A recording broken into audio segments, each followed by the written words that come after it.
Good morning. Thank you so much for joining the California Redistricting Committee, our public meeting, and we'll begin our day with roll call again, please. Thank you. Commissioner Ahmad? Here. Commissioner Akutagawa? Commissioner Akutagawa? I thought I saw her. Do you have your mute on, Commissioner? She may have stepped away for a moment. I'll come back to her. Commissioner Anderson? Here. Commissioner Fernandez? Commissioner Fornaciari? Here. Commissioner Kennedy? Here. Commissioner Lamons? Here. Commissioner Sadwani? Present. Commissioner Sinai? Here. Commissioner Taylor? Present. Commissioner Toledo? Commissioner Turner? Here. Commissioner Vasquez? Commissioner Vasquez?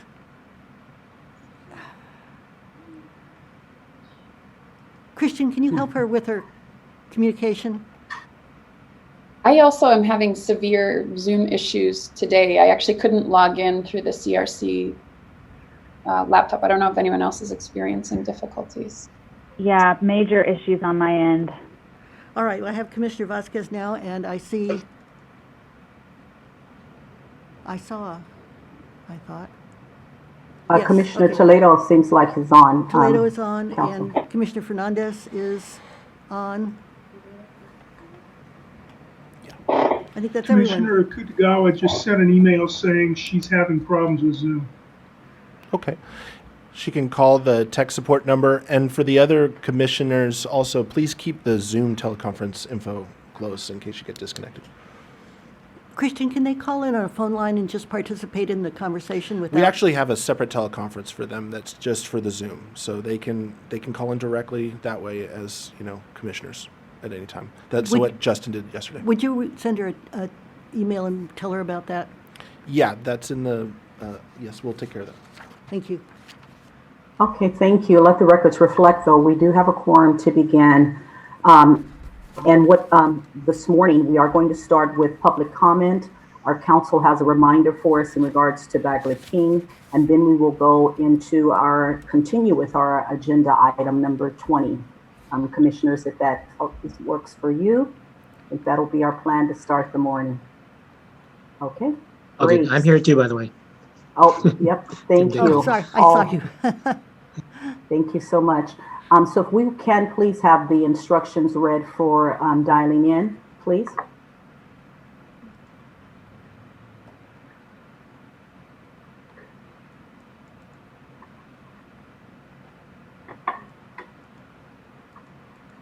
And then Ryan, after the instructions, we'll go ahead with who's on call, but we'll hear the instructions first, please. Very good. Good morning. These are the instructions for making public comments by phone. In order to maximize transparency and public participation in our process, the commissioners will be taking public comment during their meeting by phone. There will be opportunities to address the commissioners regarding the items on the agenda and the process in general. In addition, for each agenda item that requires a vote, the public may provide comment on that particular item. Each time that the commissioners bring up an action item, the viewing audience will be informed that it is time to call in if they wish to make a public comment. The commissioners will then allow at least 3 minutes for those who wish to comment to join the public comment queue. To make a public comment, please dial 877-226-8163. After dialing the number, you will speak to an operator. You will be asked to provide either the access code for the meeting, which is 518-5236, that's 518-5236, or the name of the meeting, which is the Citizens Redistricting Commission First Commission meeting. After providing this information, the operator will ask you to provide your name. Please note, you are not required to provide your actual name if you do not wish to. You may provide either your own name or a name other than your own. When it is your turn to make a public comment, the moderator will introduce you by the name you provided to the operator. So providing a name helps ATT, which is hosting this public comment process, to ensure that everyone holding for public comment has a chance to submit their comments.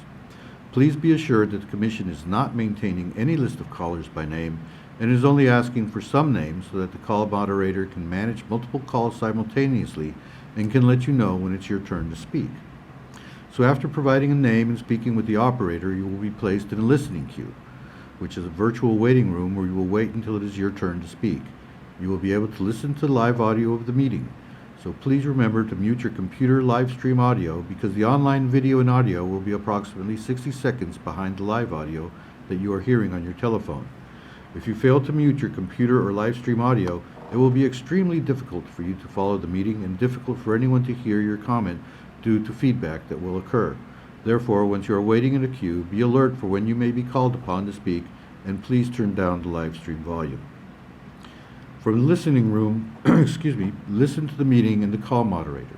When you decide that you want to make a comment about the agenda item currently being discussed, press 1-0, that's 1-0, and you will be placed in the queue to make a public comment. When joining the queue to make a public comment, you should hear an automatic recording informing you that you have been placed in the queue. You will not receive any further instruction until the moderator brings you in to make your public comment. The moderator will open your line and introduce you by the name that you provided to the operator. Once again, make sure that you have muted any background noise from your computer. Please do not use a speakerphone, but rather speak directly into your phone. After the moderator introduces you, please state the name you provided to the operator and then state your comment clearly and concisely. After you finish making your comment, the commissioners will move on to the next caller and you may hang up the call. If you would like to comment on another agenda item at a later time, please call back when the commissioners open up public comment for that item and you can repeat this process. If you are disconnected for any reason, please call back and explain the issue to the operator. Then repeat this process and rejoin the public comment queue by pressing 1-0. The commissioners will take comment for every action item on the agenda. As you listen to the online video stream, public comments will be solicited, and now that is the time to call in.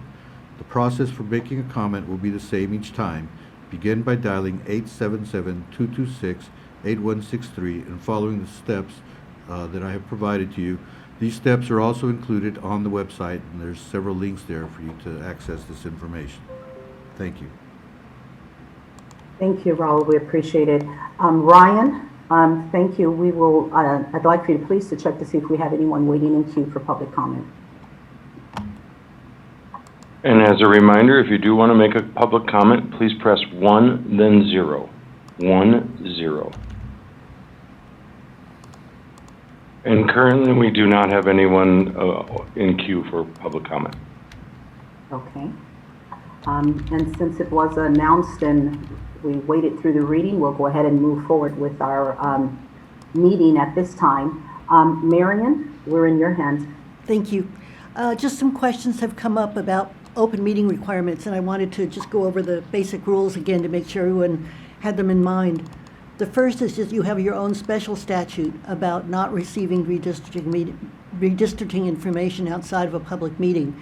And as we discussed earlier, that does not include information generally available to the public, newspaper articles, television, radio announcements, podcasts, but it would include anything that's not generally available to the public should be coming in through the public meeting. Secondly, you need to be wary of serial meetings, which is when one person either contacts all the commissioners or contacts at least a quorum of the commissioners, because that presents a problem under Bagley-Keene. And finally, just a word about advisory committees. Bagley-Keene does exempt from the open meeting requirement an advisory committee so long as it does not consist of more than 2 commissioners. You can meet with each other, you can meet with staff. Staff don't count as people for purposes of Bagley-Keene. And I encourage you to contact your, if you're on a committee, contact your committee person and set up whatever arrangements you'd like, and let Raul or me know if you'd like to include us in your conversations. Any questions? Yes. Commissioner Sinai. Sorry, I was trying to find the unmute button. I know that we're going to go over the 700, and that does a lot of our conflict of interest regarding financial. But at what point do we share any conflict of interest we may have personally? I guess my main concern is, for instance, my state legislature, her kids and my kids have been going to the same school since kindergarten. You know, I mean, San Diego is a big city with a small town feel. So how do we, you know, a lot of our state legislatures came from community. And so I've worked with them my whole time in San Diego. So do we just say it to you, or even people who call in, you know, in the application process, I did get coaching and stuff from some of them. Do I share it with you? That personal piece I've been. Well, we can discuss. I'm sorry, go ahead. I was just going to say, can we please hold that until we have the discussion for conflict of interest? Or you can call me outside of the public meeting. Thank you. Council, were you complete? Yes, thank you. If there are no other questions. Okay, thank you. At this time, let's see, is Ms. McDonald on?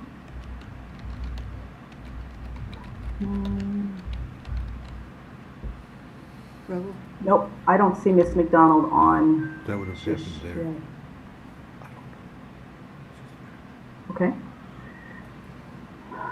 So then what we can do is to move, please, to item number 9. Commissioners Toledo and Satwani, there was feedback that you have for us, or an update on something that you're working on in regards to the census delay. Sure, yes. We actually just met this morning. We are putting some final touches. We have a draft letter that we'd like to share with you, but we want to make a couple of final changes to it.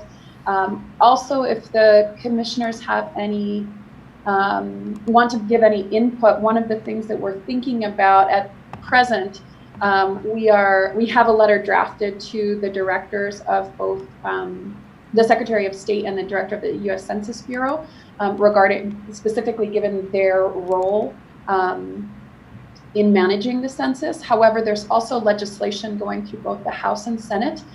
So our next step is actually to finalize letters just supporting legislation in the House, in the Senate, as well as potentially a letter to the Senate Majority Leader Mitch McConnell calling for the Senate bill to actually be brought to the floor. Where I think one of the concerns that we have is, while California's Senator Kamala Harris is the one sponsoring that bill, and we certainly will send a letter of support to her, it doesn't necessarily do a lot of good unless that bill actually comes to the floor. So, you know, if commissioners have any feedback for us, that will kind of inform, you know, the final draft that we can put together for you, and we will have that for you tomorrow.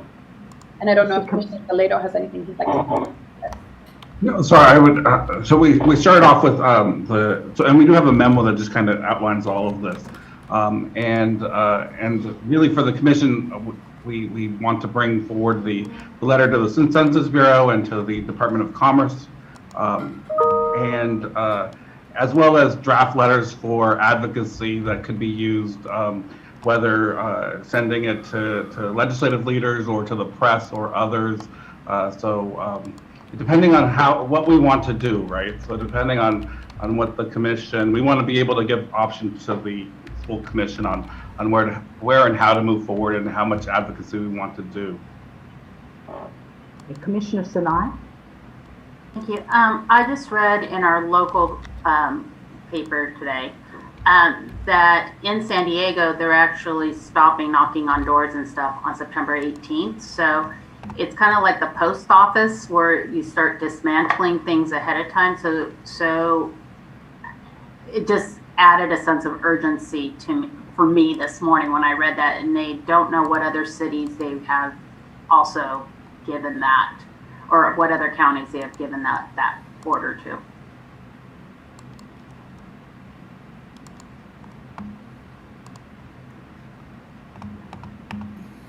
I saw Commissioner Kennedy light up. I thought you were getting ready. I was waiting on you.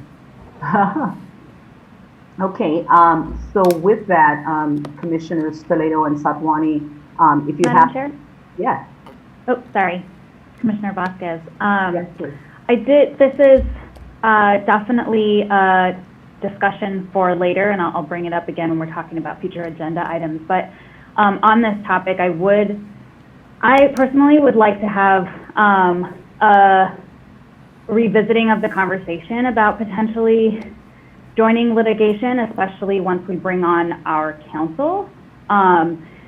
Yesterday's conversations, particularly around the data and the fundamental need we have as a commission to have really good census data, given we really don't have another option for data, and that using other data as a foundation outside of the census invites, the advice was, maybe not official legal advice, was that we would really be opening ourselves up to litigation, almost certainly, for not using census data. So for me, also the conversation yesterday, I think, put a finer point on, politics versus partisanship. And I don't know, I just would like to have a fuller discussion, because I think when we had sort of moved past that under the idea that, under the assumption, which I think requires interrogation, that those who have already initiated litigation would control the message, that they control the message. I would push back on that assumption, that if we joined litigation, we become the they. And in fact, they might not want us to join, considering we may be more conservative at safe. So, they might not want our partnership. But I would like to push back on some of the assumptions that were floated as a reason to not discuss joining further, and especially with the information we got yesterday. So. Thank you. And I think we'll have a chance too to discuss it when Commissioners Satwani and Toledo come back with their letter. And I think that they're inviting all of the commissioners to send any other thoughts, comments, et cetera, that you have at this time. And then they'll present, they said it's still in draft form, kind of a letter, and then we'll kind of decide where we're going to go with it from there, and make us brief or litigation, so I think we'll have a full discussion at that time too. Just one comment. The other suggestions from other commissioners should come up during the public meeting when it's discussed. Thank you. Commissioner Toledo?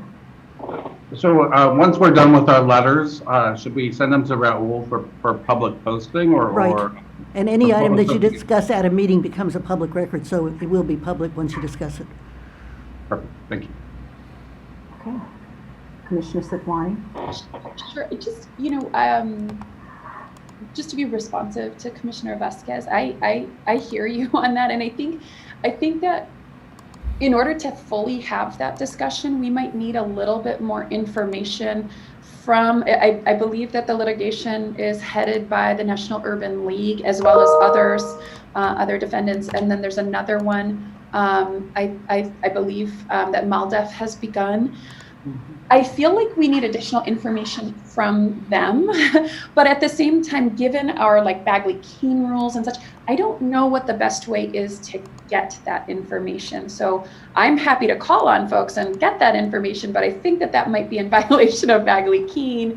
I think if we even tried to invite them to speak to us, then we need a 14-day turnaround time for our agenda. So I kind of feel a little handcuffed here to even be responsive to the request, because I hear you, and I think it's something that we could discuss whether or not we want to explore it in general, but how we go about exploring it, given sort of the rules that we're under, is not entirely clear to me.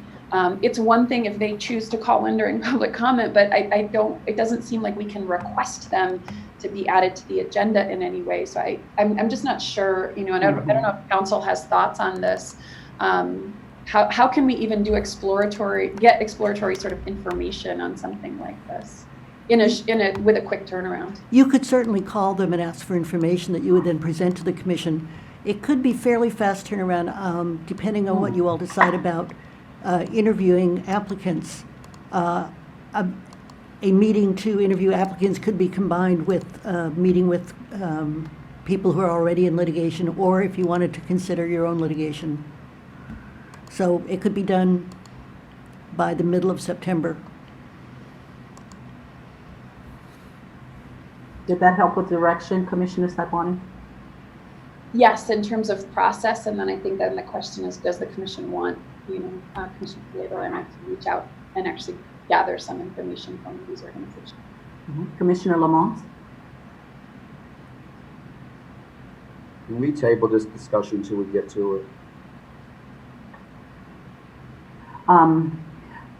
So on the agenda item, they were to bring us information, but the question is what do they need to bring it to us?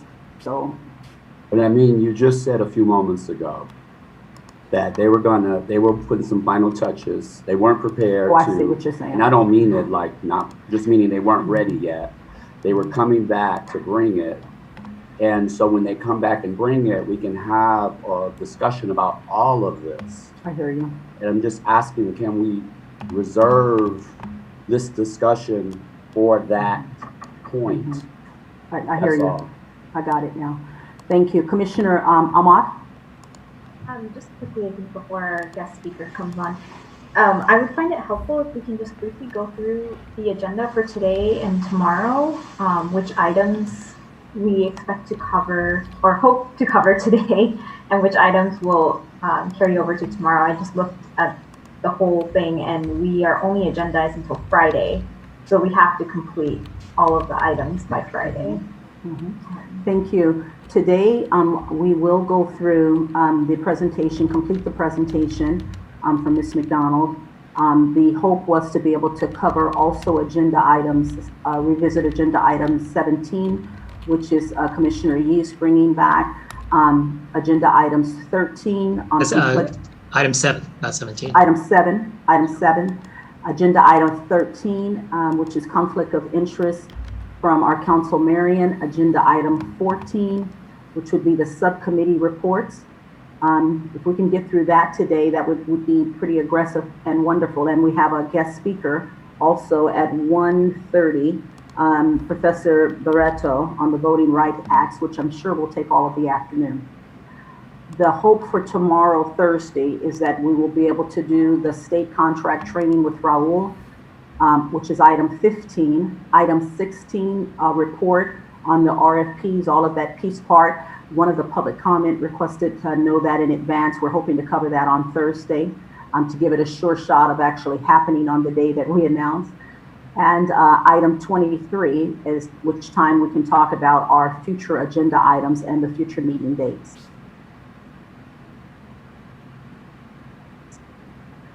Commissioner Fernandez?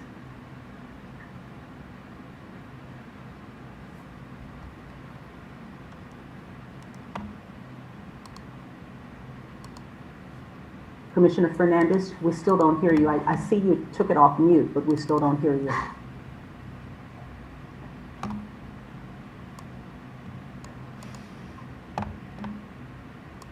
Christian's looking into it. Okay, and I think that would complete. Chair? Yes. Sorry, Commissioner Kennedy. Commissioner Sinai had her hand up a moment ago. I don't know whether she still has something. Thank you. Commissioner Sinai? Oh, you're good now. She's good, she said. Thank you, Commissioner Kennedy. Commissioner Fernandez? Still no, yeah, okay. Commissioner Kutagawa? I apologize if I missed this part. Did we cover agenda item number 18?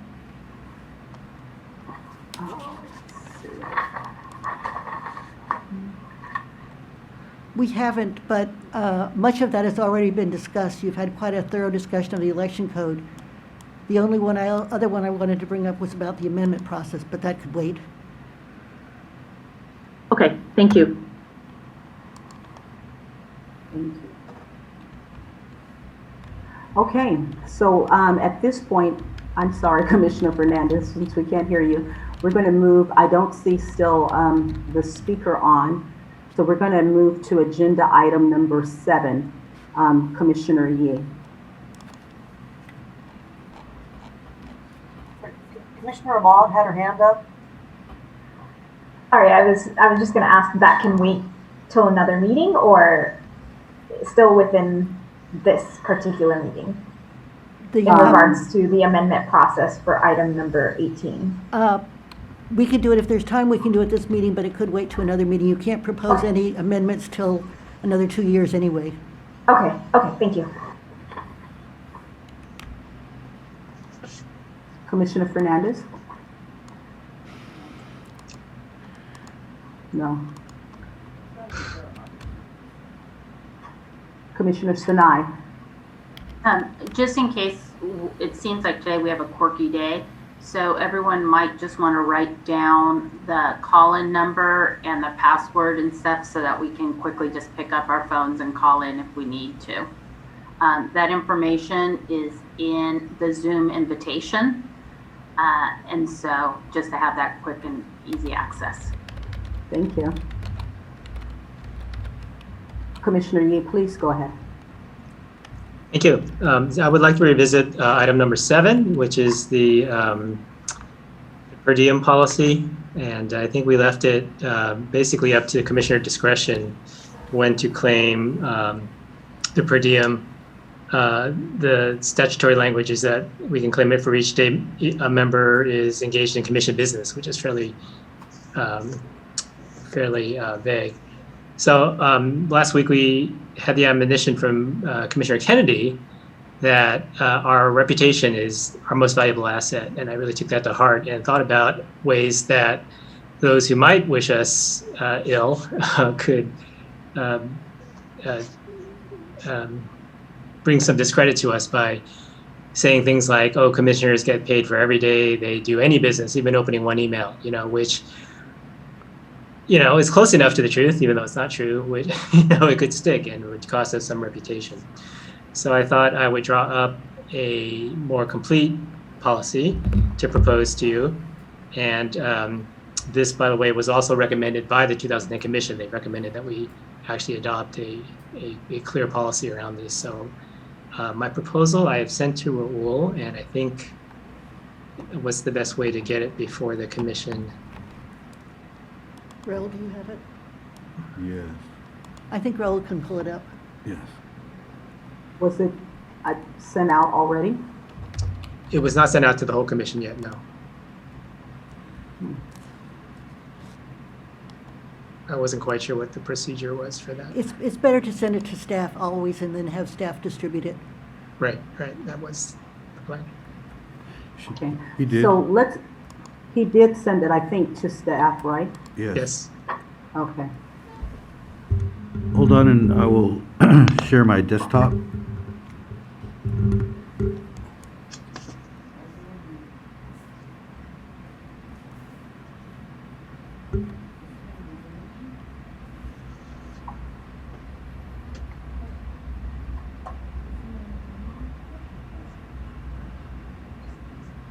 Okay. Can everybody see it? Not super great, but yeah. So I guess I should just read it out. So my proposal, should I make a motion with that before we discuss it? Is that? Either way. Madam Chair, Yes. I was just going to say that if you pin it, commissioners, if you pin it, it'll make it larger so you can see it. Excellent. Thank you. Raul, are you doing a share screen? No, we're not sharing. No. Directly to video. I'm there. Say, please pin the video. Please pin the video. Sorry. Basically, for those who click on the screen, it'll give you an option, and one of those is pin it. The 3 little dots. The reason he can't do a shared screen is he's not on the same way we are on the Zoom call. Okay, well, why don't I go ahead and read it out?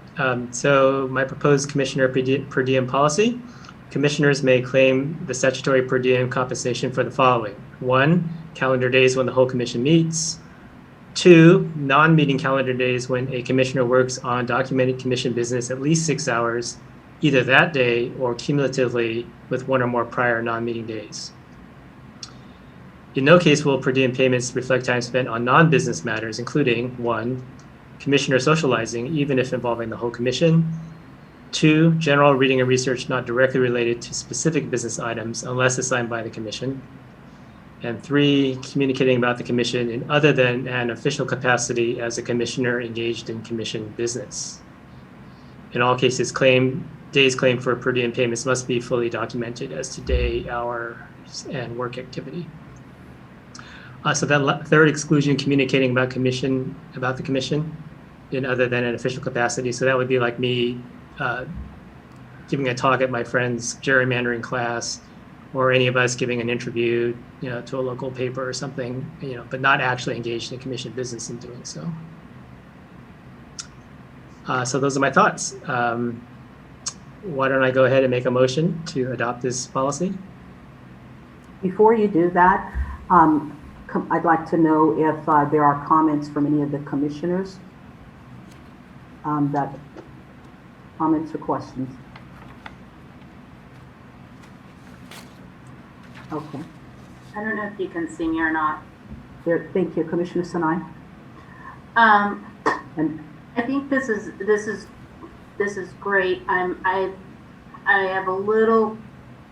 need a little bit of clarification on that it will not include for number 2, as well as number 3. I think we're all going to be asked to speak at different times, and that could end up taking a lot of our time.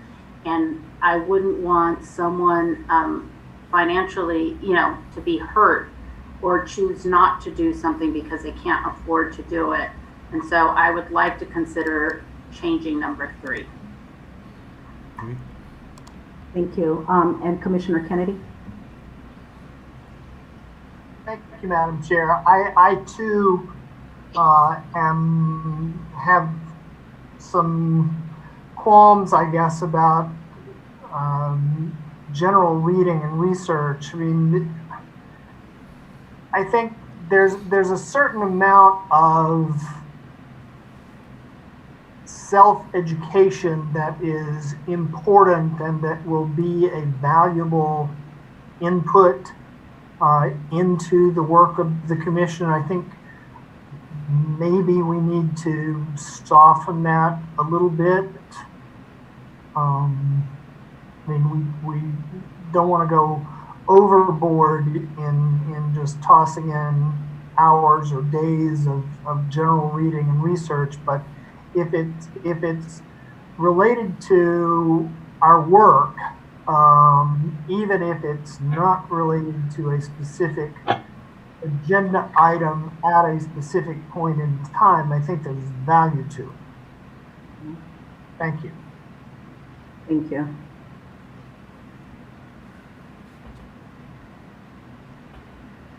Okay, I see no other hands. I would agree on both points. On number 2, I also believe, I know we all came to the commission from different backgrounds, and I would imagine someone that is a doctor and have studied would not need and maybe perhaps require the same amount of research background that I might.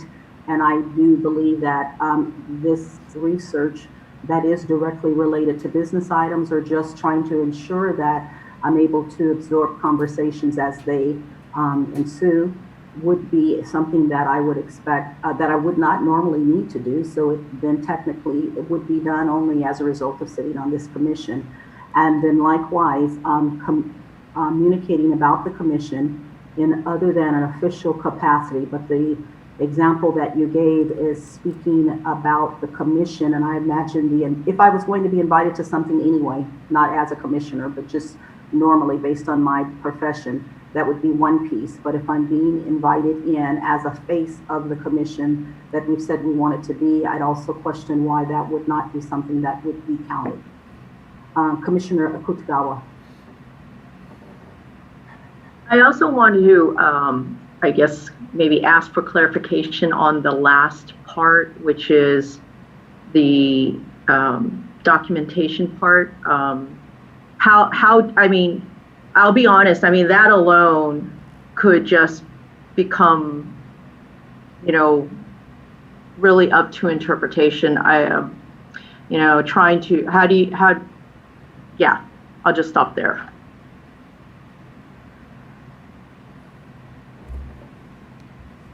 Commissioner Anderson, are you saying something?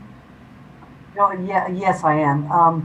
I like the idea of we should put a policy together. I think this is just way too specific. It's sort of, it's enough to hang us with, but it's not enough to facilitate our work. You know, there's a fine line in doing standards of, you know, of the profession, whatever the profession is. Often you're advised, I mean, it's too specific, and I'm thinking particularly even just with COVID situations, it's too limiting by saying this is it, this is period. It's just too limiting. I would actually even up on the first item 1 and 2, I would actually say at least 4 to 6 hours, giving a flexibility there, because as we've discussed, there are people financially interests where 4 hours a day, and basically that blows anything for anybody else. And then on the, I would just have basically number 1. I would essentially almost ditch number 2 and 3. And then I don't know if we even need how we document it. Again, I think it's just a little too much, because we're already been given how we're supposed to document things according to state regulations. So I don't think we need to be that specific. I think it should be a more general policy as opposed to a very, very specifically written policy. But those are just my thoughts. Thank you. Commissioners Vasquez and Kennedy. Yes, agree with everything that's been said. I would recommend getting rid of everything after the first 1 and 2, and I'm open to Commissioner Anderson's suggestion to put in 4 to 6 hours. Commissioner So no restriction. Kennedy and Lamont. Thank you, Madam Chair. I don't have a problem, or let me put it this way. The only problem I have with number 2 is the at least. If we knocked out the at least, it makes it clear, and it's the word cumulatively with 1 or more prior non-meeting days. So you can be tracking your time in increments of a quarter hour or a half hour or 1 hour, whatever. Once you get to 6, you're compensated for that. I mean, otherwise we could just say, track it on an hourly basis, and as long as you're not claiming more than 6 hours in any given day, you can be compensated for, at an hourly rate for 1 hour or 2 hours. I don't have a problem with, excluding socializing, and I've already expressed myself on number 2. Number 3, I think representing the commission definitely should be compensated, and that is something that should be determined by the commission. If that means that we bring all of our invitations to the commission and let the commission decide whether we should be representing the commission formally or not, maybe that's where we need to go. So thank you, Madam Chair. You're welcome. Commissioner Lamont. My position is the same as it was before. I think that we already have a framework for what it is that we're supposed to do and what the statute allows us to do. And I think that we should move forward without adding any additional policy. Thank you.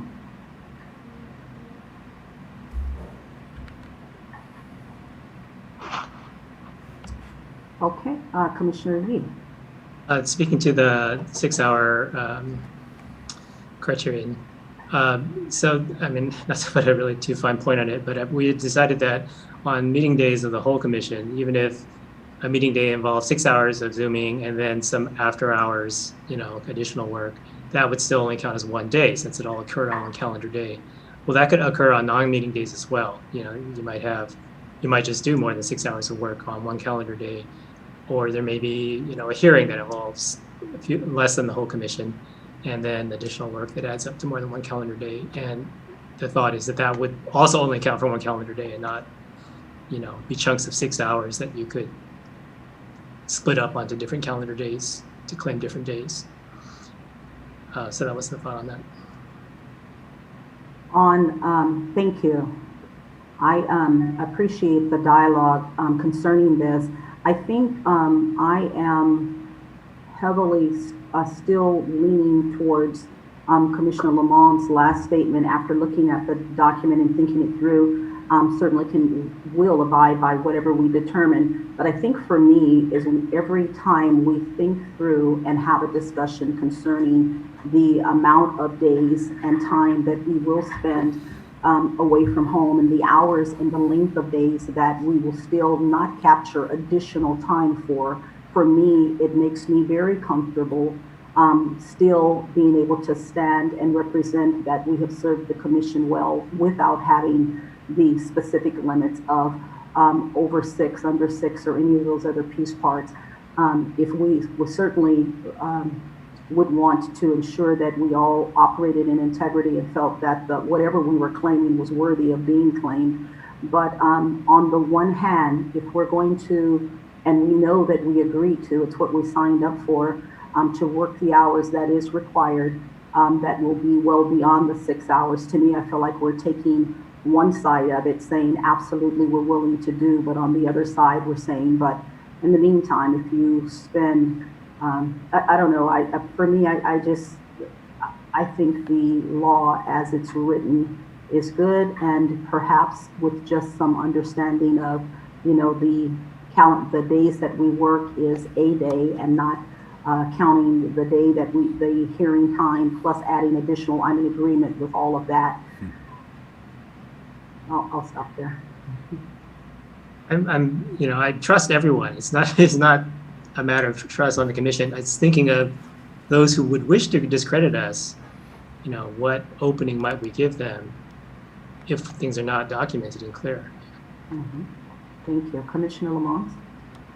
I will liken this to our presentation yesterday. We're going to be under a tremendous amount of scrutiny. No question about it. And anyone can question anything. So I don't think the questioning is the issue.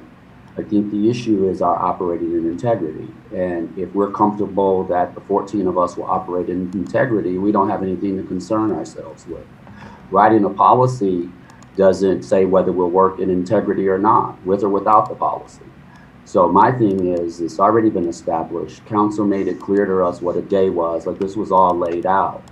So I think that we can do that. And if we need to defend it, I would imagine that I'll put it like this. Anything that I claim, I'll be prepared to stand up and defend.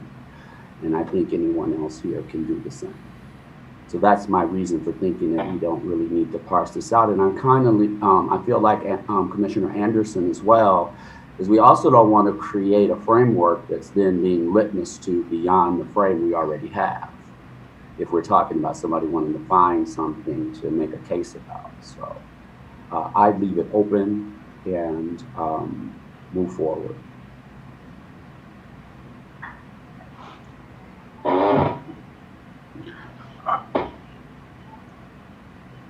Commissioner Toledo? I would agree with Commissioner Lamont. I think it's been I think the rules are pretty well laid out. Certainly a little bit nebulous, and that was the intent of the legislature. And I think we can do more of a practice amongst us. I think we have, if we can come up with a consensus of what, I don't think it has to be a policy. I think it can be just the consensus we came up with prior, or if we want to document that consensus, but I don't think it needs to be a policy. It's more of a practice on making sure that we document our time so that it meets the threshold, and we'll stand up to scrutiny, making sure that that we're all comfortable with the work that's being done in terms of time and et cetera. But I don't think it needs to be a written policy, or if it is, we should cite the statute and essentially that plus the documentation requirements, if we want to talk about like what would be required to. But I believe that's already and I saw that already written someplace else.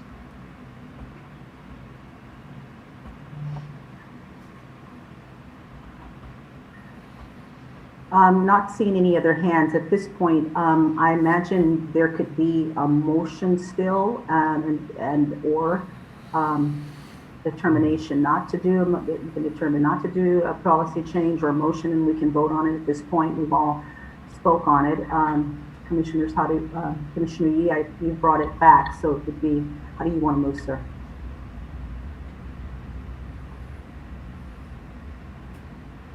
I'm not really hearing support, so I don't really see the point of making a motion. But I'll go on record and say it does make me nervous that we leave it quite so open, and even in my own mind, I'm thinking, okay, how am I going to keep track of time? An hour there, 2 hours here, what is a day? Mm-hmm. Okay. I see you, Commissioner Anderson. I was trying to make sure Commissioner Yee finishes. I'm done. Okay. Commissioner Anderson? I just want to say I appreciate Commissioner Yee's points. He is concerned about that, but I think Commissioner Toledo actually summed it up perfectly. We do have a consent policy. We do have a consent idea that we really talked about and discussed. We don't need to go to a formal point of making a policy. That doesn't mean we don't have, like, what you're considering, well, what are we supposed to do? We have done that. And I think that's what also Commissioner Lamont was indicating. It's sort of already taken care of. And you don't need to do that additional down, really, really refine it, because we basically have a practice. And I think that's exactly right. If we have a practice, which we did agree to, we are documenting everything. It's basically, once you've accumulated, say, 6 hours, that's the day you accrue it. And we actually are following, we went through this specifically. So we don't need that additional policy. If you do make it a policy, as Commissioner Toledo said, then you should actually, according to the statute, and I think that's going way above and beyond. I mean, I think I feel very comfortable with that, in that we have a practice, and I'm imparting that I think it's okay for you also to feel comfortable. Just because we don't call it a policy, doesn't mean we don't have a practice.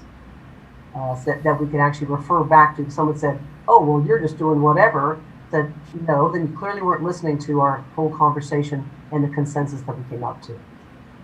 In which case, as Mr. Ron said, we can, I'm sure every single one of us can, if it comes down to what did you do on this particular day, you'll go back and go, well, let's see, my sheet said I did X, Y, Z. So I think we can all feel more comfortable, if that helps at all. All good, but I don't, we tossed out the 6-hour number, but it was never adopted in any way, And so that would leave us with less than the 2010 Commission used, and also not heed the advice they gave us. So. Commissioner Lamont?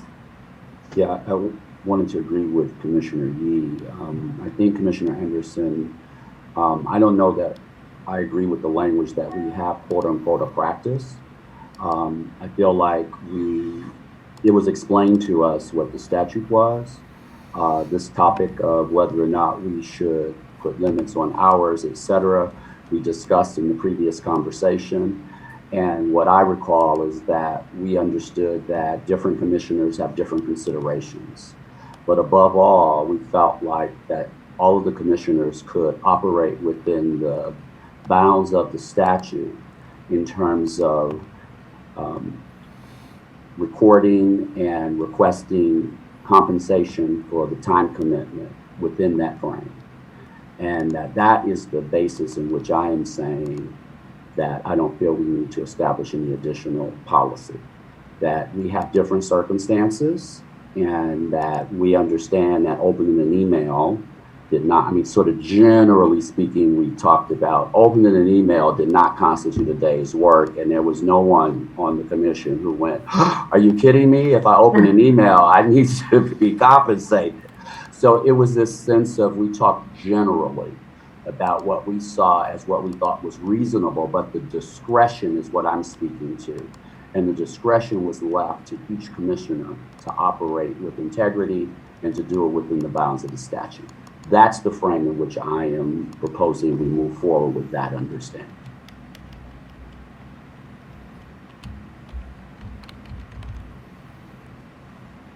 Great, thank you. Okay, so with that, we are going to close agenda item number 7. Do you want to ask for public comment, Madam Chair? Thank you. And so at this point, we will call for public comment for agenda item number 7. Ryan, would you please see if we have any public comment waiting for agenda item number 7? Pardon me. And as a reminder, if you would wish to make a comment, please press 1, then 0 at this time. 1, 0.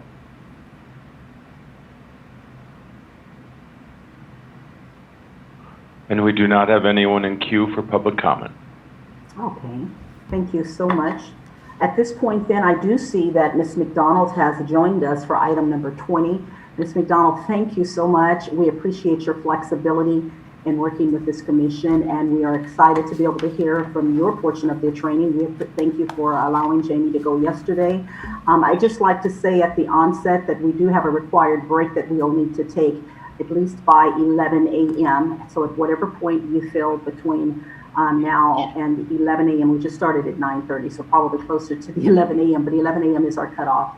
And at this point, we welcome you and we look forward to hearing your presentation. Thank you. Thank you so much, Madam Chair. Good morning, commissioners. Thank you again for inviting me, and thank you also for giving us the flexibility to change the presentation a little bit. I know that this was probably not all that easy because my colleague Jamie, in her taped video presentation, referred to some items that I am actually going to talk about today. So it's all a little bit backwards here, but I am hoping that considering Justin Levitt's fantastic presentation yesterday, and then also, you know, some of the Q&A that happened with Jamie, it wasn't all out of the blue what you heard there.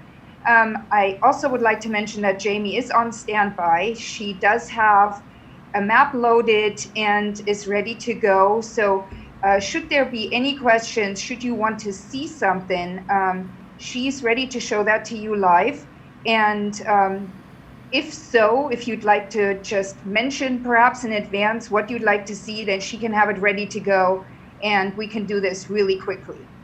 So with that, I'm going to try to share my screen, and I would also just like to remind you that I'm very happy to entertain questions at any point during this presentation. I'm happy to stop wherever you need me to stop. Please feel free to interject. If anything is not clear, I'm happy to go back. This is a presentation for you. This is not about me, clearly. So please speak up. And if I don't see you, raising your hand, because I see you, Commissioner Sinai. Yes, please go ahead. I'm sorry, but I'm going to ask a really basic 101 question. Can you tell us a little bit about your organization? And is that the one that's located at UC Berkeley? And is that the one that's already been funded, that was part of our budget? And I apologize to everybody else if you already get this, but I was feeling a little lost yesterday on just step 1. Yes, thank you. Thank you for that question. And actually, I can talk about that as part of my slide 1. So perhaps we'll start going. But again, once I share the screen, I will only see you on the side as a very small little photos, and you see me putting my reading glasses on and off here. So there's a reason for that. My eyesight's probably not as good as Justin's was yesterday. So let me try to share my screen, and we'll go from there. Okay.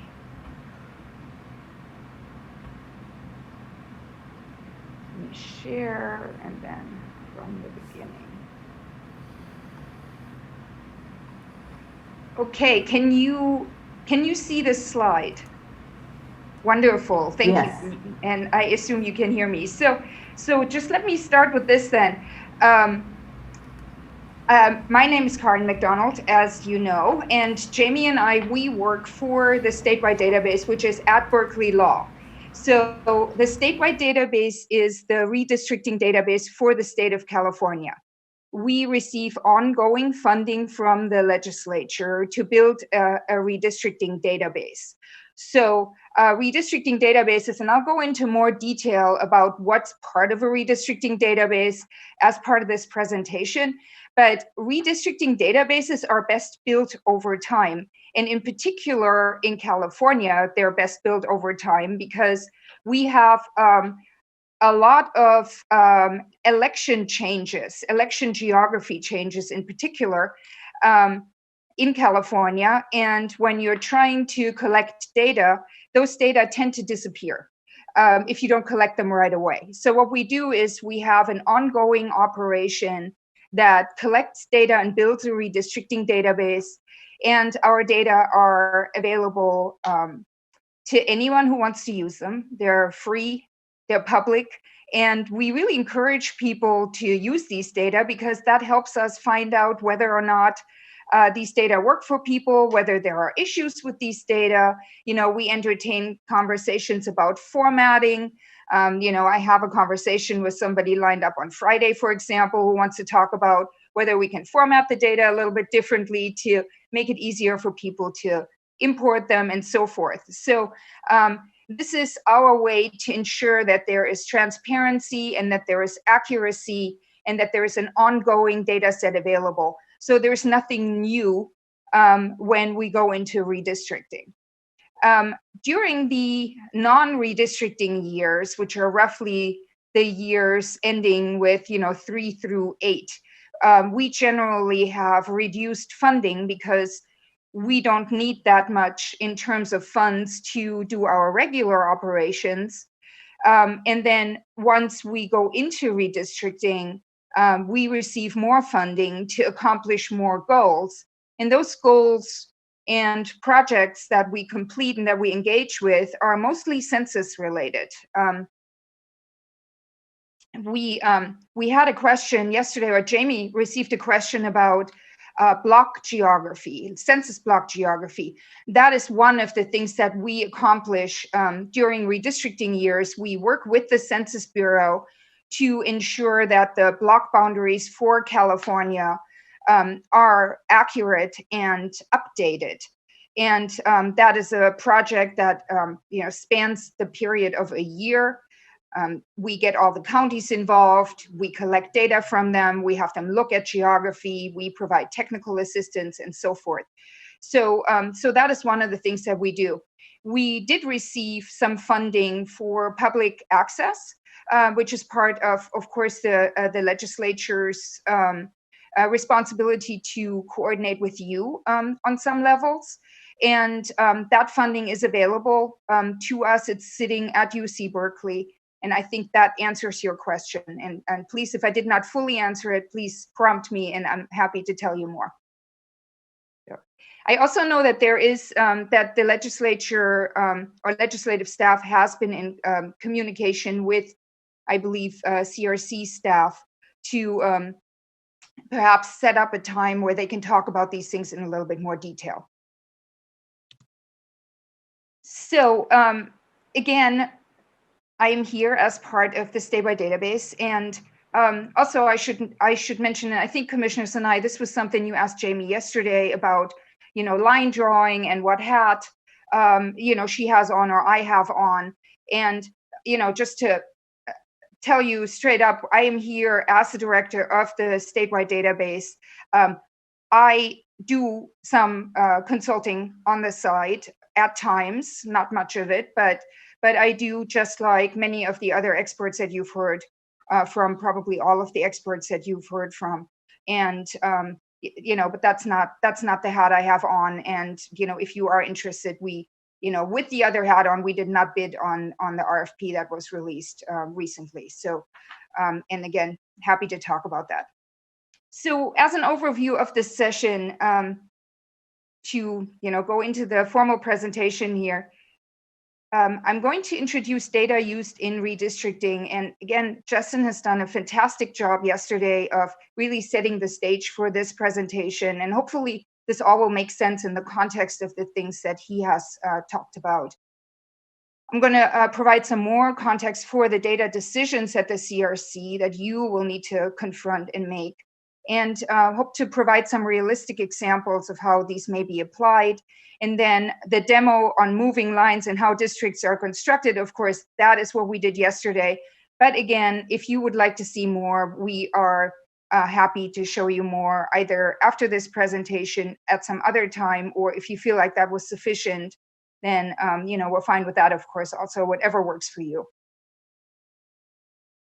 So where to start? This is kind of a recap of Justin's presentation, of course, so I'm going to really fly through these first few slides. I always think it's really useful to keep going back to the Constitution, because that is really where you have your marching orders and all of your detail. It says the commission shall establish single-member districts. It tells you for which districts you are responsible. It's for Senate, Assembly, Congress, and the State Board of Equalization. And you have to use the following criteria set forth in the following order of priority. So that is the first, note to self, these are ranked criteria. So they come in order, and here they are. I tell people it's a good thing to also kind of underline sometimes what you really need to know, because that way you know where to look. So your first criterion is population equality, equal population. Justin has talked about the differences between congressional districts and the other set of districts. He's talked about deviations and so forth, about giving yourself a little bit more flexibility perhaps than the last commission gave themselves to draw these. Those are all really good suggestions. So which data does one use for the equal population criterion? Well, here we go to the decennial census and to what we call the PL 94-171 file. We actually have at the statewide database a redistricting term glossary. If you're interested, we're happy to send that over. It kind of helps when you're looking at all of these abbreviations and all of this jargon. There's definitely a lot of it, and sometimes it might sound strange to you, but you're all going to be talking like that pretty soon also. It just happens, Oh yeah, well, we're wondering when the PL is going to come out. We are all wondering that collectively. So the PL 94-171 data file, it's a census block level data set. It's actually the only data set that's released by the census on the census block level. And when Jamie was talking about the teeny tiny little units, she was thinking about the entire state of California, where we have 720,000 of these units. So that is a lot of units, or units of analysis, as we call them in research. And that is what we get from the census. And the way to think about this is that each little census block has some data associated with it. So you don't have detail on the people that live in the census block, but you have the aggregated numbers for that particular census block. What we get reported on the census block level is total population and some other variables. Equal population, just to remind you, and this is something that Justin, of course, talked about at length, means assigning everyone to a district. In California, it means everybody, not only citizens or voters or eligible voters or registered voters, but rather everyone. So there is a small caveat, and I put this in parentheses here because that refers to the prisoner reallocation project, and I have some slides on that later.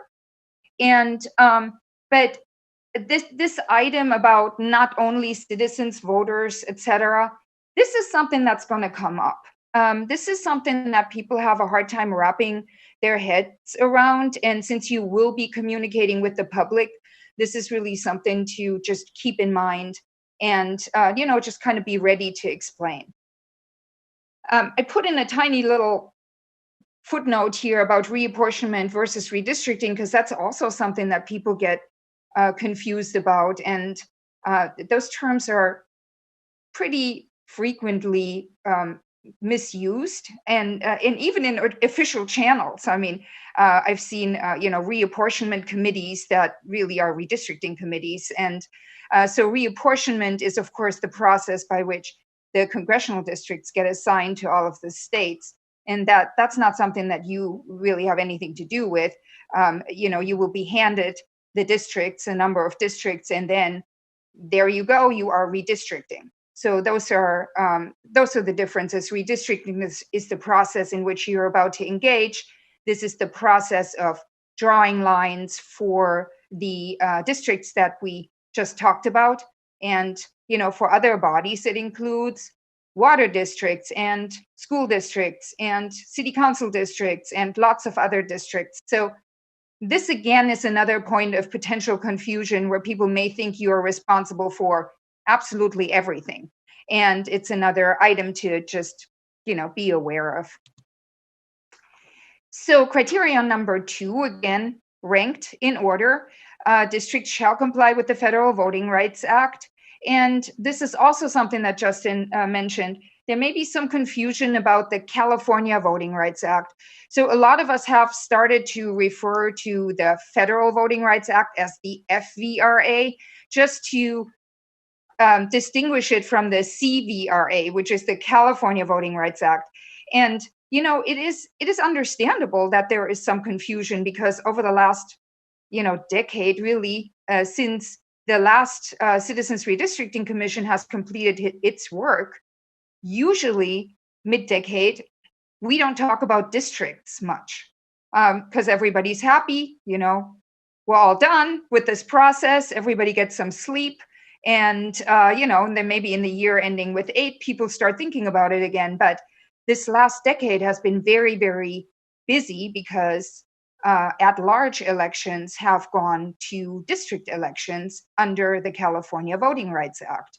And so people have been involved in redistricting, or in districting rather, not in redistricting, but there may be some confusion about this. And the California Voting Rights Act, of course, does not apply to statewide redistricting. So there are 2 parts to complying with the Federal Voting Rights Act. And again, I'll go through this very quickly, because Justin has done a fantastic job of outlining what goes into this. Measuring and analyzing, so you get an expert who conducts a racially polarized voting analysis. You work with your expert or multiple experts and council to make decisions about majority-minority districts. And it's important to remember that this work really can begin before the release of the block-level data. And I will talk about the timeline later. I have a slide on that, as you may have seen if you've looked at the presentation. And then, of course, the second part is you draw a district. And then in that case, you take the work from the council and from the expert, and you give that to your redistricting consultant, and collaboratively, they work together to construct districts that comply with the Federal Voting Rights Act. Data necessary for this are census data, American Community Survey data. You use voter registration data, and those are data that are in the statewide database, statement of vote data. And here is, again, a little side note, and it was interesting that this came up yesterday with Justin also. Having political data available does not mean that they should or will be used for political purposes. You know, we need these data for Federal Voting Rights Act compliance, and that's why they are part of the statewide database. And again, I'll go through this in a little bit more detail in a minute or so. So, and then you need geography, of course. Geography underlies this entire process. This is, in essence, a geographic process, if you think about it, right? You are assigning data to certain geographies, and you build these geographies into districts.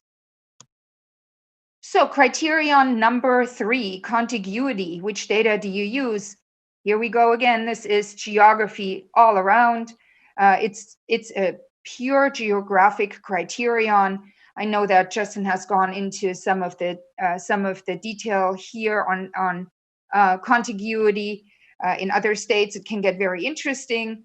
In California, it's not that interesting really, but I do have some slides on it. And this data you use is census geography. And then criterion number 4, I always say it's my favorite criterion. It's the one that's really incredibly difficult, I think, but also very exciting, in my opinion. And that is the geographic integrity of any city and county, local neighborhood, or local community of interest shall be respected in a manner that minimizes their division. So, not maximizes their division. So you don't just look at it and then you try to, split them up into as many districts as you can. You actually try to minimize the division to the extent possible without violating the requirements of any of the preceding subdivisions. So again, note to self, while the criteria 1, 2, 3, 4, 5, etc. are ranked within this criterion number 4, these sub-criteria, city, and county, local neighborhood, and community of interest, are not ranked. So that means that you will be juggling all of these at the same time. Sometimes ranking is a really nice thing. It can really help you. You can, draw your lines and you can say, well, clearly, criterion number 2 outranks criterion number 1, or I should have said criterion number 5 outranks criterion number 2, and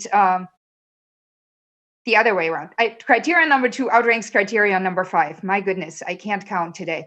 So, you basically go just in order, and it makes it easier just to draw your lines. But on this particular criterion, you have to just be very mindful to not prioritize one of these sub-criteria over the other. So what are the data to meet criterion number 4? For cities, and counties, well, your best source is really census geography, because the census has this geography integrated. They call them places instead of cities. There's some detail that you need to be aware of that's kind of a little bit in the weeds. But then neighborhoods, it starts to get interesting. They're not really readily available. And I know we've heard that you can collect neighborhoods from cities, and from some cities you probably can.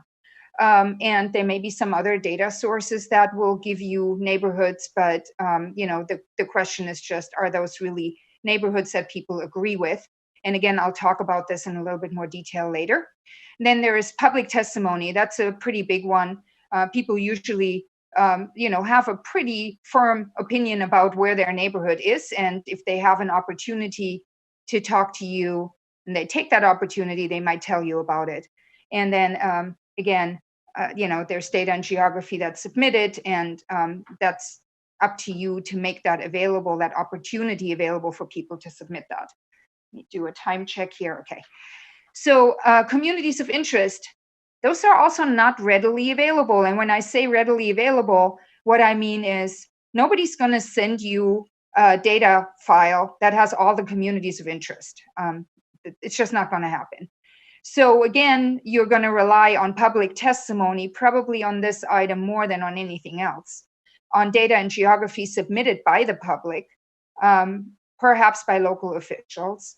And sometimes you will see these communities of interest supplemented with other data. And reasonable people can disagree on how to do this. And again, I'd like to talk about this a little bit more later. The question of, do you just go with, big data and large data sources and perhaps data from, certain administrative data sets and so forth, or do you perhaps pay more attention to what the public tells you about those areas, or will it be a combination of the two? Again, these categories are not ranked within this criterion, and on that, I have a little side note on this, which says decide how to use new tools that were not available to the last commission. So one of the challenges last time was not only gathering the information, of which you heard there were thousands and thousands of comments on where the communities of interest exist, but then also organizing those data so that they could be readily used during the line drawing process. This was definitely within the time frame that the commission had available, and the fact that this was done the first time, this was definitely a challenge.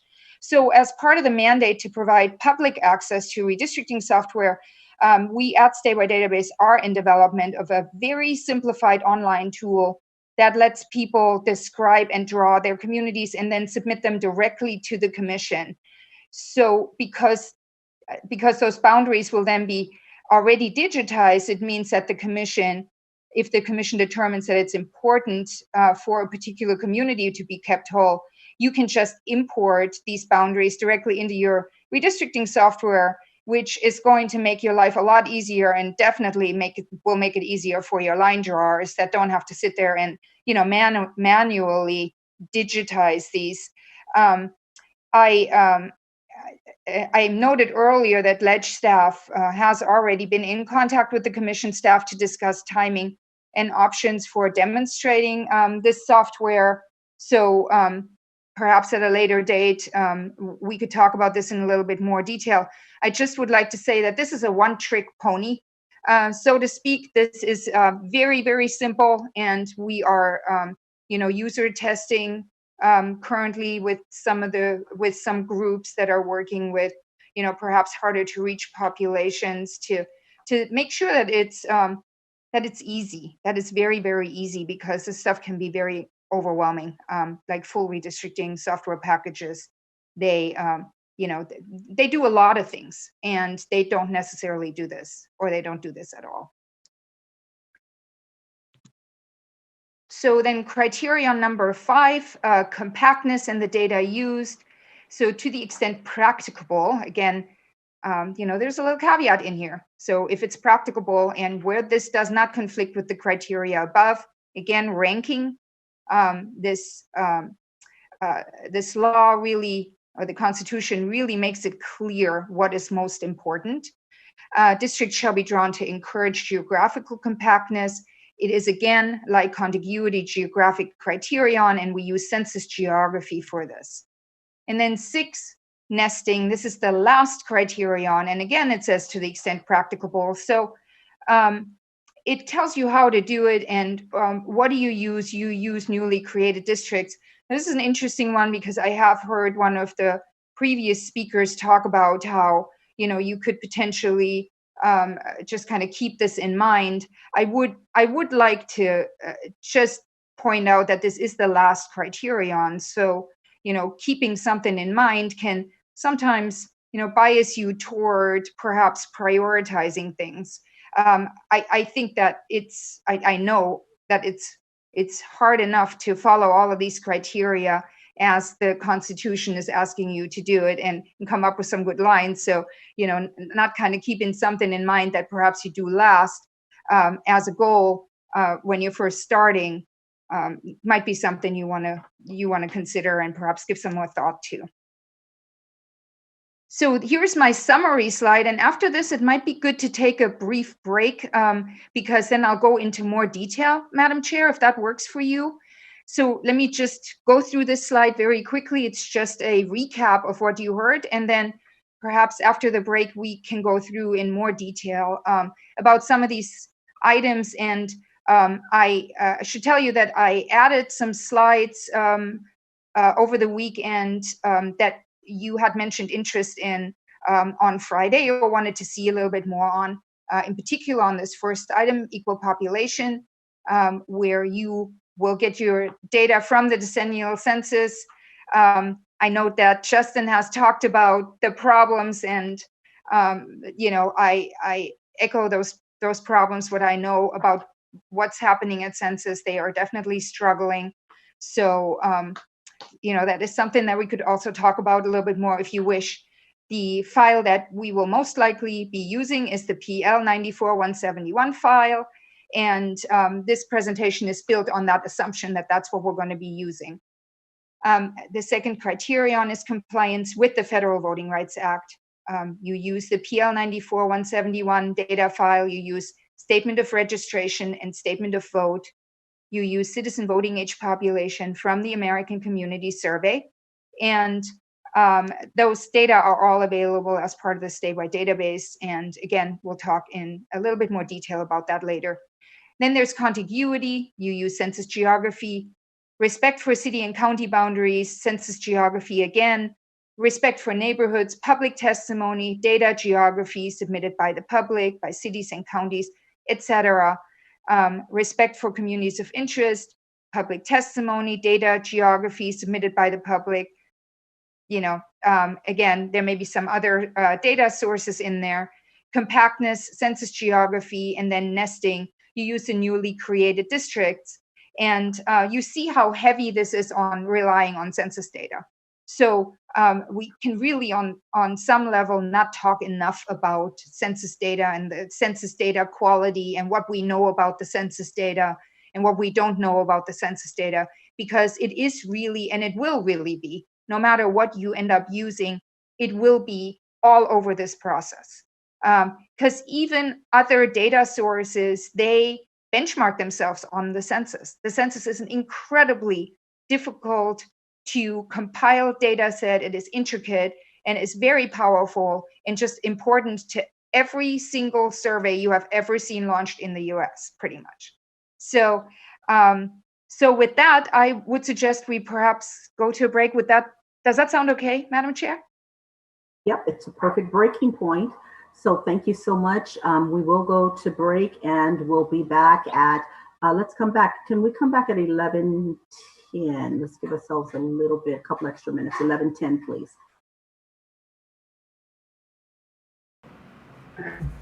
I'm sorry, who was that? Commissioner Kennedy?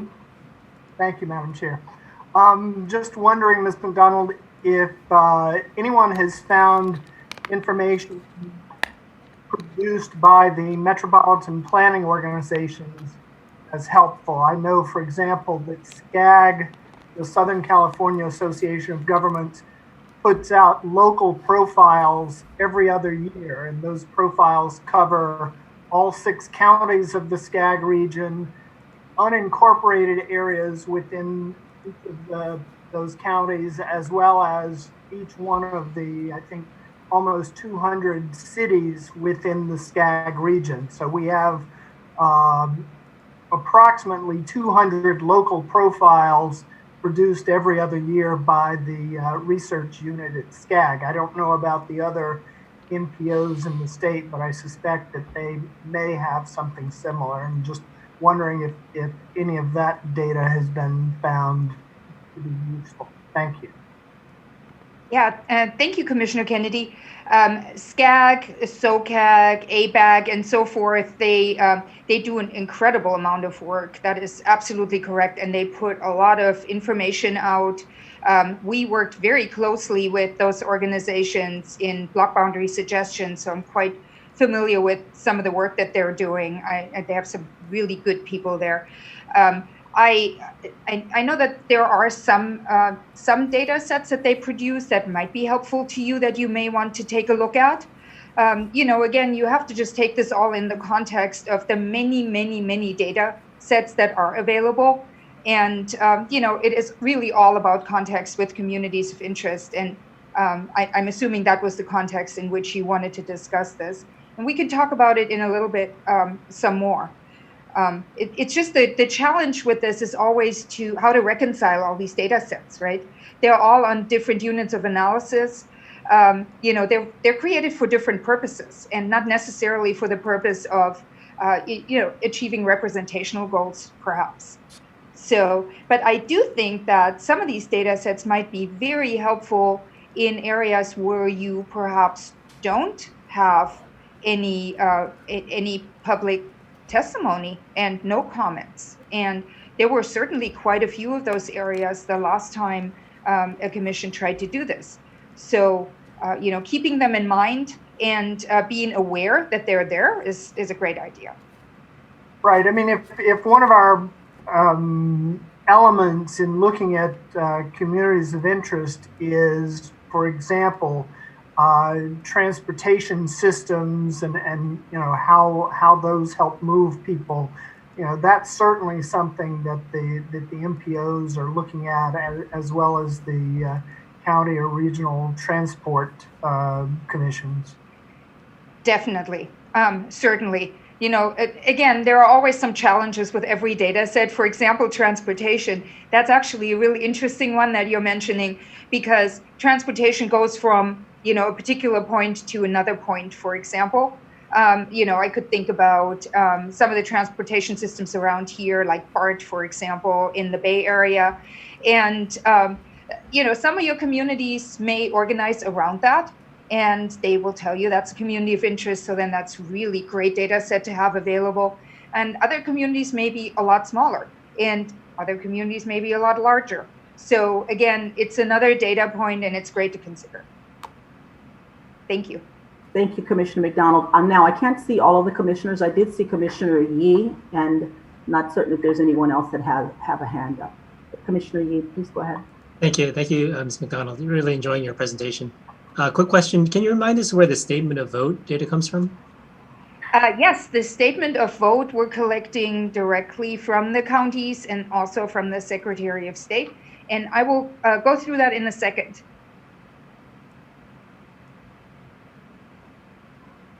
Commissioner Anderson here. I don't know if you can see me. I've got a quick question.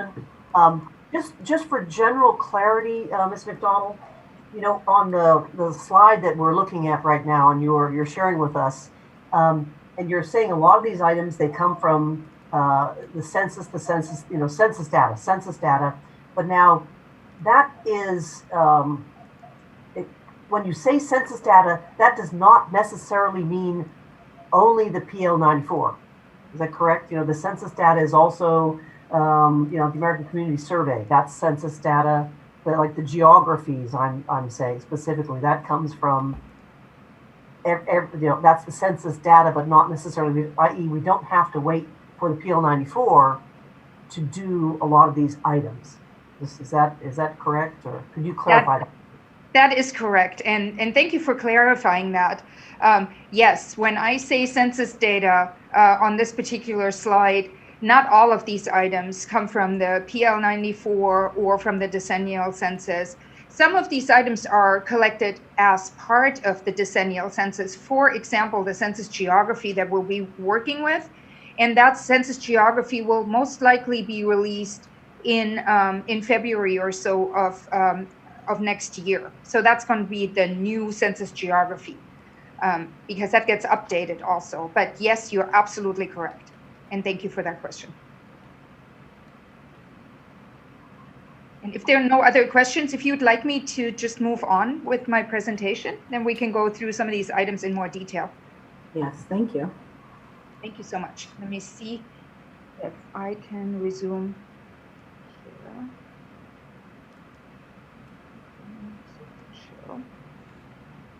Okay, can you see? Oh. This one, okay. So can you see this slide that says Criterion 1 and the decennial census? Yes. Wonderful, thank you. Thanks for verifying. Thank you for the thumbs up, Commissioner Yee. So the census, again, this is part of a recap, and let me just say really quickly, the first part of this presentation was more of a summary, so I was trying to rush through it. Please do interrupt me with questions. I can sometimes get a little too much into these presentations, and I also may not be able to see you. I will try to pause though every once in a while, but please do let me know if you have a question. So a little history of the decennial census. It's conducted every 10 years. Since 1790, it determines the number of people living in the US. And again, the number of people, everybody. Their motto is count people once, only once, and in the right place. That is turning into a bit of a challenge this time around. And it really is the only count of the population. That's one of those words that you want to keep in mind, because that is different from the American Community Survey, which is really not counting people. That is a survey that is being conducted, and it's not counting people. It is just giving us more information about a group of people. It provides a snapshot of the US population, and the reason for why they're talking about a snapshot is that it basically takes a picture as of April 1, 2020, because April 1 of the year ending with 0 is always census day. So if you look at the form, they're always going to ask, where were you as of this day? Who lived here as of this day? And it collects data from every household and more. And I say more because it also collects data from group quarters. Like, for example, as we've heard, group quarters where people are institutionalized. It collects data from college dorms and so forth. So those are not necessarily considered households. And previously, this particular data form was known as the short form. So this goes to some of the questions that you asked on Friday. And I think it was Commissioner Ahmad who I talked to, who pointed out that there are some good data sources and websites out there where you can look at the self-response rates for the state of California, or also for other states if you're interested. Of course, we're at this point a little bit more interested in California. So this is the California Census Data Portal. And this is a screenshot that I saved for you. The website is up on the slide. And what you're seeing there is in dark purple, the cumulative self-response rates that are ranging between 85 and 100%. So it looks like some areas in California are doing pretty well in terms of responding to the census, but other areas are not doing all that well, and in particular areas that are dark brown. In those areas, you're only seeing a self-response rate ranging from 1 to 15%. And the way to think about this map is that when you're not responding, somebody is going to have to ask you to respond, right? So let's take a closer look at this. So the last slide, you saw some really nice, dark purple on there and some shades of purple. So we're thinking, we're doing pretty well. The slightly less intense purple is 74 to 85% response rate, and then it goes down to 68 to 74% response rate, and so forth.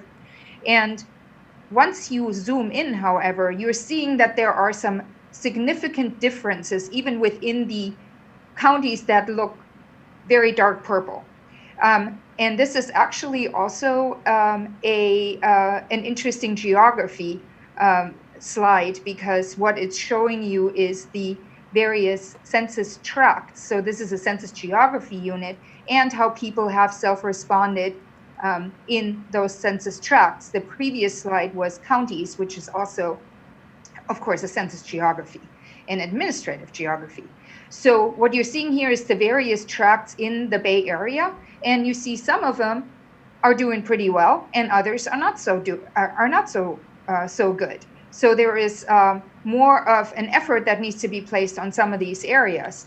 And then finally, zooming in more on San Francisco and Oakland, if you're looking at Chinatown, for example, and I don't know if you can see this and how large this shows up on your screen, but the Chinatown area looks to me like the response rate is between 30 and 40%.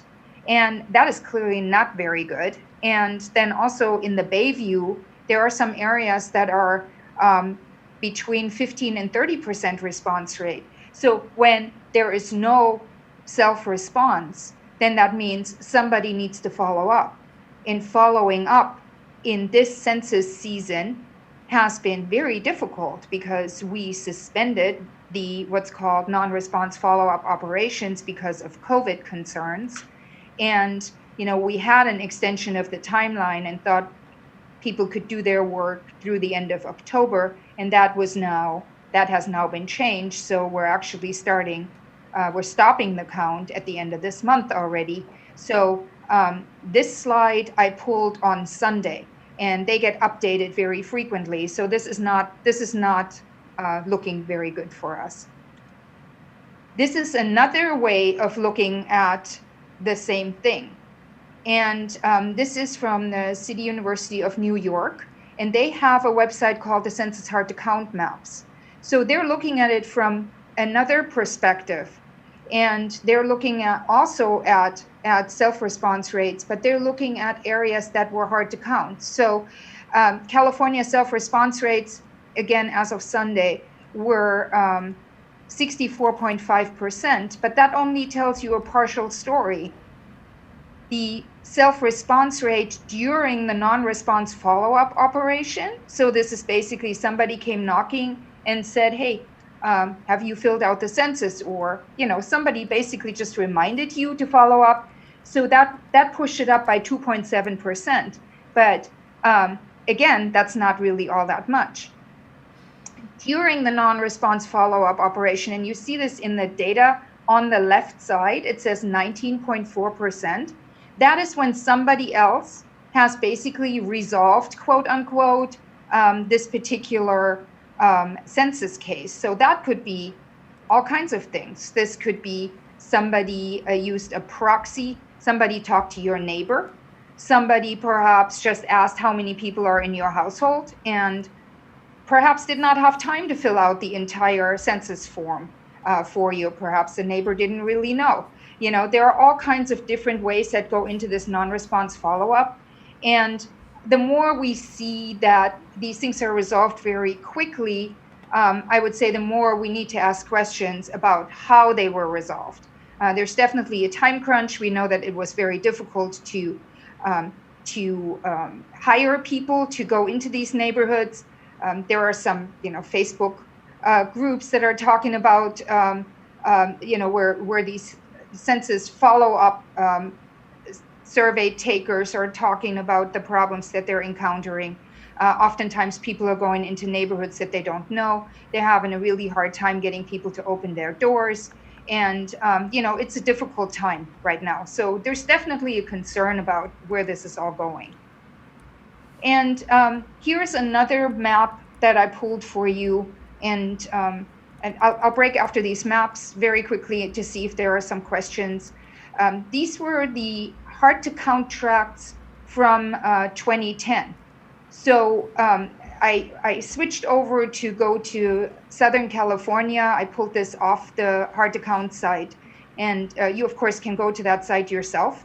And you see that there are some areas that were really difficult to enumerate last time. And this was a really good tool to have for people that were working on census this time to get ready and make sure that there were boots on the ground because, chances are if it was really difficult to count people last time, there may be some issues this time also. And these are the self-response rates for these areas. And you'll see that there are some overlays. Now, I did not overlay these maps because I wasn't able to do that without pulling it into a GIS myself. But if you're comparing these maps back and forth, you'll see that there are still, some of the areas that were hard to count last time are also suffering from a rather low self-response this time. So let me make sure that there are no questions at this point. I'm happy to answer them on those maps. And I gave you the URLs for these maps, and I hope that was responsive to the questions that that you posed last Friday.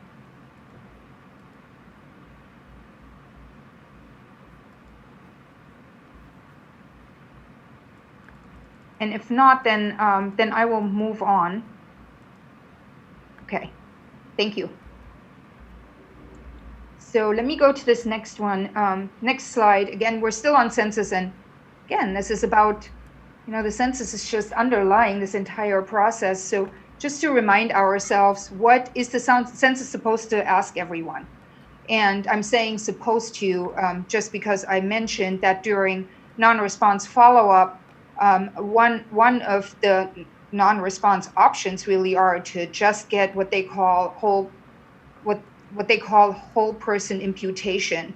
So a whole person imputation is, for example, if you're only collecting data on how many people are in the household, and then you just don't know anything in terms of the detail, and that can factor into your data set. So the basic questions, though, in a perfect world that will be answered by everybody are name, age, race, Hispanic, Latino, Spanish origin, sex, relationship, and then owner-renter. And the census did not ask a citizenship question. So on the short form, there is no citizenship question. The mission of the PL 94-171 data project is to provide the officers or public bodies having initial responsibility for the legislative apportionment, redistricting of each state, an opportunity to identify the geographic areas for which specific tabulations of population are desired, and to deliver those tabulations in a timely manner. So when we're talking about the PL 94-171 data set, that is the mission of what we know as the Redistricting Data and Voting Rights Office of the Census. So this is what they deal with, and they deal with geography and they deal with data collection. They identified the geographic areas desired quite some time ago as what they call census tabulation blocks, and we all just talk about them as census blocks. Their requirements are to conduct the program in a nonpartisan manner, and like Justin said, there are ongoing questions about the delivery date this time. And that is just because, at some point we had a request to delay the count and, to keep counting. And now we have backpedaled. So now we're stopping the count. We know that the entire organization at this point is focusing on getting the reapportionment numbers out. And from what we've heard, people have been moved to dealing with reapportionment numbers. There was a question from, I believe, Commissioner Sinai last time on Friday about if you were to write a letter to the census for what you could ask for. And I, of course, said just to keep counting. But, another thing that you could ask for, I think, and looking at this slide, you guys, this commission has the responsibility for the legislative redistricting of the state, right? So you are really somebody who has a major stake in this particular project, in the census data, and making sure that you're getting good data. So I don't think that it would be a bad thing to ask for them to do a really good job with the non-response follow-up, with data processing, with, what they call post-processing, which I'll go through in a second. And, just ask them to do a quality job and make sure that they are really enumerating every person as much as they can. So, I would absolutely say that you are at your right to weigh in on this and forcefully. So what's in the PL 94 data file? The final 2018 prototype redistricting data file design, and this is very classic census, usually in a regular census year, regular census period. They give you prototype files. They have very good deadlines. We know years in advance when things are going to be released, but that of course didn't happen this time. But the prototype file essentially has just a few tables in it. You get race for the population of 18 years and over, so that's your voting age population. Then you get Latino, non-Latino by race, and then you get Latino, non-Latino by race for the population of 18 and over, so again for your voting age population. And then there is one table that talks about occupancy status, so that's renter owner. And so this is a little in the weeds. And you'll become more familiar with this once you start drawing lines. And then there's a new table this time, and that's really why I put this slide in here. And that is the group quarters population by group quarters type. So that is something that they have not released before as part of the block level data release, the PL94-171 data release.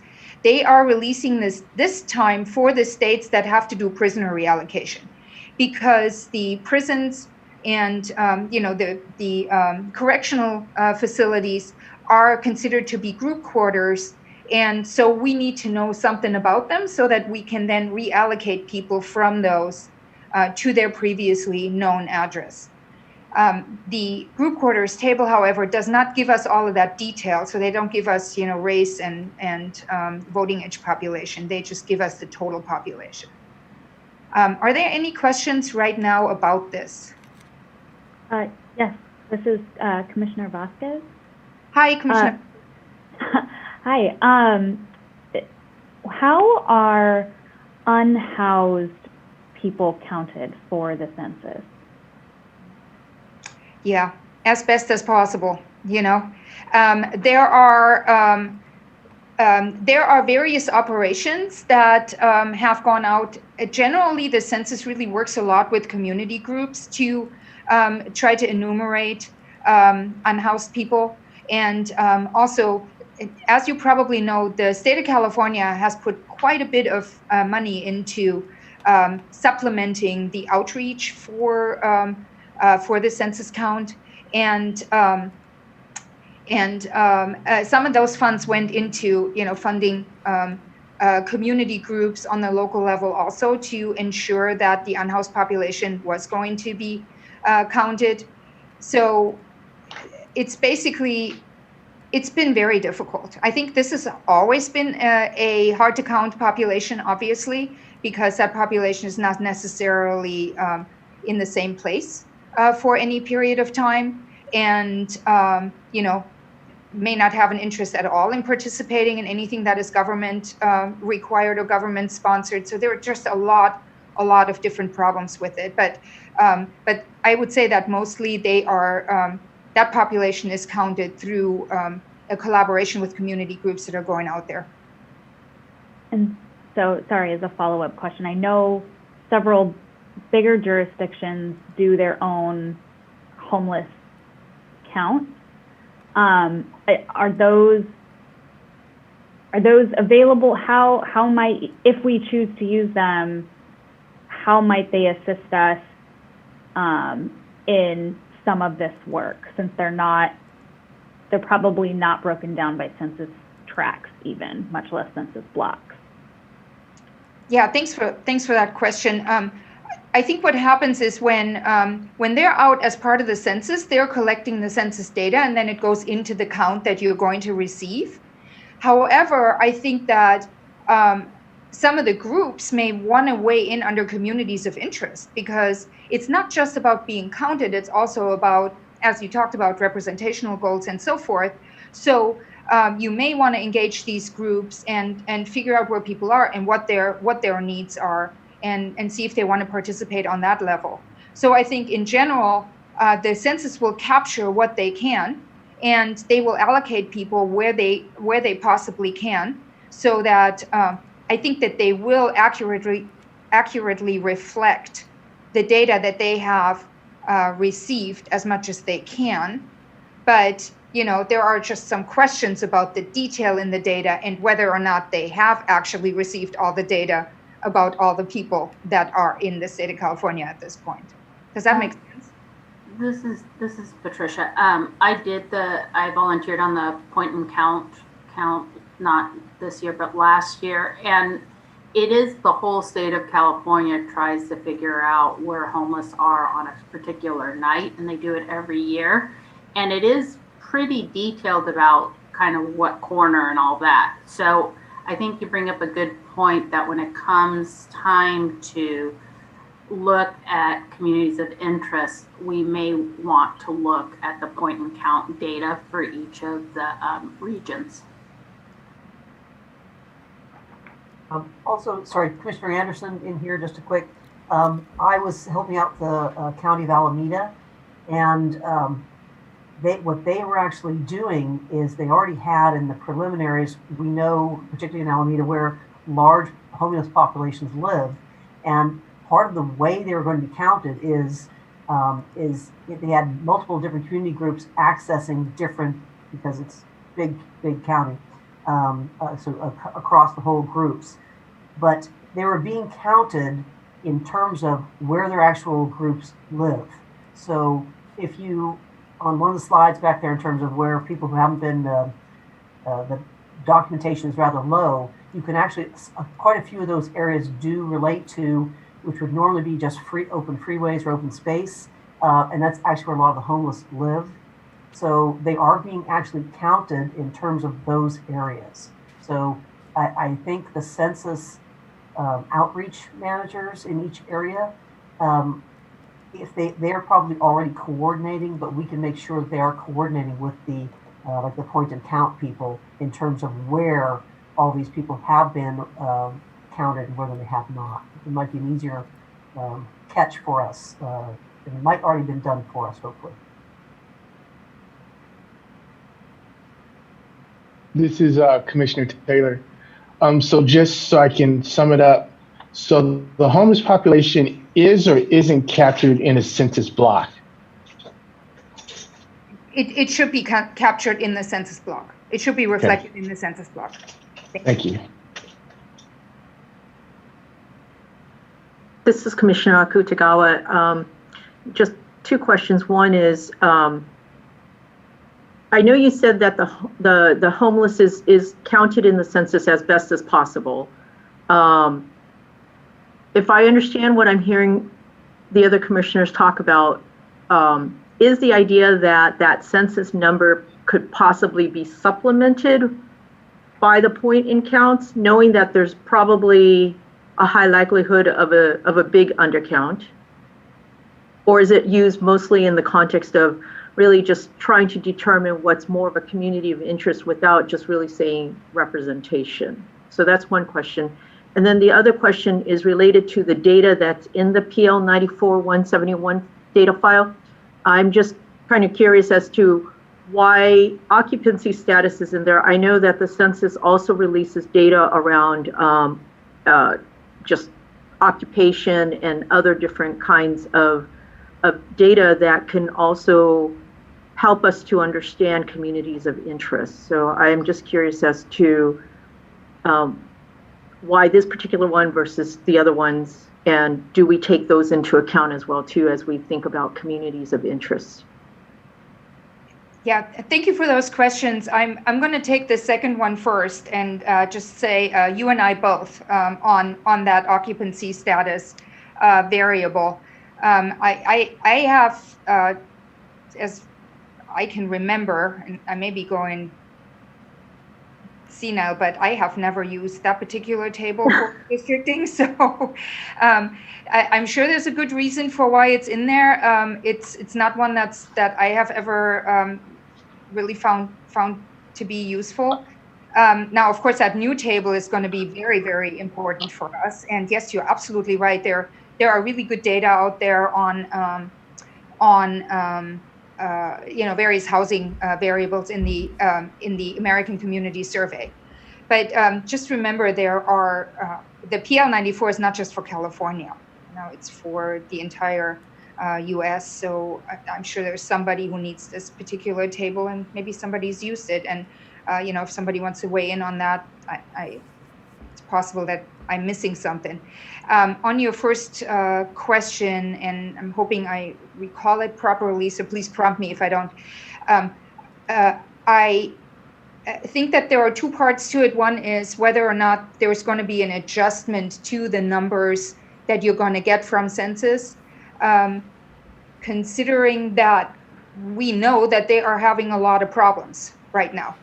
And I think that is something that we should talk about perhaps once they've stopped to count, and once we have perhaps received some of the measures that the census usually releases that talk about data quality. And there are some measures that are out there that we may be able to employ, but I think at this point, it's a little bit premature because there's so many things that are a moving target. The one thing that Commissioner Vasquez brought up, and then also echoed by Commissioners Anderson and I think another commissioner, was that there will be a lot of information available. There are so many people dealing with figuring out where the unhoused population is at this point, and there's been so much effort in trying to bring people into the census that reaching out perhaps under the community of interest criterion and talking to people and figuring out the geographies for what is really a changing also population. I mean, just because on April 1 on Census Day there was a particular population in one location doesn't mean that population is still there when you're drawing lines. So you may want to supplement anyway. I think you will be supplementing the information that you're getting from the census. And that's really kind of the genius thing about communities of interest, is that this is not stale information that you're able to get. You can reach out to people, and people can come out and say, this is what's going on now. This is not what was going on, as part of the community survey, 5 years ago. Or during the homeless count in Alameda County in April. This is what's going on right now when you are drawing lines. So you can be very responsive to that, I think. Ms. McDonald, it's Commissioner Turner. A quick question prompted by your comment in regards to the PL 94-171. Under the new table, the P5 that's there now, who determines which table, what do we receive or not in this file? That's determined by the census. So they've already determined what goes in there. That's part of their documentation, and I can provide you with a link after the meeting. I'll get it to you to Raul. They have a pretty good documentation set about what goes into these census files and for what purpose. So that might be good for you to have anyway. I was just curious about the addition of just the P5. Okay, thank you. Yeah, so thank you for that. Yeah, that really was prompted by the states that are doing the prisoner reallocation. Before this particular census, the group quarters file was not released at the same time with the PL 94 because people really just didn't need it, quote unquote. Well, some people really would have probably liked to have had it anyway, but this census, especially states like California, where we are doing prisoner reallocation, we really do need to know where the group quarters are because those are the areas that we're adjusting. So thank you. Thank you. Are there any more questions? If not, then this is Commissioner Akutagawa. I just to follow up on that table P5 question. I noticed that you said that they are not broken down by race or ethnicity. I am curious because if I recall correctly from Professor Levitt's presentation yesterday, he did show data that seemed to imply that depending on how occupants of the group quarters are counted, it can skew a racial demographic of a county because, for example, he used Lansing County and he said, population-wise, it's overwhelmingly white, but the group quarters population is overwhelmingly Black and Latino, and that can really skew the way that particular, census location is going to appear. And so it seems like, one, is that more broken down information available? It seems like that would be helpful for us to also understand as well, too, in terms of how we consider this particular population and which way we want to use it. Thank you for this question. This is such a great question because it really pulls together a lot of the different aspects of building this redistricting data set this time. So yes, the group quarters population is not broken down by race. It's only total. But look at the other tables. So the other tables have race and so forth in them. And do you remember I was talking about block boundary suggestion? So this program that we did at statewide database to make sure that the block boundaries were drawn in a way that made sense for the cities and counties and also for you to some extent. So, somebody looked at most of the 720,000 census blocks and tried to make sure that the geography worked. And one of the things that we looked at was, where are the prisons and where are the group quarters? So in areas where we were able to make sure that the prisons and the correctional facilities were in a single census block, in those areas, we know that we're going to get race and race for a population of 18 and over and so forth. And we know that it's a group quarter. So in that case, we will actually have the detail. So where it gets a little bit more fuzzy is where we have institutions or facilities that are not in a single census block, where there is other housing mixed in. And that does happen. And in those cases, we do the best we can. Please remember that when we received, and we'll go through this in a second, but when we received the data file from the Department of Corrections and Rehabilitation, they actually did send us race and ethnicity. So we will know the way that they collect it, not necessarily the way that the census collects it, but we do have information about the race and ethnicity of the population that is under the control of the California Department of Corrections and Rehabilitation. So we will be able to do this as best as possible. Does that make sense? Yes. Thank you very much. Thank you. Any other questions on this? And if not, I'll keep moving. This is Commissioner Fernandez. I just had a quick question for you. When we talk about reapportionment, because that has to deal with the congressional districts, they base the congressional districts solely on the census data. Is that correct?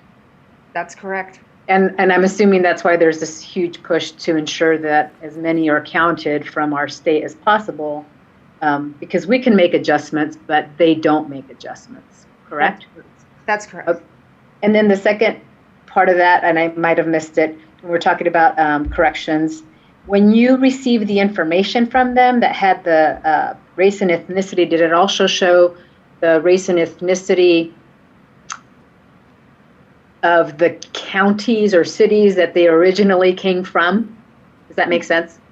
No, it didn't. So the data file that we received from CDCR is a data file that just shows what they collected for that particular person.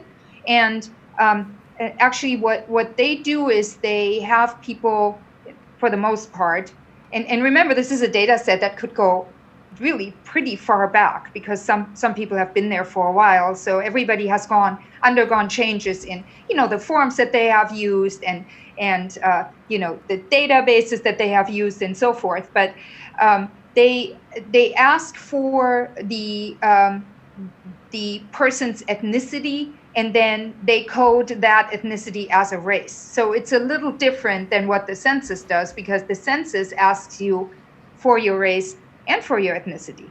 And it also gives you an option to check multiple race categories, So it is definitely a little bit apples and oranges, but, we'll make it work as best as we can. I'm sorry, just because I work for corrections, so I do know they have the information in detail, and I mean, that's something separate. How does corrections know what information to provide us? I mean, do we have like an opportunity to request specific information in terms of, so many inmates are from the Sacramento area initially, and here's the breakdown in terms of age and ethnicity and race? Who determines what we're going to get from them? Mm-hmm. So the election code section there's an election code section that speaks to that. I want to say it's 21003, but I will verify that because I don't have it in front of me. and it gets to a lot of numbers here. So I'll send that to you, and it's pretty clear what they have to, what exactly they have to provide. And, also considering, and you know this better than I do, obviously, everybody is very concerned about privacy and confidentiality. So, you don't want to release too much. We're already getting individual level information with addresses, and we're not getting names. We're getting a unique code.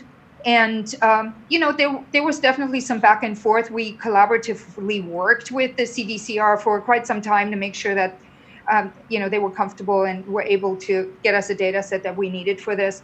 So we have, the previous addresses, but, we can always merge in, once we have this information, we can merge in the race and ethnicity or the demographics from the areas where people come from. So that is no problem, because we know where they came from, because one of the data items in there is also the location of where these where the Mhm. are residing at the moment. Right. We know where to take them out, and we know, where to put them back in. Okay, thank you. Wonderful. So I have one more question. It's Commissioner Taylor. So as we continue to look at the group quarters information, are we just going to get back information from the CDR, or is it going to include like Orange County, LA County, and juvenile populations, and exclude the federal population? yeah, thanks for that question. So on this particular slide, these are all the things that you're getting from that we're getting from the census. So this does not refer to what we're getting from the CDCR. Okay. And again, I think it is election code section 21003. It spells out exactly who is covered by this, and it is actually adult populations. So, it's not the juvenile populations. But I have some slides on this in a little while, and we can go over this one more time in a little bit more detail if you wish. So, but I hope that answered your question. Yep. Okay, thank you. This is Commissioner Akutagawa again. I am curious, why is it that the juvenile population is not being counted? Because if we're counting the adults, I mean, isn't this about counting all people? Okay, so they are counted in the census. They're just not covered by the reallocation under election code section 21003. So there's just no reallocation from the place where people are currently held to their last known address. So election code section 21003 just does not cover everybody who is institutionalized. It only covers some populations. So in other words, juveniles are counted in whatever location they're housed, and there's no option to consider them as part of where they came from. Not at this point, as far as I know, and I am not an attorney, so I just have to. This is where I wish I could make Justin, like the genie in the bottle appear. But maybe your counsel can weigh in on this. I'm sure you can get an answer from one of the attorneys that are affiliated with this process exactly on what went into the thinking there, and why these populations are not covered. I mean, that seems more apples to oranges than anything than what you had previously mentioned. So, okay, thank you. This is helpful. Sorry, Commissioner Anderson here. Just a quick. I think it's because it's for the Federal Voting Rights Act, so they're concerned about voting age and the racial and just in part of that. Got it. That's it. That's just an thought. Good point. Commissioner Kennedy here. Ms. McDonald, I'm looking at 21003, and I did a search for the word adult and a search for the word juvenile. It doesn't show any hits with either word in 21003, and in fact 21003 subsection A sub 1 is calling for information regarding each inmate incarcerated in a state correctional facility. Now, some of those words might implicitly exclude youth, but I'm not seeing anything in the plain language of the statute that would exclude youth. Yeah, thank you for that. And I'm gonna want to table this question partially, if possible, just to go back to my notes. But I actually think that in the CDCR, in the facilities that the law asks for, there are generally no juveniles housed. So that may be the distinction there. But again, with your permission, I would love to go back to my notes and just verify that. And I'm happy to provide you with that information later, perhaps after lunch already. So I'll go back to my notes. But thank you. Shall we go on? So thanks again for this very engaging conversation. This is really great. Here's just a quick informational slide going back to equal population. This is from the last redistricting. So the ideal population, and Justin has gone through that. Of course, how do you get your ideal population? You figure out what is your total population for the entire jurisdiction that you're responsible for, and then you divide it by the number of districts. So last time we had 465,000 and some for the assembly, twice that for the Senate, because we have 80 assembly districts and 40 Senate districts. We have 53 congressional districts, and we'll find out sometime in December or at some point how many congressional districts you will be responsible for redrawing. And then there's Board of Equalization districts, which there are 4. And you can see what the deviations were. And of course, I'm not going to linger on this slide because Justin talked at length about deviations and handcuffing and being too hard on yourself and making your life a little bit more difficult and or less difficult, and what you can and cannot do. So this is really just a data slide that gives you some information about what this all looked like in practice when the commission was done in 2011.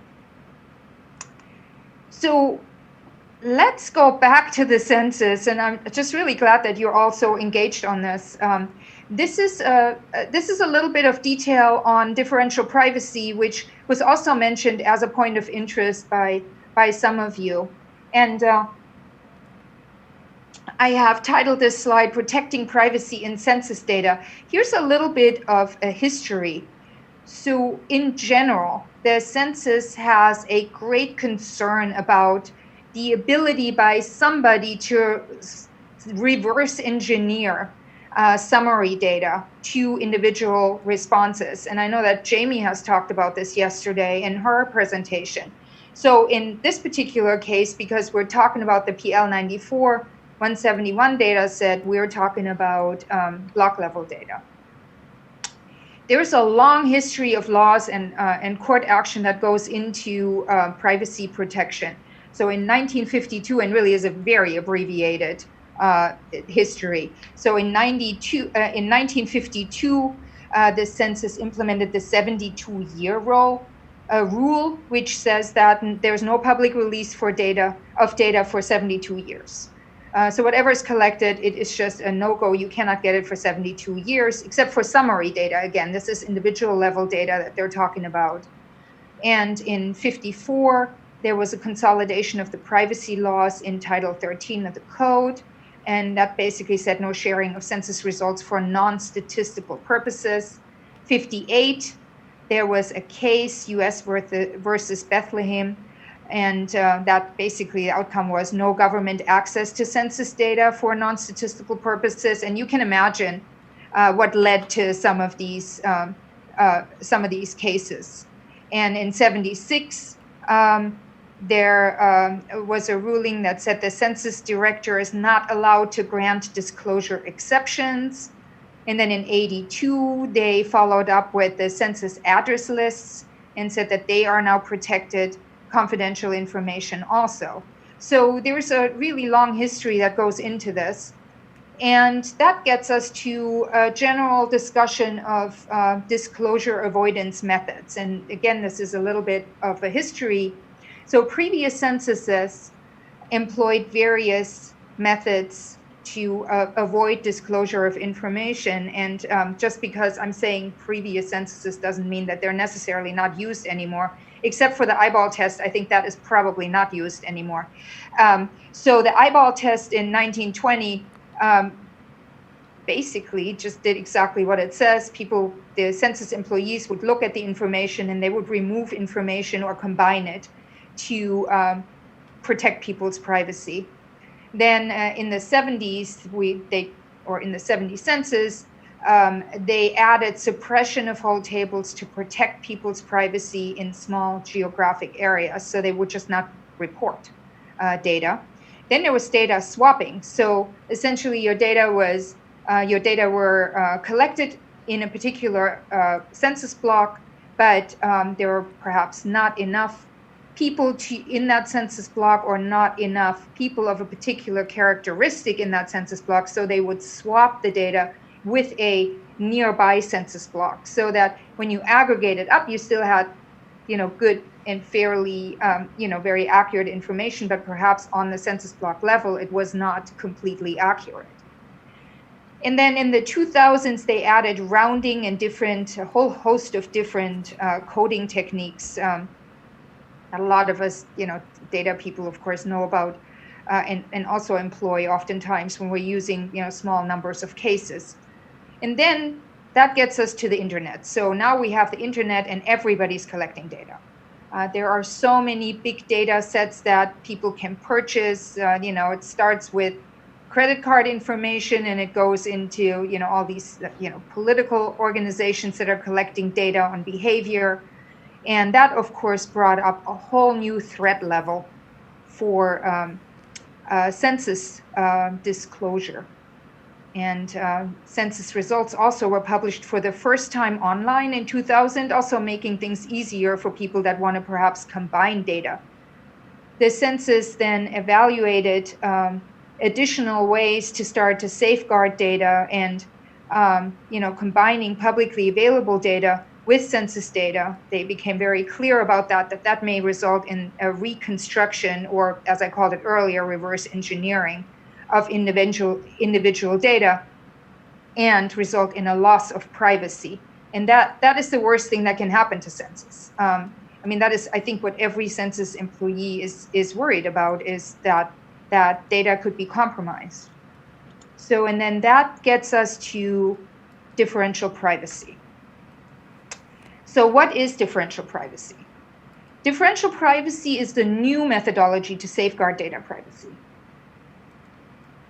So it's just, it kind of just comes, this is all an evolution as times are changing, as new data sets are available, as computers are becoming more powerful and so forth. So differential privacy will see its first large-scale implementation in Census 2020 in the PL 94-171 data set.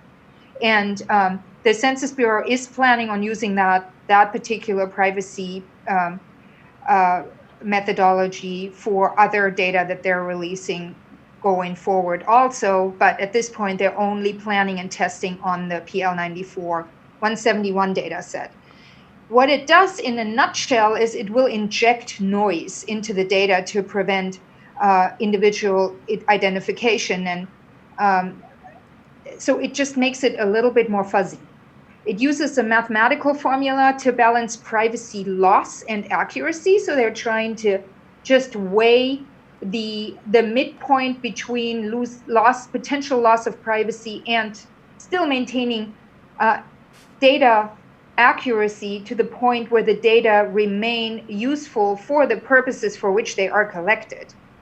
And there's a side note for the mathematicians amongst all of us, of which I am not one, by the way.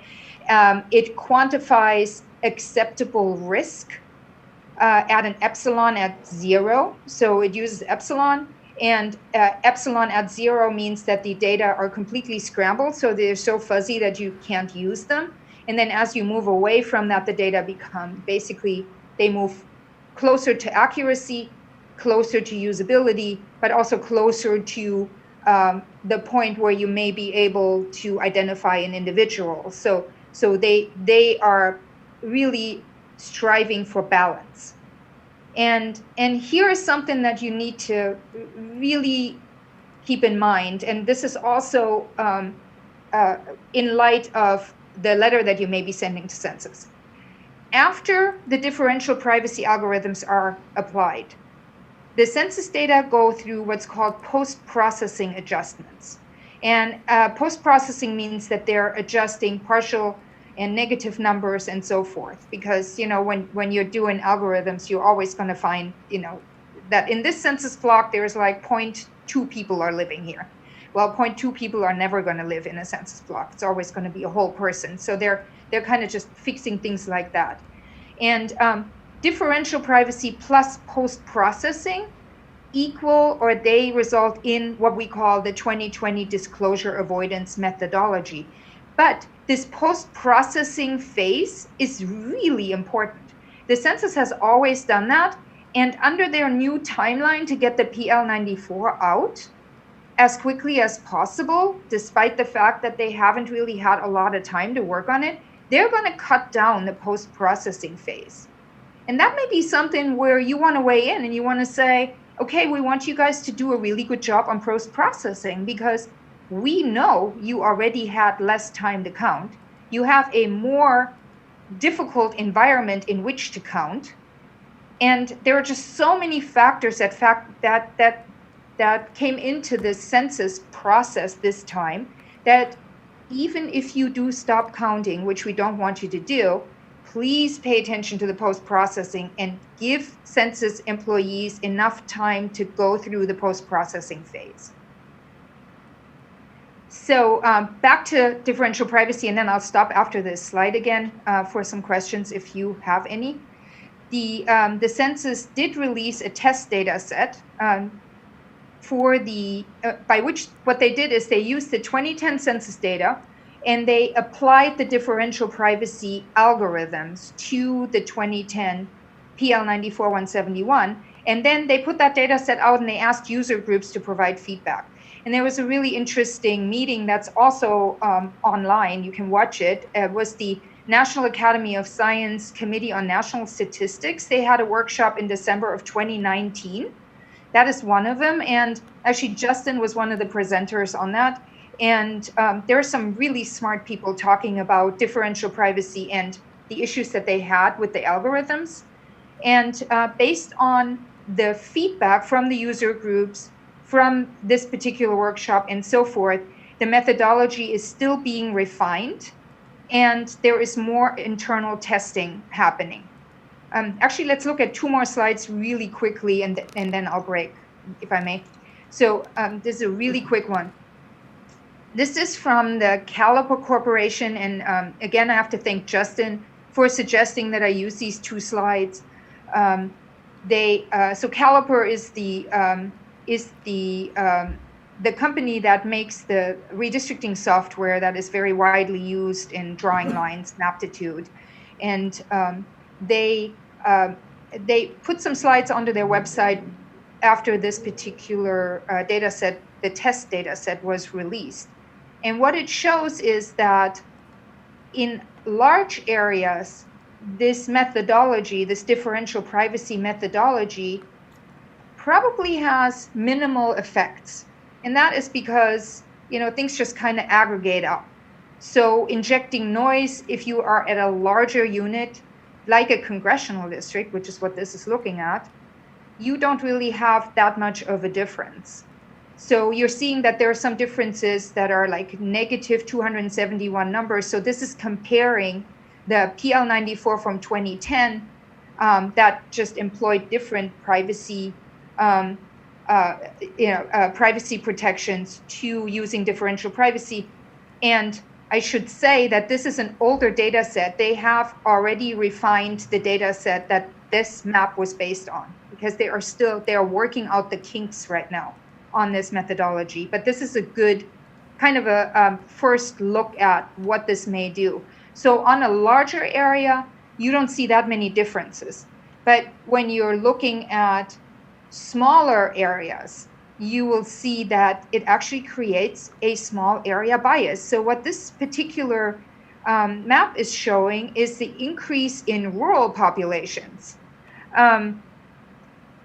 for when you're applying differential privacy to the 2010 census data. What it shows is the dark red shows 5,000 persons or more that were added. So this is what the 2010 census data set would look like if we were using it today with the differential privacy applied to it. And I was talking to Justin about this for quite some time about, you know, how to best explain this. And the way that he explains it, which I think is really good, is that he says, look, when you're looking at an urban area and you're looking at a rural area, in rural areas, you have fewer people living in these census units. So when they're trying to make the data a little bit more fuzzy, what they sometimes do is they just add more people to have more data points. So that is what basically drives that shift from the urban to the rural area, to kind of just inject that level of noise. And that is where the error comes in. And again, perhaps we shouldn't spend too much time on this particular map. It was made in 2019. They have gone through some methodological changes already. They are going to release a new census data set, a new test data set for differential privacy in, I think, the end of this month. So there will be people working on this and figuring out, you know, where is the bias? Is there a bias? And making suggestions to the census on how they could perhaps improve this data set. But this is a good illustration of what can happen. So I'm going to stop right here, and please, if you have any questions, or if I lost you someplace, please ask. Thank you. And I know this is really in the weeds.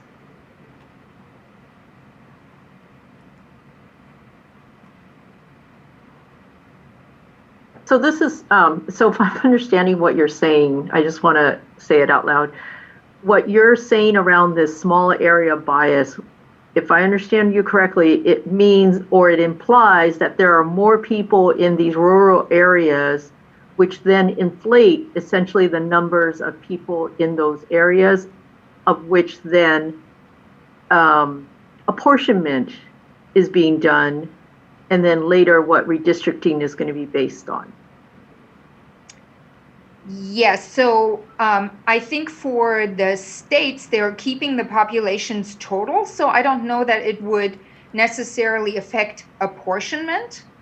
But on redistricting, yes, you may see, I mean, if this remains the same, which I'm guessing after they saw these slides, the census probably went back and did what they could to minimize that bias. But yes, that's what it would do. And I think that's why it's really important to continue to engage in a conversation about what's going on with census, and, you know, what is happening with these analytics. What do we know? You know, I think this is more important for you, so much more important for you than it was for the last commission, just because this is just a completely new world with all of the issues that we already know about.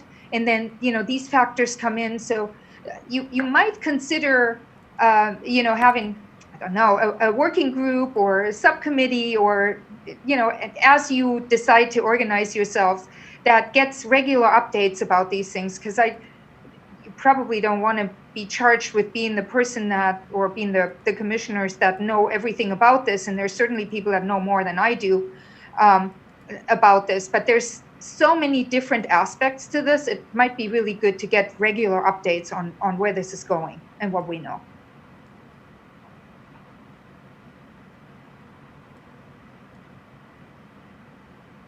So differential privacy, then, that's a policy decision by the Census Bureau to apply in the post-processing. And, you know, that's within their right to to introduce that that additional methodology. But it seems like the kind of thing that could be challenged, right? I mean, you are, adjusting numbers, and there seems to be some, I don't know.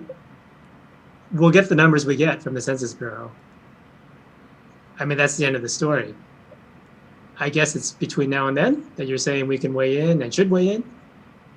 Yeah. Well, I think they can probably do, post-processing is going to be really important. It's going to be really important that they really go through all of these analytics and all of these checks that they usually employ and really take their time to do it well, because that can make up for some of these issues. And you're right. I mean, the census is going to give us what the census is going to give us. Part of the problem is that they've actually shown that the privacy protections that they used in 2010 are not good enough anymore to protect privacy. So they've kind of boxed themselves in a little bit, right? Because what was available before, they have shown themselves is not going to be good enough for this particular census. So this is, they believe, the best possible privacy protection methodology that is available to them. And, to their credit, and I love this about the census, is that they really do reach out to user groups, they ask for feedback, and they collaborate with people. They do what they can to bring people into the process. But in the end, they're going to have to do something to protect the data and to protect everybody's privacy, because as everybody who's worked on census knows, we're telling people, fill this out. Your privacy will be protected. So the census can then not go out and say, well, here's this fantastic data set, and 10 minutes later, somebody who has a really good computer and access to every data set known to people in the US, has added this all up and has reverse engineered to individual level information. So that would be the end of the census, really, if you think about it. So that's kind of where we're at. It's a pickle. Yeah. Right. Wow. Okay. Thanks. See what time it is. So it is 12:20. Madam Chair, would you like me to go on to the next slide, or how would you? We actually have until 12:40 before we have to, but if this is a natural breaking point, you tell me. Can we get in another 20 minutes, or should we break now? I could go for another 20 minutes. I think this is a breaking point after talking about that particular topic, but I think we can cover the next topic pretty easily in the next 20 minutes. Okay, let's do that. Thank you. Yeah, thank you. So this is going to be a little bit easier, I think, in general to digest, and I know there's been a lot of information.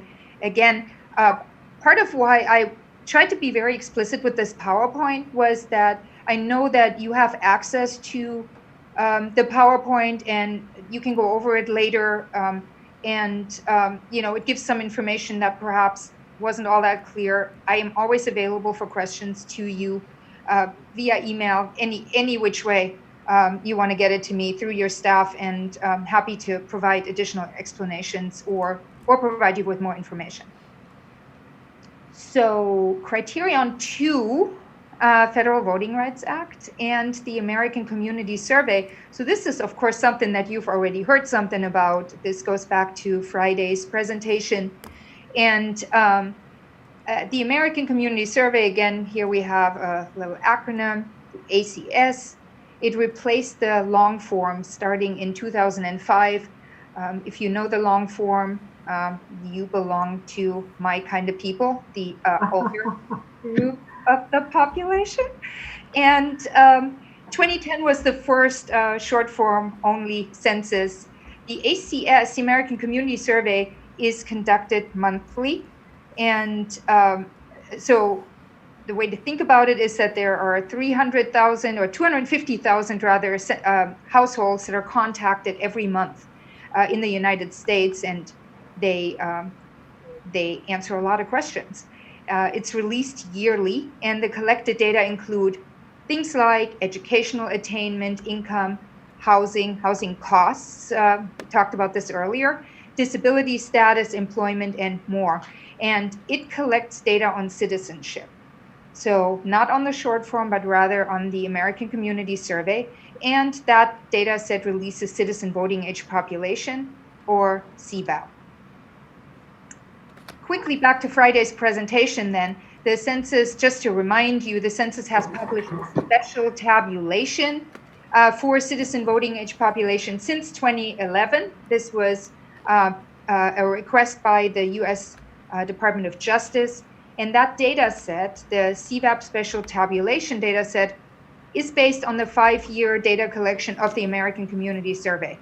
The data set has been used for voting rights assessments and compliance since 2011. So again, this is a longitudinal data set. People have worked with it. We know something about this data set. We know the pros and cons of it. And following are a couple of slides that show how California voting age population has changed over time. And this is also that somebody had asked for, one of the commissioners had mentioned. So, and I think I had said maybe Eric McGee, who's going after Commissioner Anchetta, former Commissioner Anchetta, and I, maybe he could provide that slide, but I think he was already said or he didn't get the message. So, so here it is. Here is the slide. So this is the citizen voting age population trends, and this was shared by a colleague of mine, and it looks at how citizen voting age population in various groups has changed over time. So what you're seeing is the different categories. Black is African American Black, red is Asian Pacific Islanders, so not just Asian, it's Asian and Pacific Islanders combined. Green is Latino, yellow is white, and this kind of goes in order of years. So the first column is the ACS release from 2005 through 2009. And then the next column is 2006 through 2010. Then we go, 2007 to 2011 and so forth. And you can see how some of these data groups go up and some of them go down. So what you're seeing is whites, the citizen voting age population, as reflected in this special tabulation, has really changed from 2005, from the 2005 through 2009 release to 2014 through 2018, from 55.4% to 47.3%. And at the same time, for example, Latinos have gone up from 23.3 in 05 through 09 to 29.2. And even though you may think, well, that should have gone quicker, or that number should be bigger, remember that there are naturalization rates that factor into citizenship also, right? So not everybody is necessarily born, in the U.S.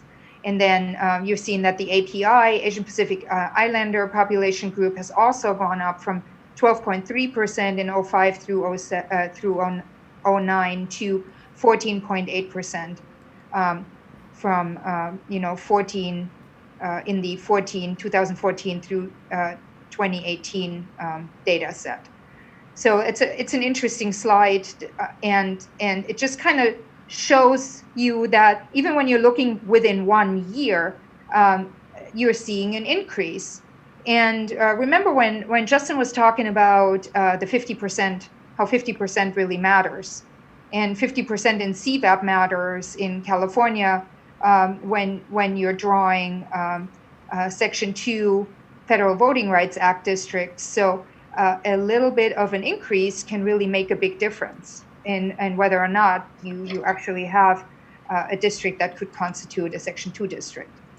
And on that note, this is again, another slide that was shared with me that is Latino majority citizen voting age population. And you're of course welcome to look at that in more detail, perhaps over the break or later.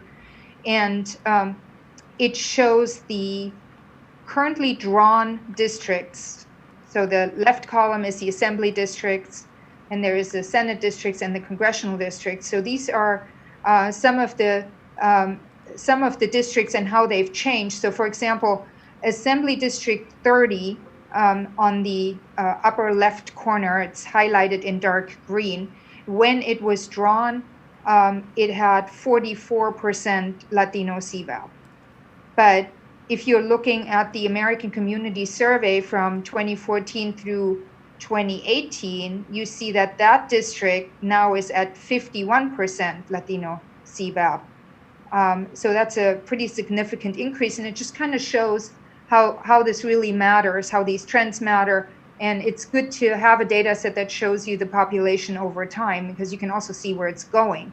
Another example is Assembly District 32, which has gone from 46.3% to 57.9%. So that's a pretty large increase. And again, these are, older numbers. And you're seeing some of this in the Senate districts, of course, and then also in the congressional districts as well. Are there any questions on this? If not, then I will move on and we'll see if we can get through a few more slides before lunch. Okay, so this is Federal Voting Rights Act and mapping data. So these are the 2011 assembly districts. So this just kind of goes along with this data set that I just showed earlier. These are the Latino in the Southland, the Latino districts, and the Asian districts that the previous commission drew that had a citizen voting age population of 50% or more. And this is a slide again that a colleague shared with me. This is using the American Community Survey CVAP data that to maybe start early. And so let me just explain this. So the last slide showed where the Voting Rights Act impacted the lines in 2011. So this is just a slide that kind of shows where you may have some of the areas that could impact the lines in 2021. So this is based on the current district boundaries, and the areas in red are all the various districts. So they're Assembly and Congressional and Senate. And based on the most current American Community Survey, they have either Latino or Asian citizen voting age population that's greater than 45%. So why is it greater than 45% and not like greater than 50%, which is what we've talked about previously? And that is because we have another year of population growth, of course, to account for. So this may look a little different when you're getting the new CVAP data set in February of 2021. And then also you can kind of imagine that areas where the citizen voting age population 10 years ago was where there was no way to draw majority minority districts. So the last commission didn't have to really maximize representation for a protected class, but now due to like changing demographics, a small adjustment might actually turn this into a Section 2 district. So again, it may not just be possible, it may actually be required. I should say that this is not a perfect map. Looking at this, it misses some significant Asian populations, in particular in Orange County and in the St. Gabriel Valley, and some of the Black population concentrations in South LA. So I wouldn't say interpret this as the be all end all for where the Voting Rights Act applies in California. It's really kind of just a brushstroke of where you might be looking to perhaps collect some additional data. It gives you some sense of the areas where it's likely a factor that you have to consider. And you see that there's a lot of area. In fact, the areas in red, they cover almost a third of the entire state of California. So there's definitely a lot of consideration. So as discussed previously, in our Friday presentation with former Commissioner Anchetta, we're pretty excited to get this CVAP data set out of the census. Sorry, I'm putting it like that, but honestly, I didn't think it was going to happen. I just thought, hey, we'll ask, and what can they say? They can say no, but they said yes. So it gives you an option to jumpstart early, and and you could get a jumpstart on doing a racially polarized voting analysis if you so choose, and also consider that at the statewide database, we are collecting data. We are going to have some data processed already for the general election of 2020. So there will be more data available. You have data over time. So, I hope you'll find this slide useful, and I hope you'll find this data set useful. And, if you decide to hire a consultant who can do this for you early, then this is your optional data set to get started. I'm going to stop right here. What time is it? We're almost at lunch, I think. And if you have any questions, I think this could be a stopping point, or we could go through a little bit more of the CVAP data set. So. No, this is fine. This is a good stopping. Okay. Wonderful. Okay, so we can stop now. Can you hear me? Yes, I can. Thank you. Thank you very much. Okay, so commissioners, we'll stop and break now for lunch. When we come back from lunch, we will need to take public comment as per our commitment, and then we will continue on with the presentation and your questions. So we'll lunch from 12:35 to 1:35. Commissioner Turner, before you have us adjourn, we already have, am I correct in saying we have Professor right 1:30? So who is going next? Yes, we will continue. I have currently staff is reaching out to delay, if we're able to delay Matt. So we'll have that information when we return. Thank you. Thank you. Alrighty, 1:35, we'll be back. We'll recess now for lunch. Good afternoon and welcome back from our lunch. We will resume our meeting for today, and we're going to start at the top of the hour with our public comment. And so I am hopeful that we have some public that's listening in, and if you have comments, we will take them at this time. So Ryan, would you please check to see if we have anyone waiting in queue?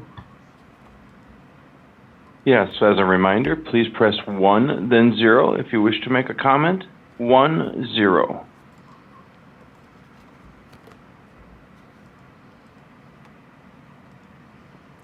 And allowing a few moments, we do not have anyone in queue at this time. We'll wait a couple of minutes since we are starting with public comments to see if we have anyone that dials in before we begin.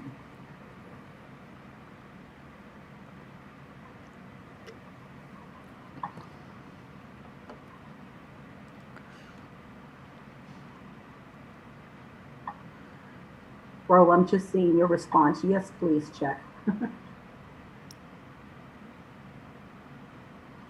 And as a reminder, please press 1, 0.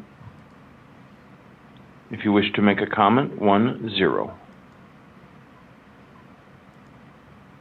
And we have no one in queue at this time.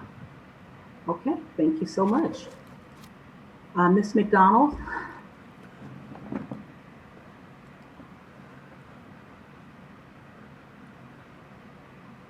See if she's back on.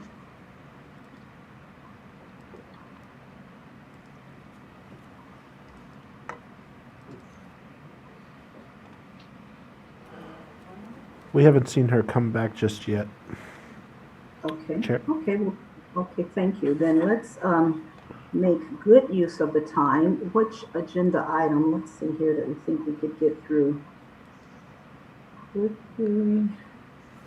Madam Chair, you might want to inquire on the 3 committees that are checking on the staff applications to see when they'd be ready to discuss those items.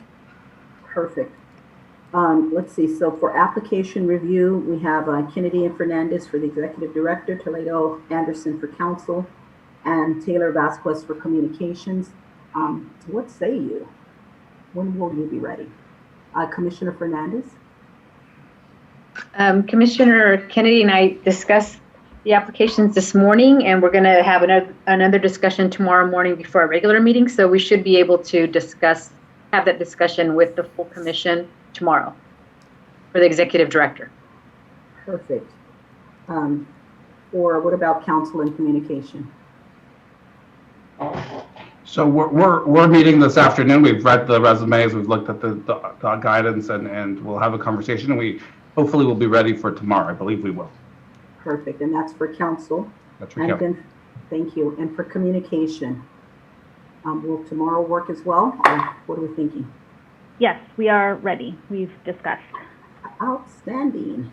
And for the rotating chairs, I know that Commissioners Yee and Toledo has been anxiously awaiting responses for those that's willing to participate as a chair. If you can get back to them expeditiously, they will perhaps be ready tomorrow if they can get all of our responses.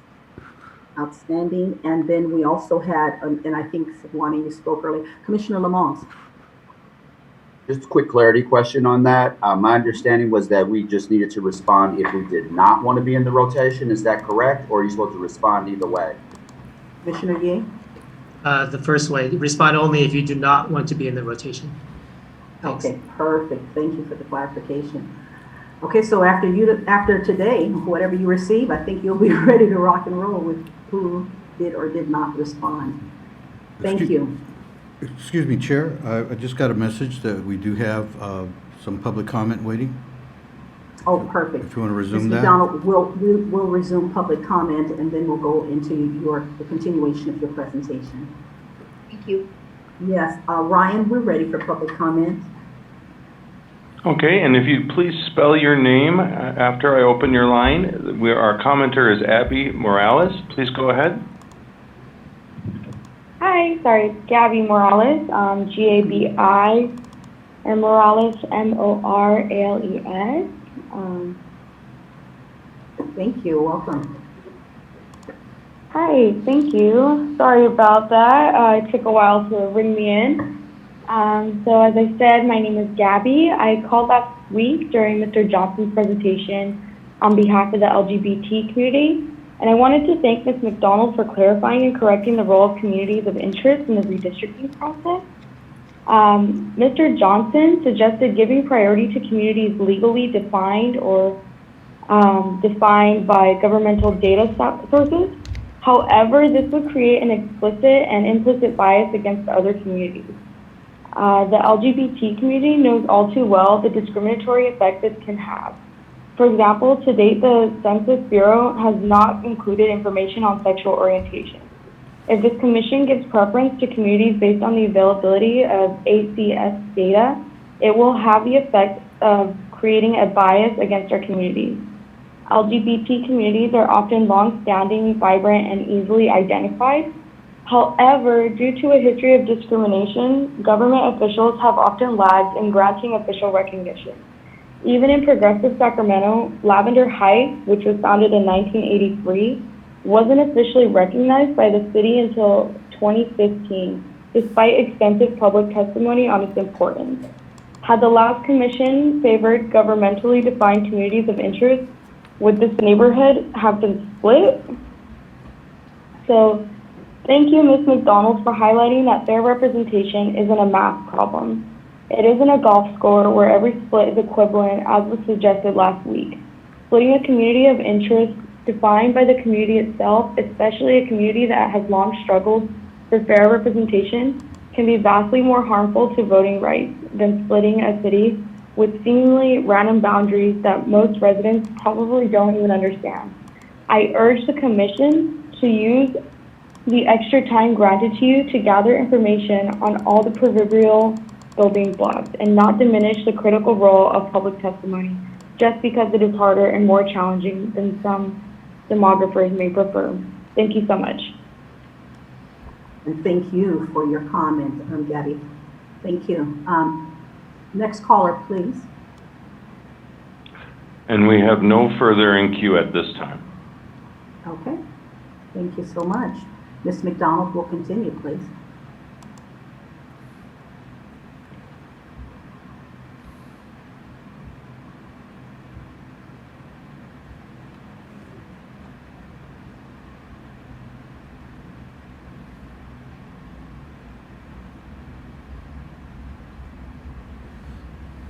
Ms. McDonald?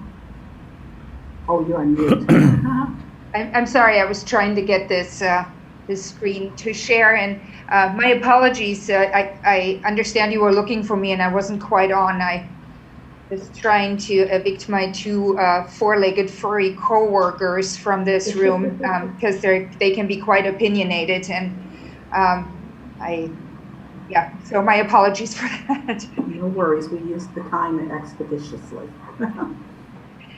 Thank you for your attention to the presentation so far. I really appreciate talking to all of you about this and with all of you about this. It's a really great conversation for me. Before I get moving on this slide, I wanted to update you on a question that came up earlier on the prisoner reallocation, and wanted to thank Commissioner Kennedy about his question on juveniles and whether the juvenile facilities were included. And I looked back onto my records and also was able to connect with a colleague, with Ethan Jones from the Assembly Elections and Redistricting Committee. Thank you very much, Ethan. He also went back through his notes, and Commissioner Kennedy is correct. Adult is not in the language at this point. We actually changed that. That language was changed with Assembly Bill 2172. That was the Weber bill, and we clarified in that bill the information that was going to be given to statewide database, and found out that adult correctional facilities was actually not perhaps the correct term to use. The bill now references facilities under the control of the California Department of Corrections and Rehabilitation, and in fact, juvenile facilities are part of that data set. So my apologies for the confusion. Thank you very much, Commissioner Kennedy, for jumping onto the election code and for looking that up. I had the word adult from the previous version of the bill in my head. So thank you. I wanted to clarify that.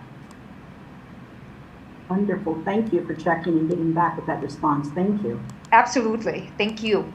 So going back to where we stopped, we are now talking about the ACS CVAP versus the post-2020 CVAP data set. So this goes again back to our Friday conversation, and one of the commissioners, I think it may have been Commissioner Anderson, had asked what administrative data sets may be part of the post-2020 citizen voting age population data set. So this comes from their documentation. And again, they have not yet, so again, this is not the data set that former Commissioner Anchetta, and I were able to secure for your use. This is the data set that will be released at the same time as the PL 94-171, whenever that is. This is a brand new data set that we have not yet seen. And apparently there are still some questions. So the documentation, as thin as it is at this point, says that the post-2020 CVAP is expecting to use and is evaluating data from federal administrative record sources, including the following. And there's a whole list: Social Security Administration, Internal Revenue Service, Centers for Medicare and Medicaid Services, Department of Housing and Urban Development, and so forth. So again, these are federal data sources. These are administrative data, as opposed to American Community Survey, which is compiled from actual interviews with people. So that's actually a survey. And in addition to these data sources, they are also perhaps expecting to use when available, and again, we talked about this, about what may be available from the state of California.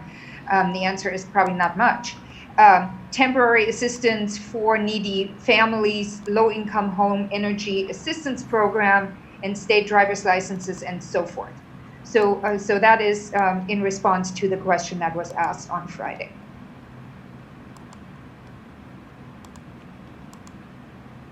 Why is the screen not moving? Just to clarify, this is the attempt that's being done to figure out who's undocumented and who's not? This is the attempt to compile a different citizen voting age population data set. That is this particular attempt. Just to throw in here, yes, my assumption is obviously that the Census Bureau is acting on behalf of the wishes of the Trump administration and the Secretary of State. Should we have a new president come 2021, this could change. Is that correct? That the Census Bureau, would they have enough time to go back and do some of the processing, or are we completely missing it? Will we have completely missed it if the administration changes? Yeah, I think that, so first of all, you're correct that, if there is a new administration, all kinds of things could happen. At this point, from what I know, they are focusing on just getting the reapportionment data set done, and that pretty much means all hands on deck. So a lot of people that would have been working on something like this are now working on something else.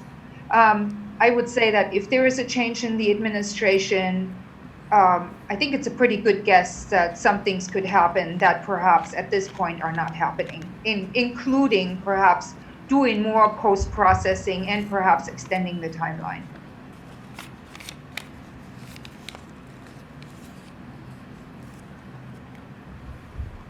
Thank you. So a little bit more about the ACS, and on some of these points we've already touched. The ACS, the American Community Survey, is not a count of the population. So that is something to remember when you're thinking about how to use that data set. It produces estimates that are comparable for geographies recognized by the Census Bureau. So those geographies, of course, are census blocks, census tracts, and so forth. It's generally described as a portrait of the population. And remember, I spoke about the PL94, the short form data, as a snapshot. So snapshot as of census day, and portrait is something that is developed kind of over a longer period of time. It's more descriptive. The 5-year ACS estimates are released yearly for small geographies, and then the 3-year estimates are released for larger geographies. And they're also actually released yearly, but I touched on this on Friday, so I won't go into too much detail on this. The larger geographies, there are 20,000 people and up. And if you think about this in terms of mapping it, if you were to map it, you would have a lot of areas that are not covered with any data on the 3-year estimates. And ACS data, this is a note to self, they are not released on the census block level. So the PL94 data, the snapshot of the population, those data are released on the census block level. This is a nifty little chart that I've been using for many years, and it kind of just shows you how the different census geographies are relating to each other and what nests in what. So at the very bottom, you see that there's blocks, so census blocks, and you see that they nest in all of these other geographies that are recognized by the census. So BGs are block groups, and then there's census tracts if you go up in the middle, and then there's counties and states. So nothing is essentially split by a census block, which is why the census block is so powerful for us when we're thinking about building districts. And that's also why redistricting databases are built on the census block. Because once you have them, you have that flexibility to go, where others may not be able to go. This is a slide, and this is something that Jamie was trying to show yesterday, and I'm not sure how clear it was. but this might illustrate a little bit better what she was trying to show. Ms. McDonald. Yes. Excuse me, it's Commissioner Turner. Back on the previous page on the chart that you referred back to frequently. Yes. I didn't quite grasp this chart. Can you tell me again, what should this be telling me? Absolutely. Thank you for that question. So this is a chart that shows census geography. So these are the various census geographies that the census basically reports various sets of data on. And some of these are geographies that you're probably not going to be working with ever. Not in this process and not in any other process, but other ones, they might just be good to know. So at the very bottom in the center of this chart, you see blocks. So that refers to census blocks. Census blocks are the units of analysis or the little geographies on which we get our short form data. So the PL94 is released on a census block.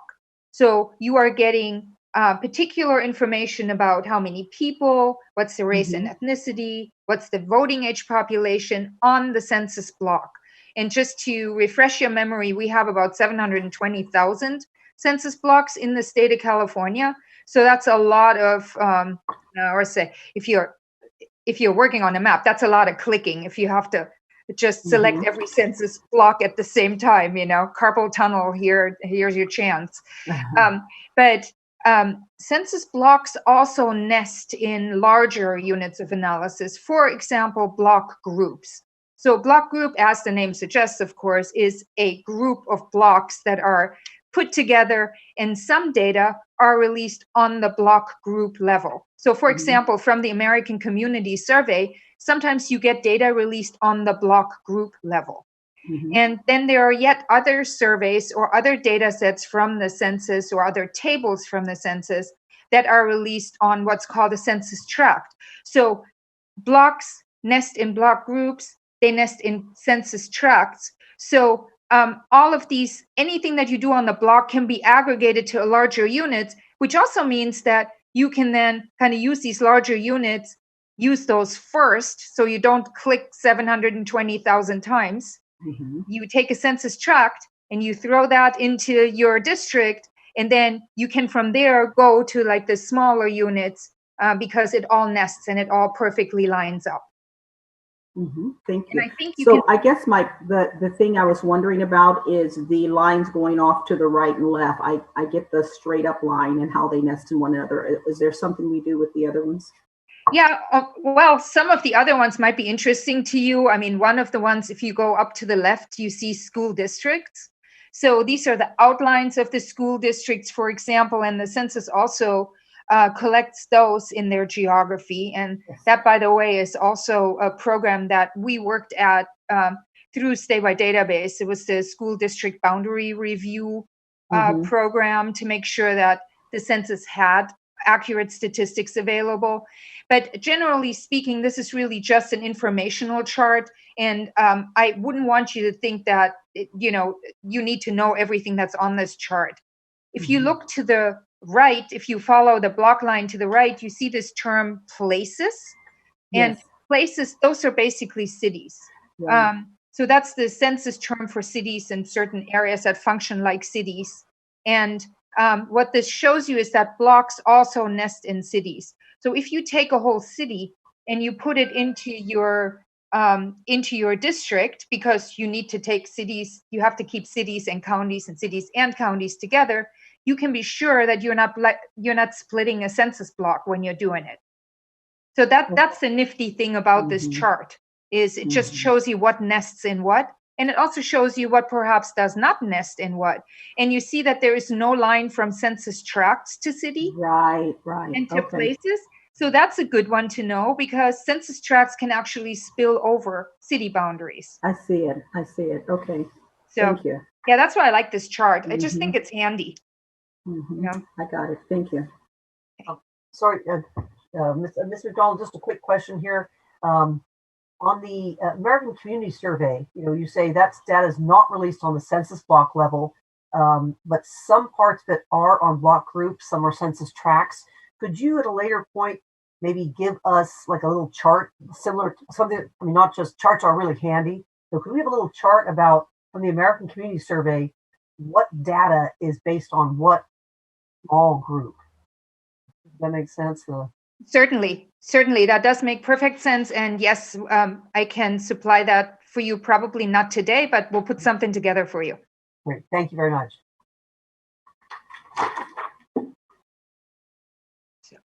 Oh, here we go. Okay, so this is just a little visualization of what we just spoke about. So this is a map that shows some of these small census units, and the red little dotted lines are census blocks, and you see the census block groups. Those are the ones that are in the faint purple, and I don't know how this shows up on your screen. So these are, the second largest units that are in there. And then the darker lines that are not dotted or striped, the very dark lines, those are census tracts. So that's essentially how the census geography is built, and you'll become used to these pretty quickly. In particular, I would say probably blocks and tracts, because block groups are not that frequently used, and that kind of is what it is. So this is Patricia. One of the things from having used census data that gets really frustrating for the community, and this will happen with neighborhoods and community of interest, is that they have nothing in common with the zip codes. So communities of interest, usually neighborhoods will, know each other by their zip code, and the tracts, none of that, as you can see from the previous one, feeds into that. So that's just something to keep in the back of our minds. Yeah, absolutely. It's a really good point. Thank you. So really quick, just census geography by the numbers, and I've already mentioned this. California, we have 58 counties, and in 2010 we had the following units of analysis or census units that were delineated: 8,000 something census tracts, 23,000 something census block groups, and 710,144 census blocks. And in around February, probably we will get new census geography. And then we'll see how many units we have. The census was really trying to maybe get rid of some of these blocks, clean up some of this geography, but we just don't know what it's going to look like. So that'll be interesting. If there are no questions on this, then I will go on to Criterion 2 and election data. We had some questions on that earlier. Does that sound good? Okay. So election data. Election data are necessary for the Federal Voting Rights Act for assessment and for compliance. And they are used along with the PL 94-171 data set and the ACS data, as we've heard before. And election data really consist of two data sets. It's the SOR, or Statement of Registration, and the SOV stands for Statement of Vote. So these are the two data sets that we think about. This is the answer to the question that was asked earlier about where do we get these data, and we get them from the registrars of voters and from the Secretary of State. That's how they are collected. And the Statement of Registration is what we call an individual level data set, because we know for each individual how that person was registered, and for example, when they were registered and so forth. We know their age and so forth. And but the Statement of Vote, because the vote is private, that is a precinct level data set. So there are multiple responses or ballots that get compiled into an aggregate data set. So the smallest unit of analysis on which the Statement of Vote is available is the precinct. So this is very similar to the smallest unit of analysis on which census data are available is the census block, right? And here, this is a precinct. And of course, we're all familiar with this because, we're all voters, and we know that precinct results are released. And this is just a little information about how that works. So let's go back to these geographies that we just discussed. in the data sets that we talked about different geographies. We talked about census blocks, which are the smallest for the census, and then census block groups and tracts, which are a little bit bigger. And then we also talked about election precincts. And Commissioner Anderson just weighed in on zip codes, for example. That is also another geography that we haven't even talked about because some people think in zip codes. So there's a lot of geographies in this space. Census geography is maintained by the Census Bureau. It stays constant for 10 years. Remember, I said that we're getting a new set of blocks in February. That is, by the way, a delay. We usually get the new census geography in December of the year ending with 0. So this is a 2-month delay. Precinct geography is maintained by the 58 registrars of voters, and those are essentially organizing units to conduct the elections and then release the results. Precincts in California change pretty frequently, and they oftentimes change with every election, which keeps us all on our toes and makes things very interesting. Here is a slide that shows you some detail on the differences between election precincts and census blocks. So again, and this is thanks to Jamie for providing these slides for this presentation, the census block boundary is the one with the red stripes, the little like broken up dots there. And the precinct boundary is this darker gray boundary that basically encompasses some of the census blocks, but it also splits some of the census blocks. If you look toward the left in the more leftish center of the slide, you can see one of these census blocks that's split, or actually multiple ones. And here's a little insert of that. So this is an example of a census block that is split among 3 precincts. And that gets us to what a redistricting database actually is and what it does. So a redistricting database solves the problem of conflicting and frequently changing geographies. The way to think about this is that you don't want to hop from geography level to geography level when you are looking at these different data sets. What you really want is you want as many data points as possible on the same geography, so that you can look at all of them at the same geography and then build your districts with that. So redistricting databases contain various data sets, and they are merged and they get then released on the census block level. So typically a redistricting data set contains census data, the PL94, the American Community Survey data, which, by the way, you've heard is released not on the census block, but rather on the block group. So a redistricting data set will put that also on the census block. And statement of vote data, which you heard is released on the election precinct level, and statement of registration data, which are individual level data. Okay, so all of these data sets are merged and released on the same unit of analysis, which is the census block. And that essentially is a redistricting database. And that is a redistricting database no matter where you go. So it's not just California, it's anybody who releases or who builds redistricting databases. This is what they try to accomplish, more or less. So redistricting data in California, government code section 8253 says the legislature shall take all steps necessary to ensure that a complete and accurate computerized database is available for redistricting, and that procedures are in place to provide the public ready access to redistricting data. And that is the function that we provide through the statewide database.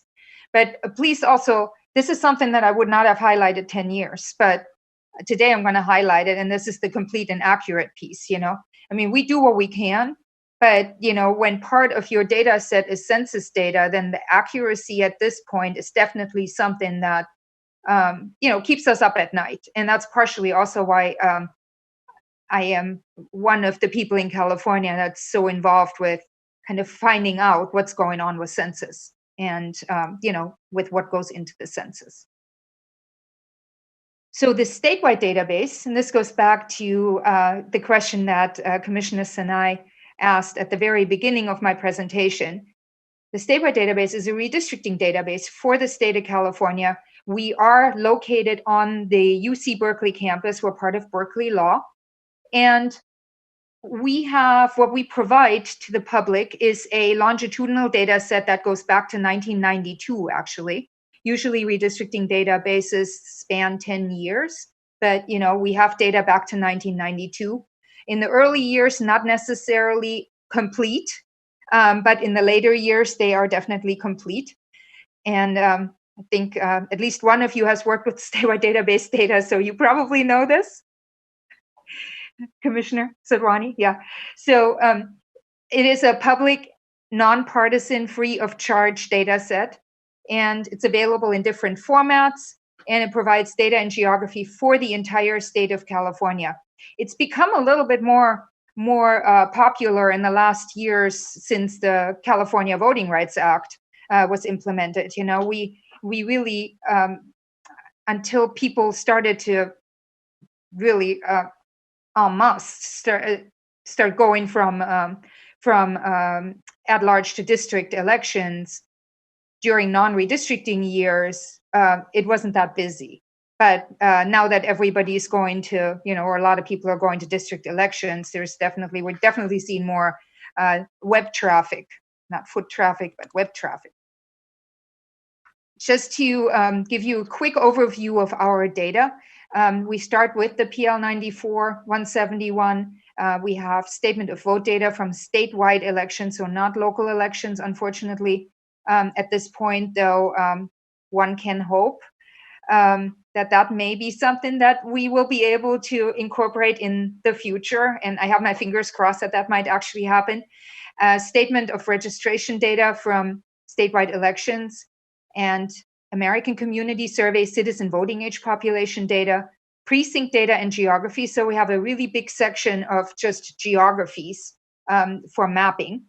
And then in every year ending with 1, we produce a redistricting data set that contains the new census data and multiple elections on the census block level. So I'm going to stop right here for a second, and then we can go into the reallocation of census data, of prisoner data one more time very briefly. But if you have any questions on the redistricting data set section, I'm very happy to answer them. And if not, then I'll go on. Question about, go ahead. Okay, so how do you reconcile the data that comes in larger geographies down to the census block level? That was also my question. Yes. So we have a very talented statistician from Caltech who has been working on this, and there is no short answer to this. I hate to tell you, but there is a really we have documentation on exactly how that works, and I'm happy to send that to you. You can take a look at it, and then if you'd like to talk about that in more detail, we can schedule that for the future. Essentially, the registration data are geocoded, so that's pretty much the easiest part of it because we have individual level census data, and then we have one person at statewide database that is responsible for making sure that the precinct geography is properly digitized and makes sure that makes it into the database. And then there are various statistical processes, including ecological inference, that go into building this data set. So that's a quick question to a quick answer to a very complicated question.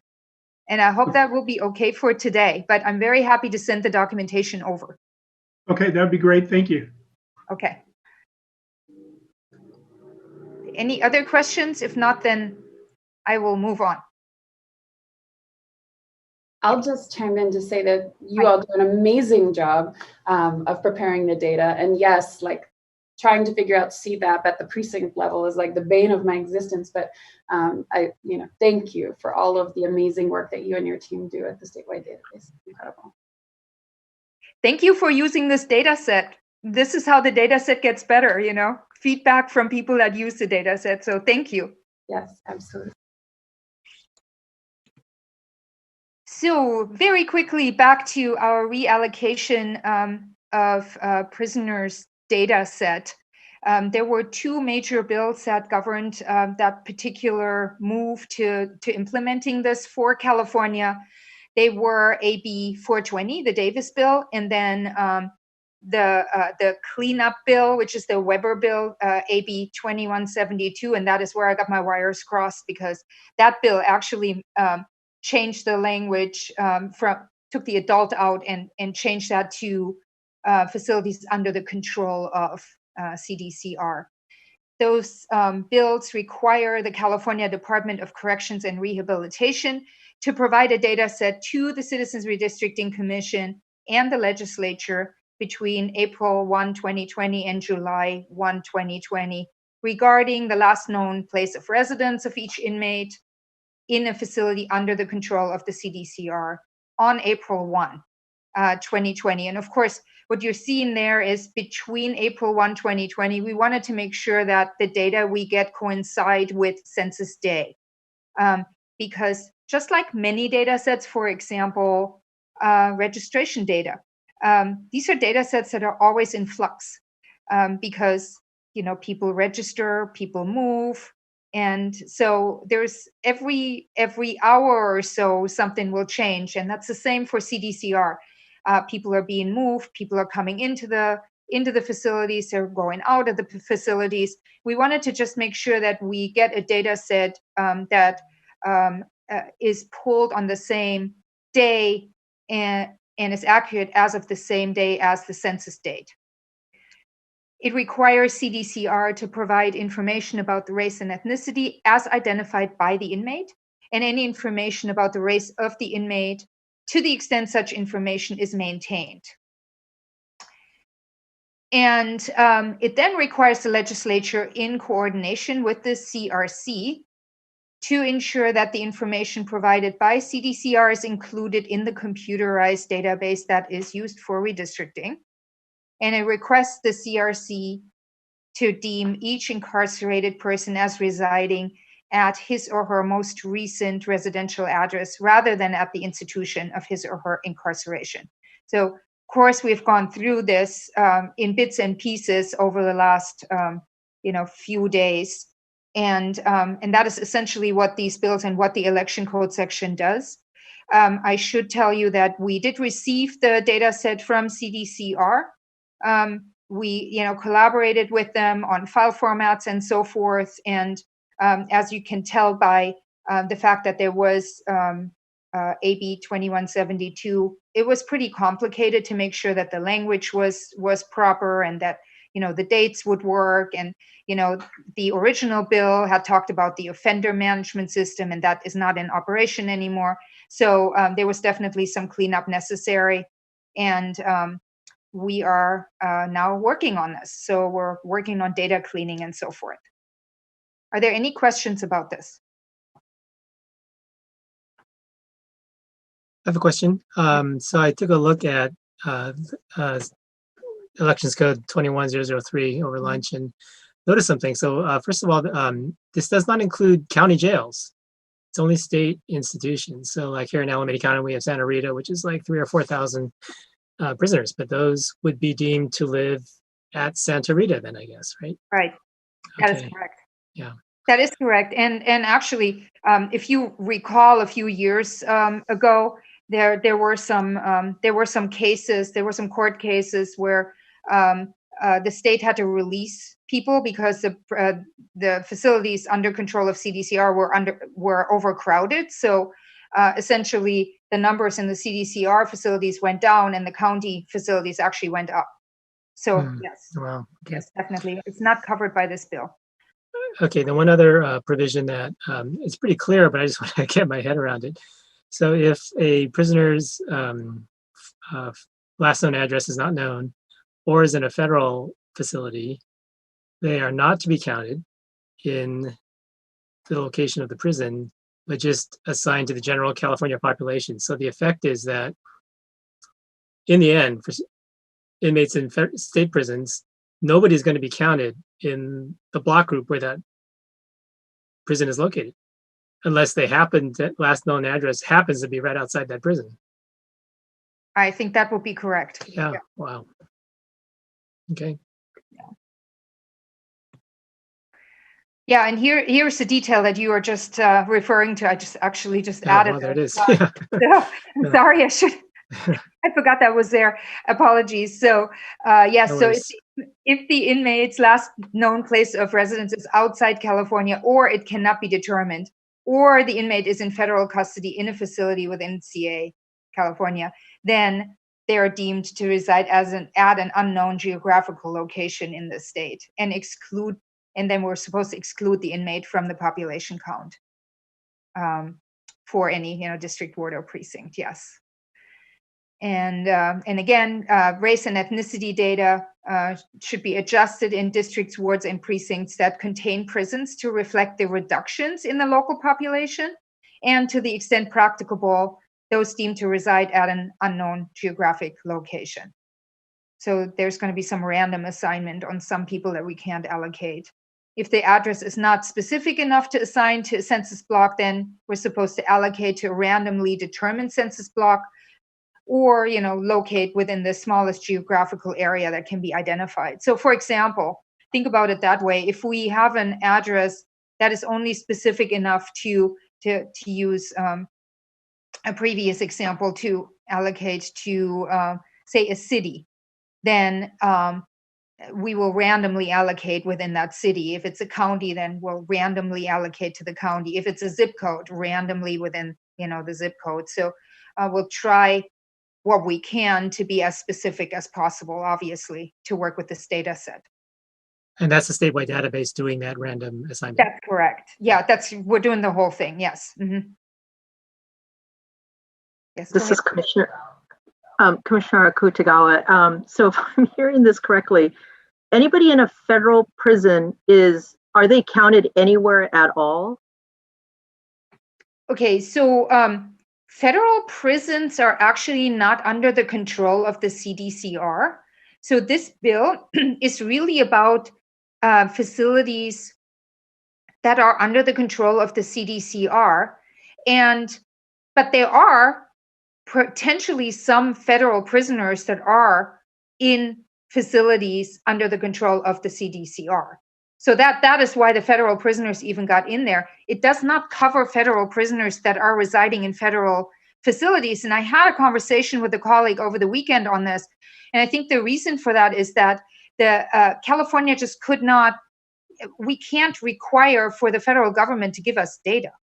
But, we could get data from the state of California and from CDCR. So I think that was the intent here, was to do what could be controlled and what could be done, but not require something that in all likelihood cannot be done with this bill. And there might be, this might actually, again, be something that Justin could weigh in on, because he just knows more about the legal implications of these issues. I think I just asked, one, it's out of curiosity in terms of wanting to understand if and by whom are they accounted for. In other words, if not by California, then, are they counted in any kind of census numbers? Because it just makes me think, if for whatever reason they're released, they just then all of a sudden pop up as if they're a newborn or something like that again.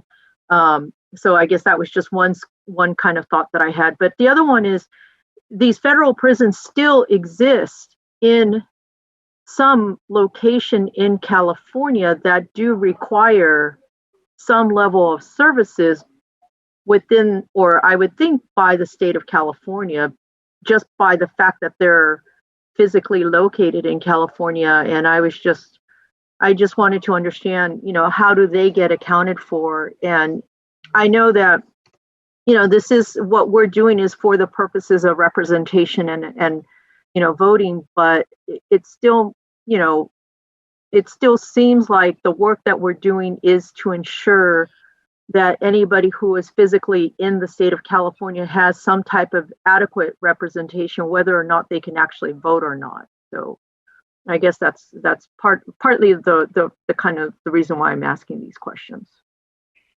Right, and thank you for that. So if it's of any help, the number of people that are in the data set that for whom the last known place of residence was outside of California is actually very small. So this is not going to be a large number. And again, as you just said, this is really just for the redistricting database. So for example, federal funding and things like that are not going to be affected by this move, right? So I can probably get you a more accurate, an accurate number about like who is in that small little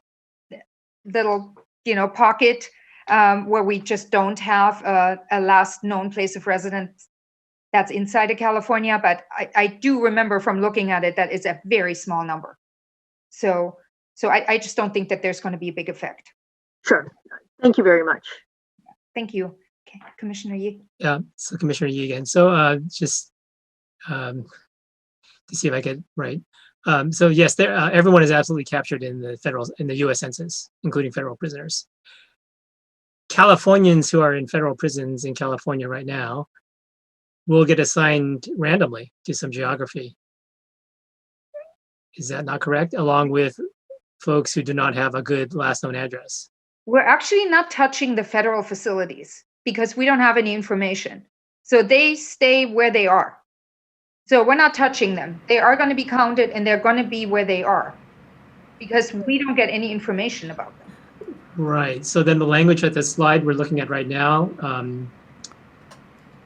deemed to reside at an unknown geographical location in the state are and excluded from main population. Okay. Okay. Right. Okay. Yeah. So it's a summary slide. So to make it fit on the slide, I took a bunch of words out, but these bills, they refer to, these bills, they refer to facilities under the control of the California, of CDCR. So California Department of Corrections and Rehabilitation, because that is where we get the data. So when we're talking about federal prisoners, we are actually talking about federal prisoners that may be that may be temporarily or whenever were on April 1, incarcerated in a facility under the control of CDCR. Right. So they will be counted in the total state population for reapportionment purposes, but will not be assigned to any geography for redistricting purposes. That's correct. And just to clarify, the immigration detention centers, those are considered federal, so they're not part of this conversation. I think that is correct, yes. That's my understanding also.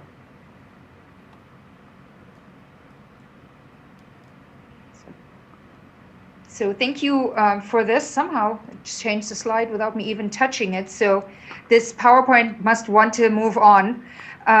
So if that's okay with you, then I will do that. So what does this all mean? Very quickly, in summary, California will be adjusting the data that it will receive from the census. And the Citizens Redistricting Commission, you must consider whether or not you want to use the adjusted data set for redistricting. And then you're going to have to explain to the public why the redistricting data for California may be slightly different from the PL 94-171 as compared to the census, because the census is going to have this data set out on their website, but not the adjusted data set, right? Our data set is going to be a little different. And I've had quite a few conversations with some of the software providers to make sure that they know that, because the last thing you want is confusion. You don't want to have hour-long conversations with people that are saying that your data are wrong because they're not the same as what the census has on their website. So this is something to keep in mind. this all will be made more complicated by the application of differential privacy methods, because we're talking about differential privacy and disclosure avoidance and post-processing, and the census is going to give us a particular data set, but we don't really know what we're going to get from them. And because those data are going to be a little bit, they have noise infused. Well, when we're going to go through, we're kind of looking at a data set that the CDCR gave us, and that's actually an accurate data set about where people were. So some of that may not correspond exactly to what the census gives us, but I have my fingers crossed that this is not going to be a big problem. And if it is, we will let you know, because you need to know about this. So. Here is a timeline slide that I provided for you. And so just to kind of go back about to the ongoing uncertainty about when we're going to get the data, which for the last commission, that was not something that they had to worry about, right? That was one of the very certain things that they had was we're going to get the data by a particular time, and then give a little time to stay by database to integrate the election data and so forth, and off we go to the races. But you don't really know when that's going to happen. But it is interesting and important perhaps to look at how these data issues fit into a larger timeline, and that's why I'm hoping this particular chart's going to be helpful to you. So if you look at this chart, you see it divided into 3 colors, and yellow is the period after the commission forms, but before you can start to draw lines with the PL94 data. The green is time after the release of the data up to the deadline to finish the maps. So that's where you're putting the maps together. And the red are bookends with commission formation on the front end, and then post-mapping work on the back end, like dealing with any litigation, or as Justin says, certain litigation, and considering potentially statutory amendments for the next cycle or whatever you need to do. So if you think about it in terms of red light, green light, yellow light, then this perhaps makes sense. There's some takeaways on this one, which is that even with the uncertainty, you actually have a lot of time compared to what the last commission had. And I know it doesn't seem that way, and this may all, especially after the last couple of days of presentations, it may sound a little overwhelming. Honestly, I mean, it sounds overwhelming to me just talking about it. But, if you go back to the original timeline for the release of the PL94, you're going to have twice as long in the yellow phase as the last commission. So when the last commission was, already trying to juggle line drawing and all of that, no matter what happens federally, you do have time to be deliberate in, debating and discussing data issues and know how to organize yourself and gathering public input and so forth. So there is definitely time. But second, while you have more time, you also probably have to use it wisely, because these things, they just creep up on you, and all of a sudden, you are scrambling. And there is no redistricting without scrambling at some point. There just is. I mean, I haven't seen it if there is. So, with a narrow exception, you still have just 4 months to draw all these districts. And so you have, roughly the same amount of time to do that as the last commission did. And then, finally, and this is something you want to discuss with council, if we do go back to the original census timeline and the data are released before July, the court did encourage the commission to make every effort to expedite the process, but they didn't say you have to go back to the original timeline. So you may be able to just squeeze some more time out of it. And if I were you, I'd use it for sure, because, remembering the last time, it was just a lot of work for a very, very brief period of time. And a lot of things could have been done much more thoroughly with more time available. So that may mean finishing before December, but it could also mean that you finish August 15 or any time, before December. So, and that's really, if you look at the lower slide there, the 2021 commission shortened census plus court, That's that like gradation between green and red in the lower right-hand corner. And, you know, there's legitimate reasons for why you may need to take advantage of that. So last time, the census data, the PL, were actually released a little early, and that meant that the Statewide Database was also able to release the data early. And if the Census Bureau needs more time, then you may need to take advantage of the flexibility that you have from the court. Or, you know, there may be bad count, and we heard a lot about that. But again, you know, the last commission had 8 months, and you have at a minimum 12 months to do this. So hopefully this is another illustration of something that you know. But, you know, hopefully it's helpful. If there are no questions on this, then I'll move on to contiguity very quickly, and the rest, okay, thank you. The rest of this should probably go pretty quick. So contiguity, very quickly, districts shall be geographically contiguous is what the Constitution says.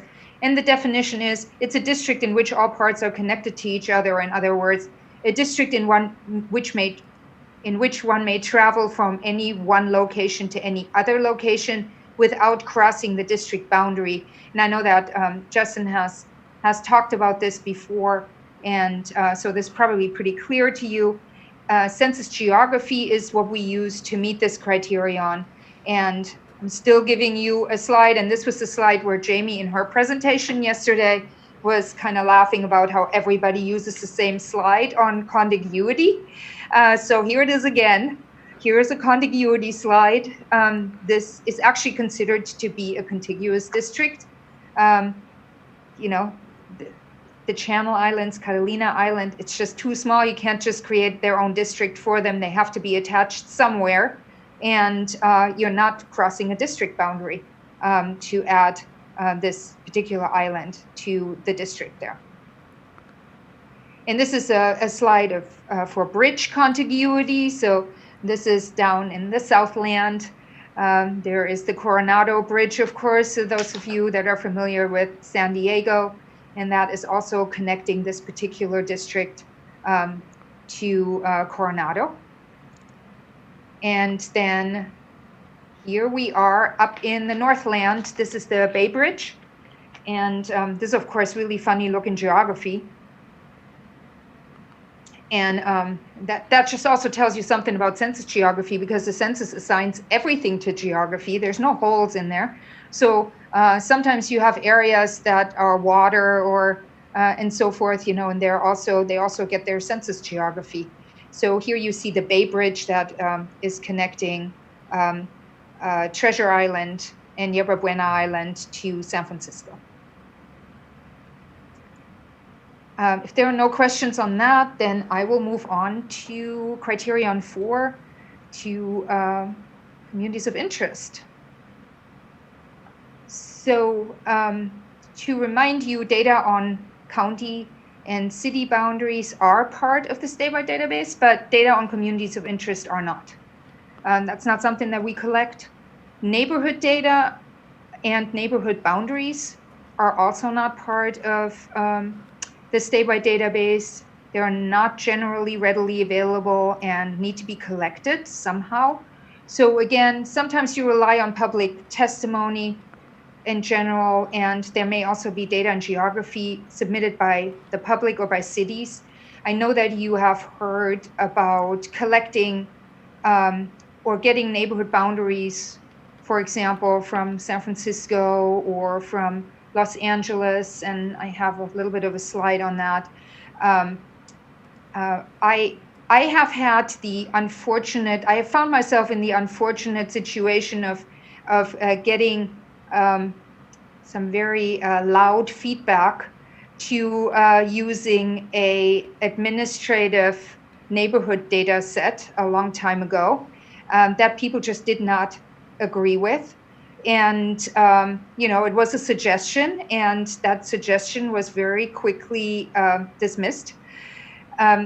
What you'll find when you collect neighborhoods from cities, that sometimes people will say, yeah, that's great. That's definitely that's my neighborhood, those are our neighborhoods, and we organize around those neighborhoods. But in other situations, you may find that those are not the neighborhoods that people organize around, or that are in fact in any way used by people.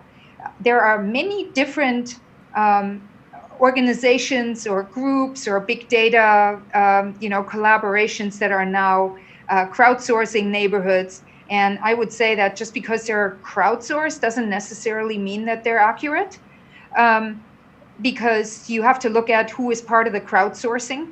And oftentimes crowdsourcing does not include some people that are just not part of the digital universe the way that some other people are. So it can exclude people.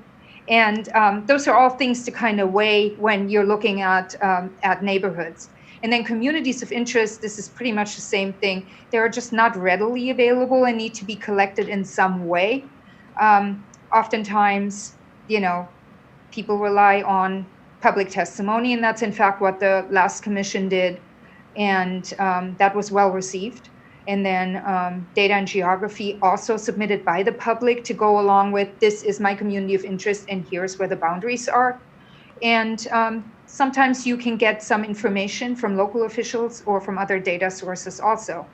So public input and this particular criterion. Again, it's not ranked within the criterion, right? So cities, counties, neighborhoods, communities of interest are all on the same level. And that's sometimes really hard when you're working with this criterion to wrap your head around, because yeah, of course, we all know where the city is, and how can a city not be more important than this little neighborhood that happened to grow across the city boundary? But if you're following the law, you have to consider that with the same weight as the city boundary. So Government Code Section 8253 says the commission shall establish and implement an open hearing process for public input and deliberation that shall be subject to public notice and promoted through a thorough outreach program to solicit broad public participation in the redistricting public review process. And that is, of course, kind of where the outreach to communities to collect those data and so forth can come in. And that is also, you kind of see this throughout the Constitution. I think throughout the approach that the last commission took also was that they took this very seriously, that they're supposed to be collaborative with the communities to come in and just share what they knew about their communities and share what representational needs that they had. Again, California Constitution Article 21 provides some definitions and some examples. And we had some people that fit very well into these examples. Some communities fit very well, and others were just a little bit more creative, essentially. One thing to keep in mind is that, of course, communities of interest shall not include relationships with political parties, incumbents, or political candidates, the no politics, exclusion. And that's also something that's going to come up, because this is for many people, a very important federal election that's coming up, and people are organizing right now around political parties and around political candidates. So it's very likely that people get to know each other and really feel very strongly that they have a community built around that. But that is something that this particular section of the Constitution says you can just not take into consideration. So how do you then define a community of interest? So you do it through a public input process that solicits information from those that live or work in the community. You can request oral or written testimony about the community. You ask the public for input, for example, on what bonds your community, what is your commonality, where is your community located, what are the borders, and then you could also ask, why should it stay together? But I don't know that you're going to need it. That particular question, it may be a variation of these questions. And again, that may not be the only data set that you use, but that is a good starting point to have a conversation with people. And it's been tried. It was tried in '98. I was in the PhD program at Berkeley, and I wrote my master's thesis on this. This was essentially my master's thesis.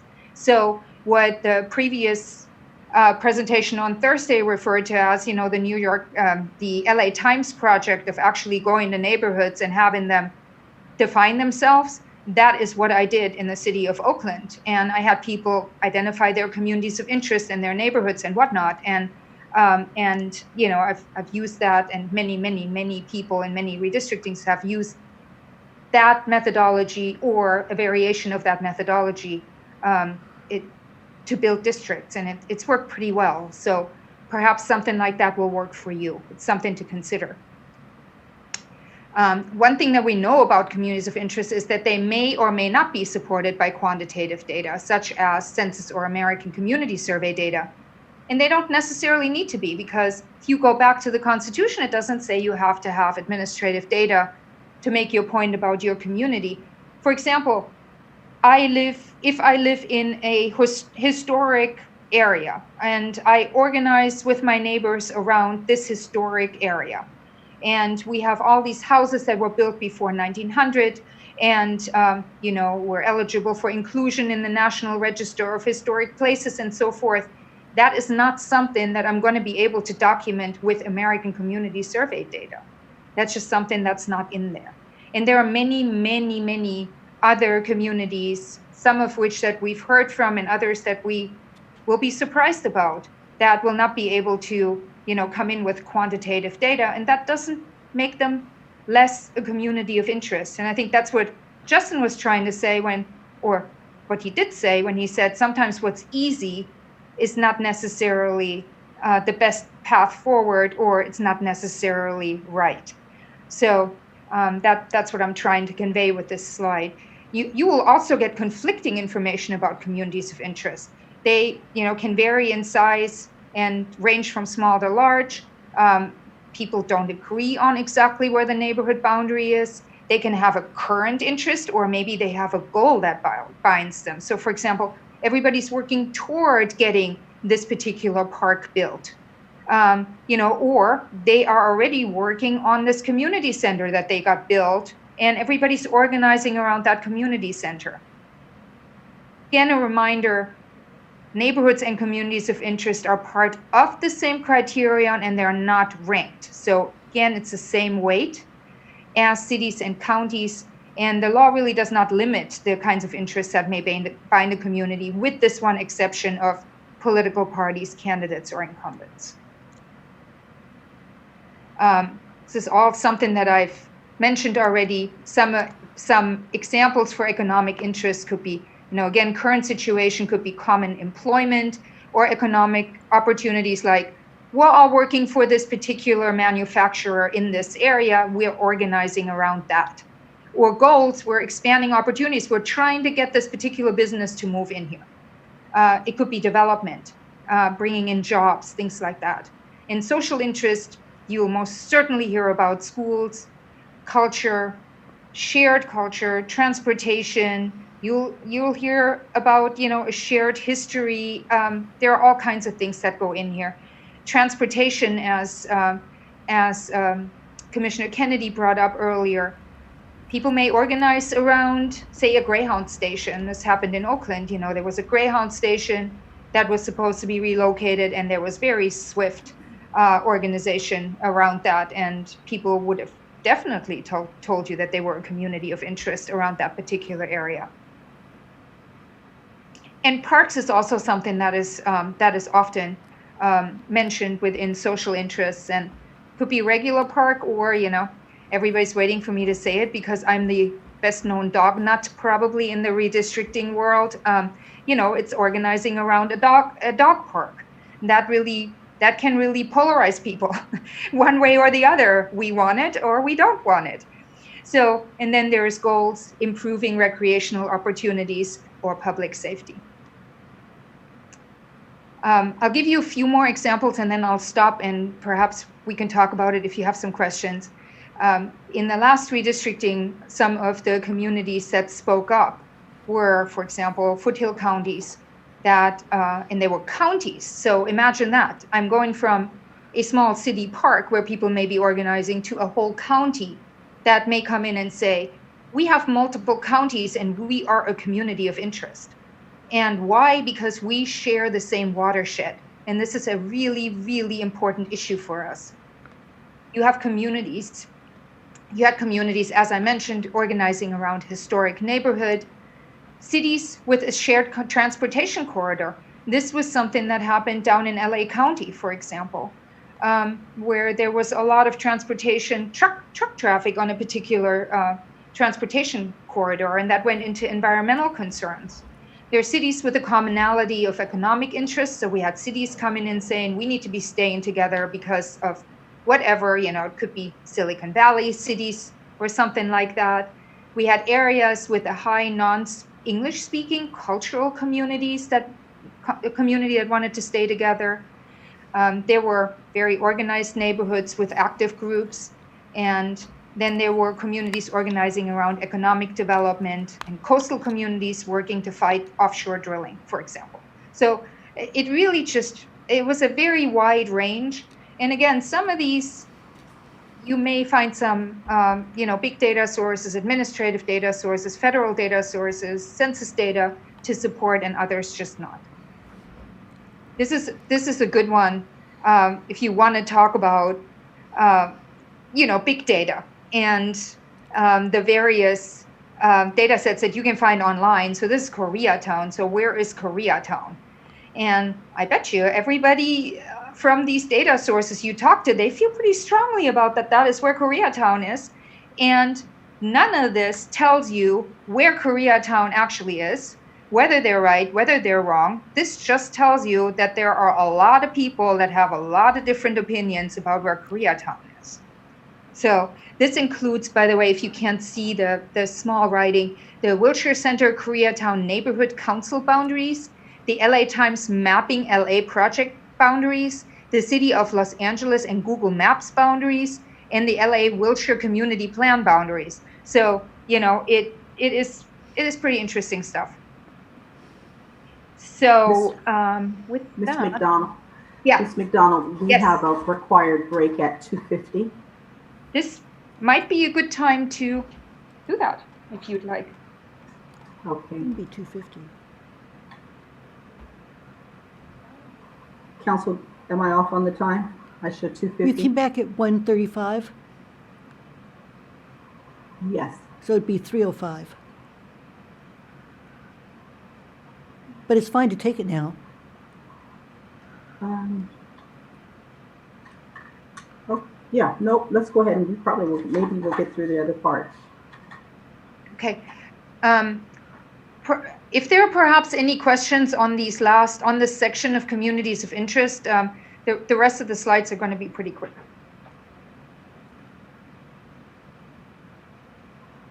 This is Patricia, Commissioner Sinai.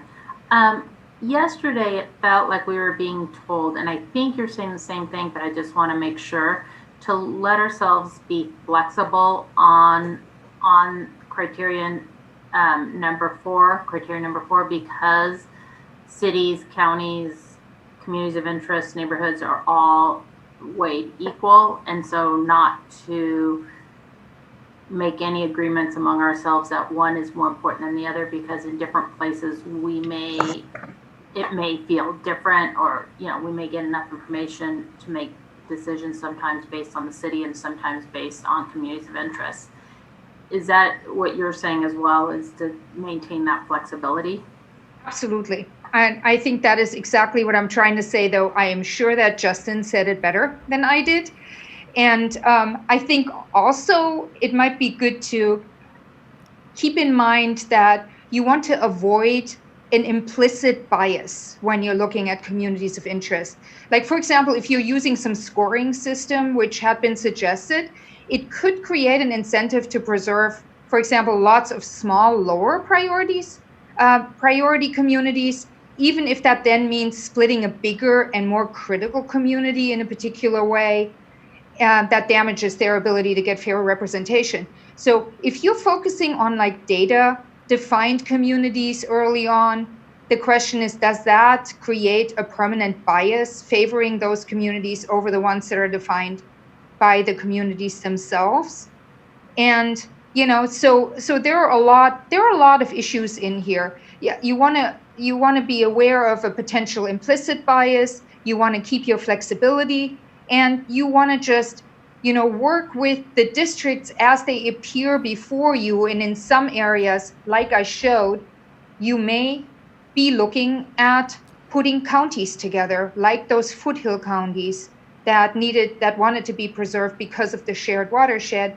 And in other areas, you may be looking at completely different units.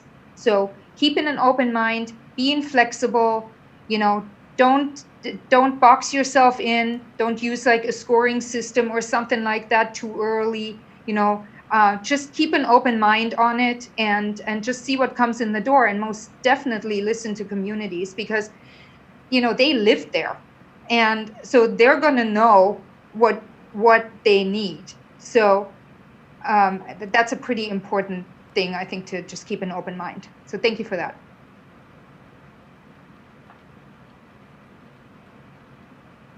Are there any other questions on this? And if not, I'll move on to compactness. Okay, so criterion 5, compactness, not the most exciting criterion to the, at least to me. Somebody may feel different. I apologize.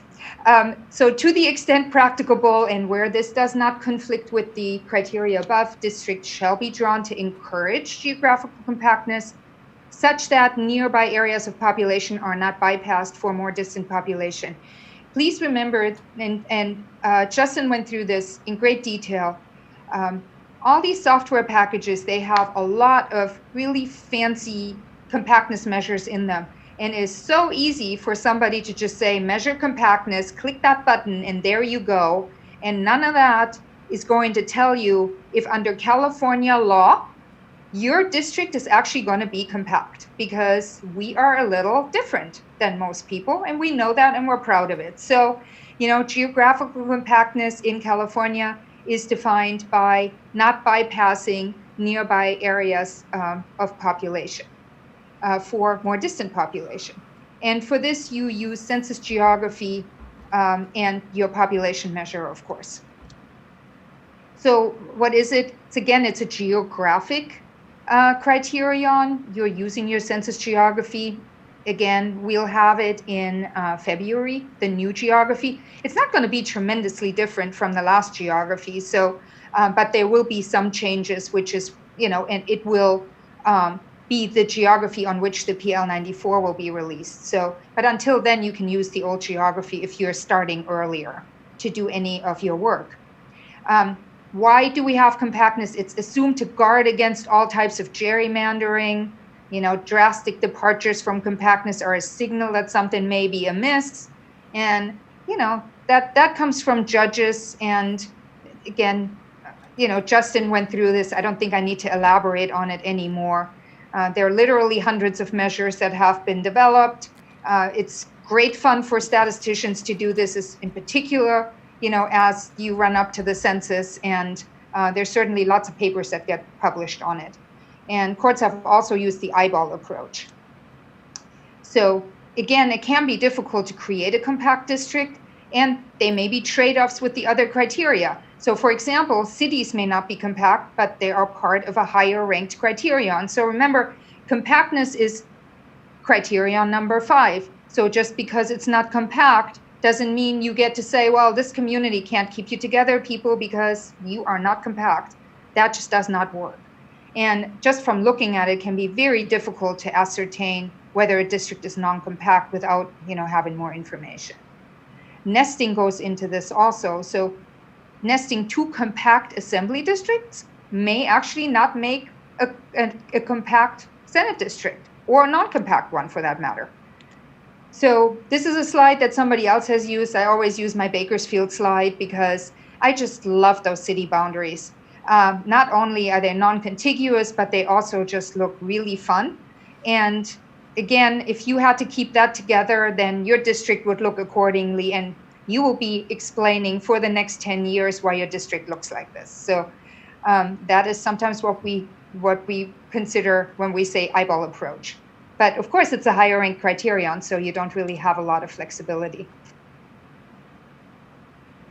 lessons learned from research on this. So we did some research projects leading up to Proposition 11, and when I say we, I mean over at UC Berkeley. We looked at criteria interaction effects on compactness, and this is an older study, but it was very interesting to do, and of course it's been shown to be true. And what we found is that there are definite, when you're trying to make compactness a higher ranked criterion, you will have some adverse effects on majority minority districts. So they are harder to create, or you can't create them at all.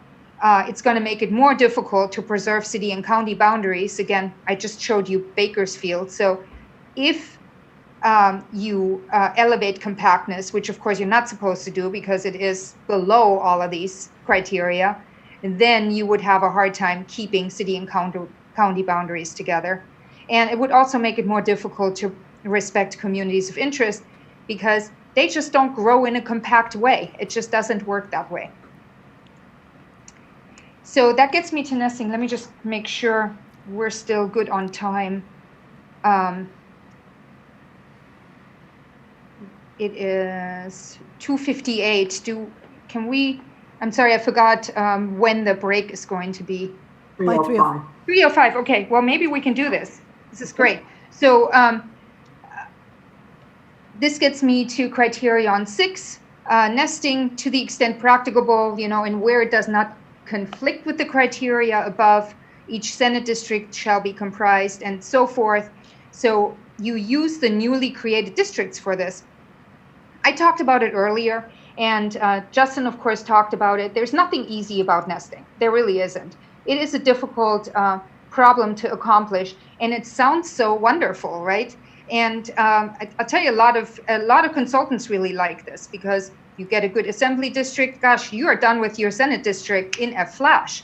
But if you didn't have all these other criteria that you had to satisfy first, then that would be probably a pretty quick turnaround. But not in California. So this is the lowest ranked criterion, and that's probably the reason for it. So there are, again, trade-offs with other criteria. It really constrains the line drawing process if you have to nest. And what it may do is it may double a wrong if assembly districts are not meeting the needs of a community, and then you're putting them together into a Senate district. So, you may have the same problem in both the assembly and in the Senate district. And it was interesting, the last commission, they had this wonderful line where they said they were sharing the pain. I don't know if you've heard about that. They were trying not to split people in two district plans. And I just thought that was wonderful because, they were really trying to not double a wrong. They were trying to just spread things around, just knowing that there were going to be some trade-offs, and they had to make some hard decisions and hard choices. So this kind of factors right into this particular slide. Nesting in practice. So this is the map from 2011 where there was perfect nesting. And if you look at the report from the last commission, they also talk about like almost perfect nesting. So they really did try, and it's really not correct to say that they abandoned nesting from the get-go. That is not true. They really tried to nest where they could, but they also, complied with the law, and that just made it difficult. So 3 of these 4 assembly districts, just to let you know, just a little FYI, they're actually majority-minority districts, and both of the overlaying Senate districts are also majority-minority Senate districts. The assembly districts are very compact, looking at California criteria, and the line between the 2 Senate districts is a county boundary. So this is actually a really, really good example of meeting and integrating all of these higher-ranked criteria. And, it's almost nirvana if you go to, you get to criterion number 6 and you can do this. That's fantastic. So on the Rose Institute presentation, there was a slide, I think it was slide 27, that actually shows a district that goes around, that surrounds on the northeast of this area, those particular districts, and it was described as kind of the leftover. And it is actually a direct result of following all of the criteria and nesting this particular area that I'm showing on this slide. So it just shows you can't just take one district in isolation and just, give feedback on it without looking at the surrounding areas in context and look at what's going on there. So, that district would have looked different, most likely, if these districts had not been drawn in compliance with the law and had not been nested fully. So finally, this is my last slide. And thank you very much for your attention and for working with me on this. Line drawing and illustration of criteria implementation is not coming first after this. This came first. And we're going to have Matt Barreto next.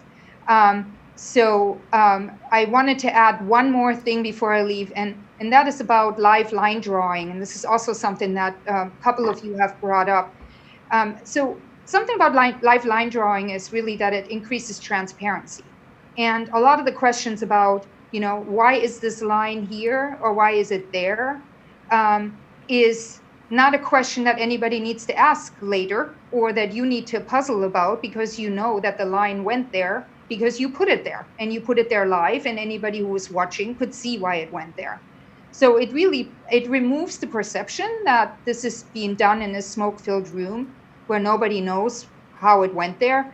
And it also makes sure that the commissioners know that you all know why it's there and you can explain it to people. In the last redistricting, I think that was very important for everybody to come to a consensus. And, the last time, it was the first time we did this, it was really, transparency was just one of the most important things that commission could do. And this was one of the things that accomplished that. So that is my presentation, and I'm available to you at any time now or later. Thank you. Thank you, Ms. McDonald. This was amazing. What we'll do at this point, if you would please stick with us, we're going to go to the break. And when we come back, we'll see if there are additional questions from the council, but we'll also need to open for public comment. And I'd love for you to still be on in case the public has a comment as well. That sounds great. Thank you. Okay, so we'll be back at 3:15. 3:20. 3:20, please. Thank you.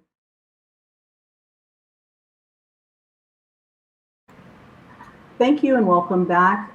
We're going to now turn it over to the commissioners to see if you have, thank you for joining us, Professor. Matt will be with you in just a moment. Commissioners, let's see if you have any questions of Ms. McDonald before we go to public comment. I know we asked a lot as we went through, but if there are any other comments or questions. Okay, let's see. Ryan, if you would please, let's see if we have any public comments waiting for this agenda item. Okay. Okay, ladies and gentlemen, if you wish to make a comment, please press 1, then 0 at this time. 1, 0.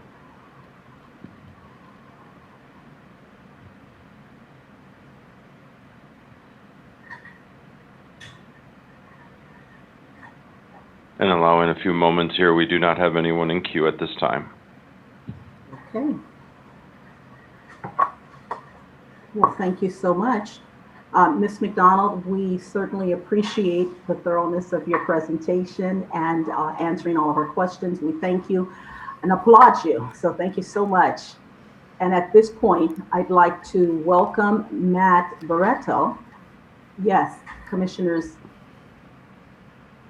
you all are waving by, or you have comments? Yee, Fernandez, Lamont. Oh, they're just waiting. Okay, perfect. Then Matt, thank you for joining us.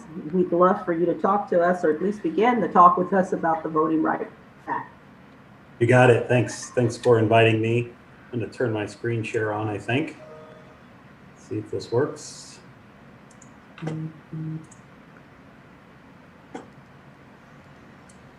All right. Does everyone have that? Yep. All right, so I'll go ahead and get started, and feel free to jump in, ask any questions along the way. Happy to answer anything I'm able to. So my name is Matt Barretto. I am a professor at the University of California in Los Angeles. My primary appointments are in the Department of Political Science and the Department of Chicana and Chicano Studies.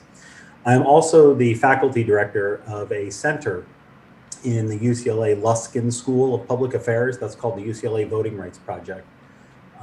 And there we do a lot of research on all topics related to voting rights.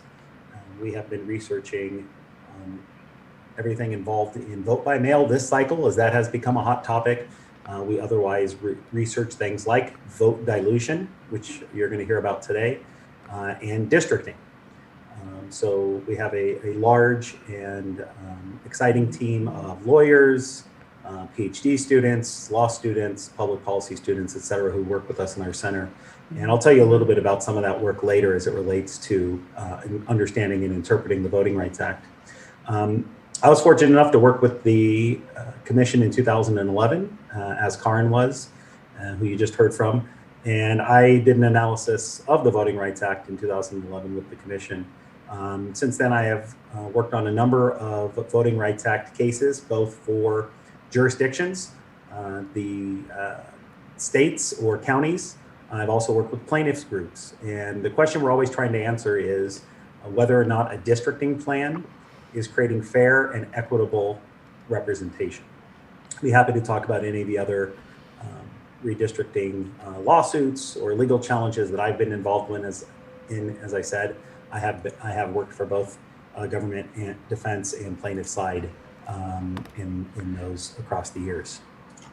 So I'm going to start out by talking about the Federal Voting Rights Act, giving you just the super brief history of it and talking about how it applies to California. And then we'll go through and talk about what some of the challenges are when it comes to districting.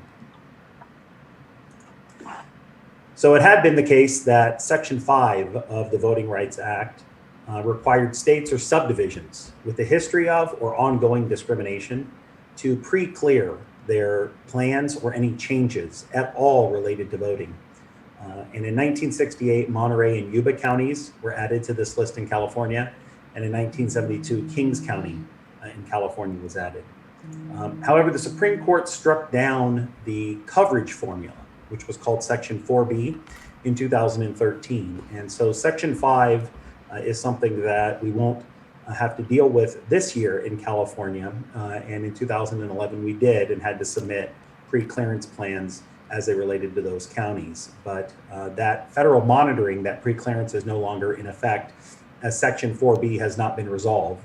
The Supreme Court asked the Congress to resolve it, or gave the Congress permission to resolve it. But not surprisingly, the Congress has not resolved that over the last 7 years. And so we do not have Section 5 of the Voting Rights Act as a current oversight authority for the state of California or any jurisdiction. Instead, we have Section 2 of the Federal Voting Rights Act of 1965.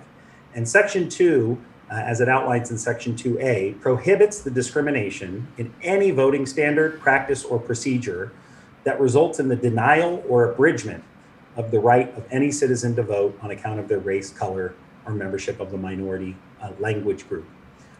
This applies nationwide. It's not only in select jurisdictions like Section 5 used to be. And specifically, what we're looking at is Section 2B, which is the enforcement arm of the Federal Voting Rights Act. And Section 2B reads, perhaps most importantly here in the middle, that a violation occurs when members of have less opportunity than other members of the electorate to participate in the political process and elect representatives of their choice. That ends up being a very key phrase and a key interpretation of the Voting Rights Act. Simply put, that we cannot create districting systems that would lead to vote dilution, meaning that even if every member of a protected class voted at their highest rate and voted for candidates, they would be systematically blocked or denied from being able to vote for candidates of their choice and have an opportunity to meaningfully elect those candidates of their choice. As it relates to districting plans, this occurs when there is the use of racial gerrymandering, where race is a predominant figure in the drawing of lines, and that the lines are drawn in such a manner that they dilute minority rights to having that opportunity to elect candidates of their choice. Section 2 of the Voting Rights Act has been widely used since 1965, and since it withstood its constitutional challenge, has been renewed multiple times and has been effective in upholding opportunities for different groups to vote. It has been used most often by African Americans, but increasingly today by Hispanic or Latino voters, Asian American voters, Native Americans, and white voters. There are many parts of the country and many parts in California where white non-Hispanic voters are a racial or ethnic minority. And in fact, white voters have used the Voting Rights Act of 1965 to bring challenges. What are plaintiffs challenging here is that a districting scheme might draw lines in a way that either pack or crack their population. And we're going to talk about that a little bit more. I know you've heard those terms from some of the other folks who have briefed you. But that's essentially what we need to be on the lookout for, is whether or not the districting scheme packs or cracks a certain population in such a way that it dilutes their ability to have meaningful choice in the election. The goal is to ensure the right balance, the right fit, and that means fair and equitable districts. And we want those districts to not just be fair and equitable, but we want them to successfully be defended against any challenges, against any outside criticism, as well as any outside lawsuits. The districts that you create will undoubtedly be scrutinized, and by following closely the Voting Rights Act of 1965 as you're drawing them and keeping it in mind, you'll be able to have districts that are not only balanced and fair, but that will successfully withstand challenges. So I'm going to give you an example here of cracking and packing. I know you've heard a little bit about this, but it's a complicated process, and it's a process that is no simple single definition. Rather, different experts might give you different interpretations. And so I think what I'm about to explain is probably quite similar to what Justin explained in his presentation. Here I'm using Clark County, Nevada, next door to us. And the dark green areas, you can see here by a legend, is high density Hispanic or Latino parts of Clark County, and the dark red are very low density Hispanic or Latino areas. In the first example that I want to give you is one in which 6, let's say, district boundaries are created that splits or cracks the minority population.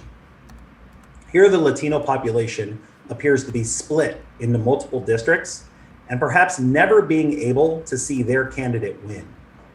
In such a district boundary, which in this case, I'm just using a hypothetical here for illustrative purposes, the Hispanic or Latino population might always be stuck in the 30 to 40% range, never being able, if their community votes together, to have a candidate of their choice elected to office. That's called cracking, where you split the population up in such a way. The second alternative to this is one that's called packing. And in this case, you can see District 5 right in the center of your screen might be one that has a very, very high density Hispanic or Latino population, perhaps 70, 80, or even 90%. Here, the population is concentrated into a single district, and this might be helpful for creating one district, but the population might have been theoretically large enough that 2 influence districts might have been drawn. And so this is called packing. The balance is to try and find 2 districts in which Latino voters have an opportunity to elect candidates of choice. And I want to put an important caveat that the map drawer can give consideration to race as a condition, not the only condition, as one condition, if historical conditions and voting behavior justify considering race. So it's never going to be something that you start with, and it's never going to be a predominant factor. But if you're in a situation where a group could challenge because they could put on evidence that this population has been historically discriminated against, they have had historically unequal rates of representation, and if you either cracked the population so that it was too small to ever influence the outcome, or you packed it so that they could only have one district, this might be susceptible to a voting rights challenge. And again, the balance would be to try to find districts in which the Latino or Latina population could have an opportunity to elect candidates of their choice. That's what we're looking out for, and that's what courts will be looking at, and what possible plaintiffs will be looking at when they evaluate the different boundaries and plans.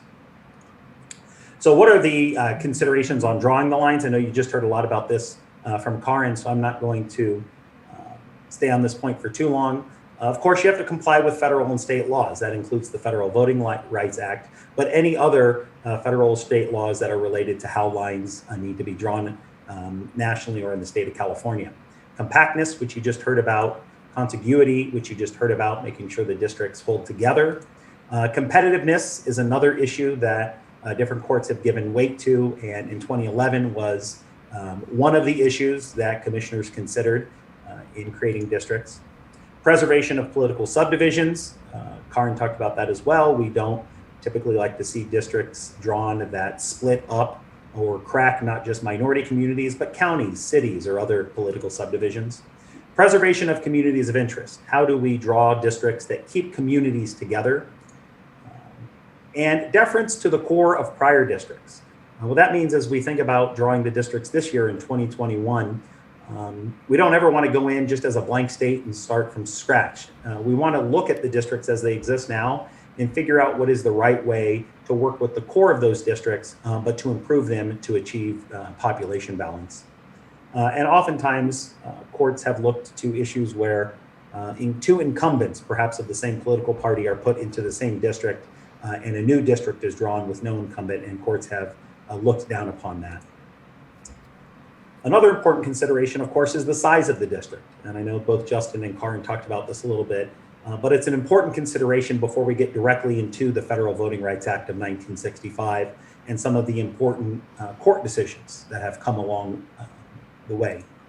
Of course, maximum population deviation that is allowed is 10% for state and local offices. That means the largest district can perhaps be 5% overpopulated, and the smallest district could be 5% underpopulated, or some combination of there. Trying not to stretch that past 10% is the boundary that courts have generally accepted for state and local offices. For US congressional offices, those seats are supposed to be as close to equal in population as possible. Some deviation is going to occur, and when that deviation does occur, it needs to happen with good reason. An important guiding principle in this is Larios v. Cox in 2004, in which when there is a population deviation from that ideal population point, that should be based on traditional districting principles. Those are the things in the previous slide. So if you needed to make a district slightly bigger because it included the entirety of the county and you didn't have to split the county, that might be something that's allowed. If you had to make the district slightly smaller because you were grouping together traditional communities of interest, that is something that might be allowed. But population deviation should not be used as a sole basis to discriminate against voters on the basis of race. That was an important guiding decision in the Lario v. Cox decision. Now, as we get into when racial discrimination happens and whether or not discriminatory intent takes place, we want to look to what the courts have called the Arlington Heights factors. This comes out of a case in 1977 related to housing.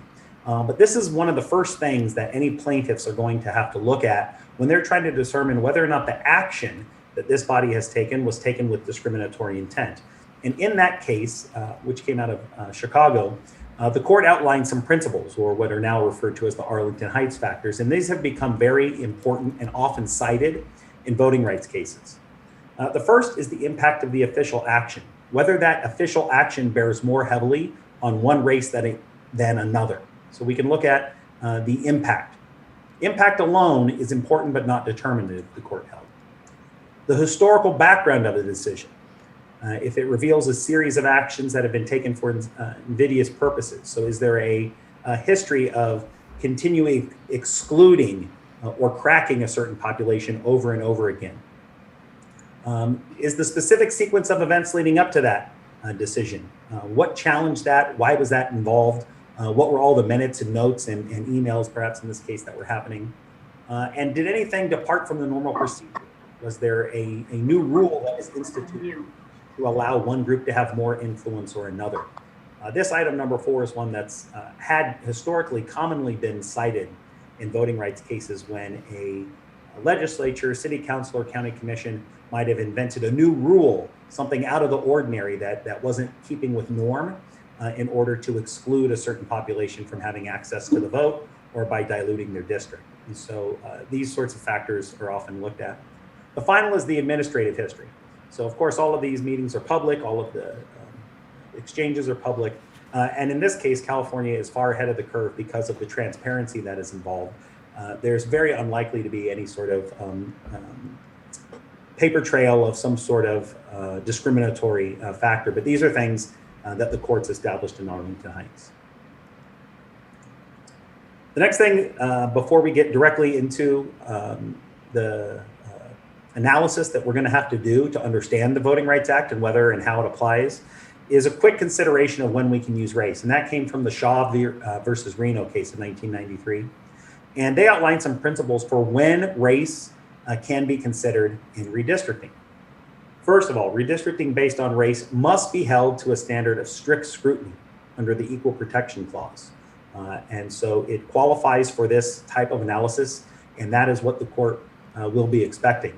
Secondly, bodies undertaking redistricting must be conscious of race to ensure compliance with the VRA.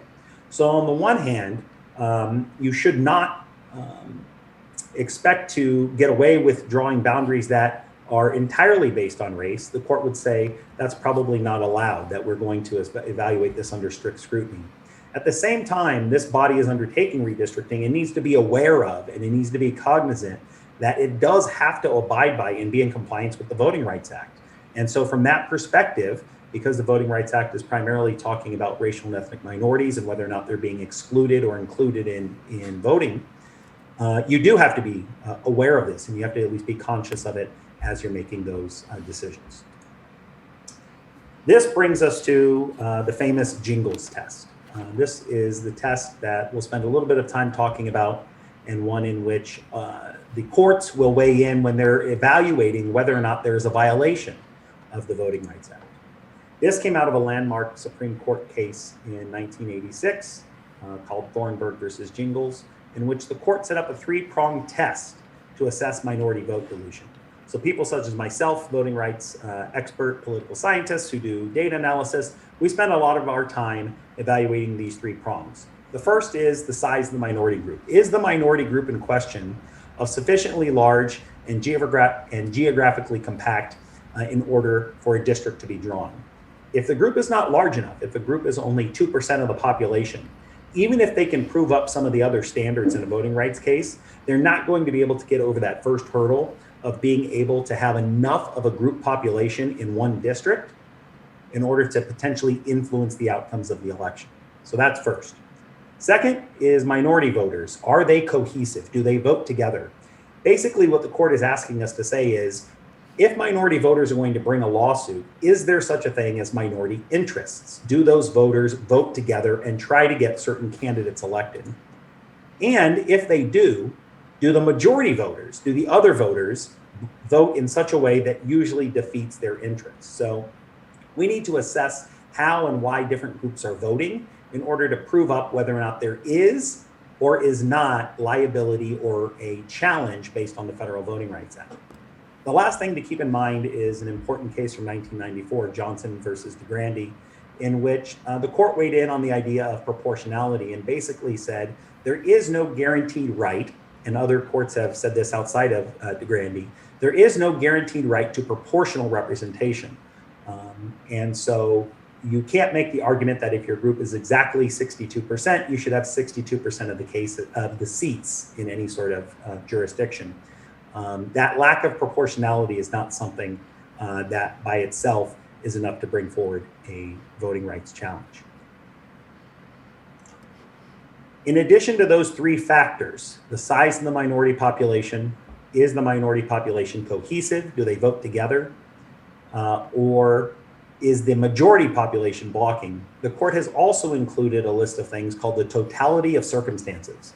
This came around in 1982 after a 1980 voting rights case, which set voting rights in a more difficult path.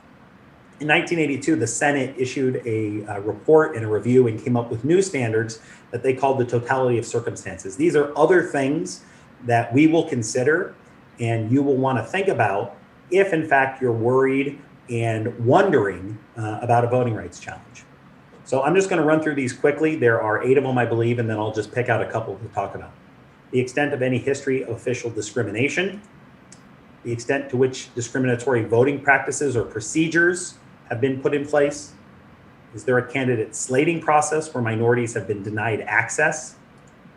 The extent of any discrimination against minorities in other areas that might hinder their participation in the voting process. Are campaigns characterized by overt racial appeals? The extent to which minority group members have been elected to public office or never been elected to office. Whether there is a lack of responsiveness on the part of elected officials to those minority group members. And finally, whether the policy of supporting the use of a voting policy or practice is tenuous. Let me just break down a couple of these. These are all things that you can easily find if you look up the 1982 Senate factors or just type in totality of circumstances, Jingles factors, you'll find all of these.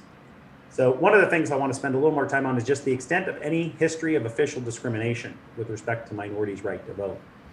So when we're looking at whether or not a group would be successful in challenging for the creation of a seat or challenging the districts as they are drawn by this commission, they will need to put on evidence to show that there has been discrimination and previous efforts to block minorities from being fully inclusive. They don't have to, they're not required. That's one of the things that could be evaluated in the totality of circumstances. So even if we think things are being fair right now, if there's a long history of people getting excluded or having a hard time participating, that's one of the things the court could consider.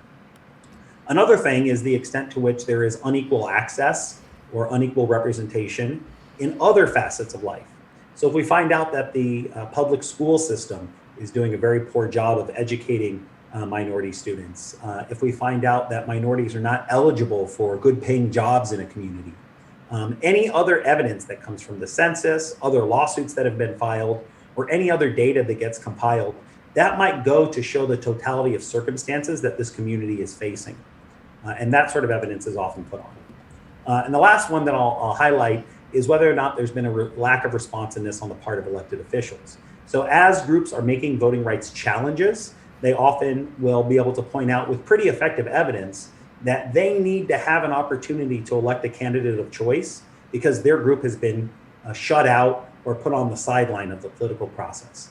If your group has enjoyed great access to the political process, you have been elected to lots of seats over the course of your group, you have access to different policymakers and things like that.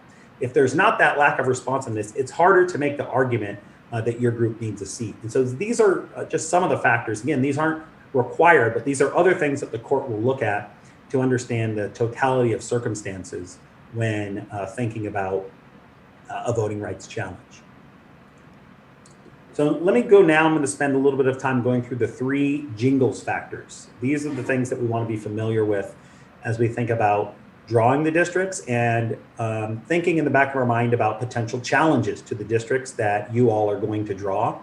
Whether or not a plaintiff's group could come along and say, I want to challenge those districts because I believe they violate the Voting Rights Act and I'm going to put on my evidence of Jingles factors. In 2011, we did a lot of analysis as things were unfolding to think about, were any of these districts vulnerable? Were we doing a good job of living by the rules and the spirit of the Voting Rights Act?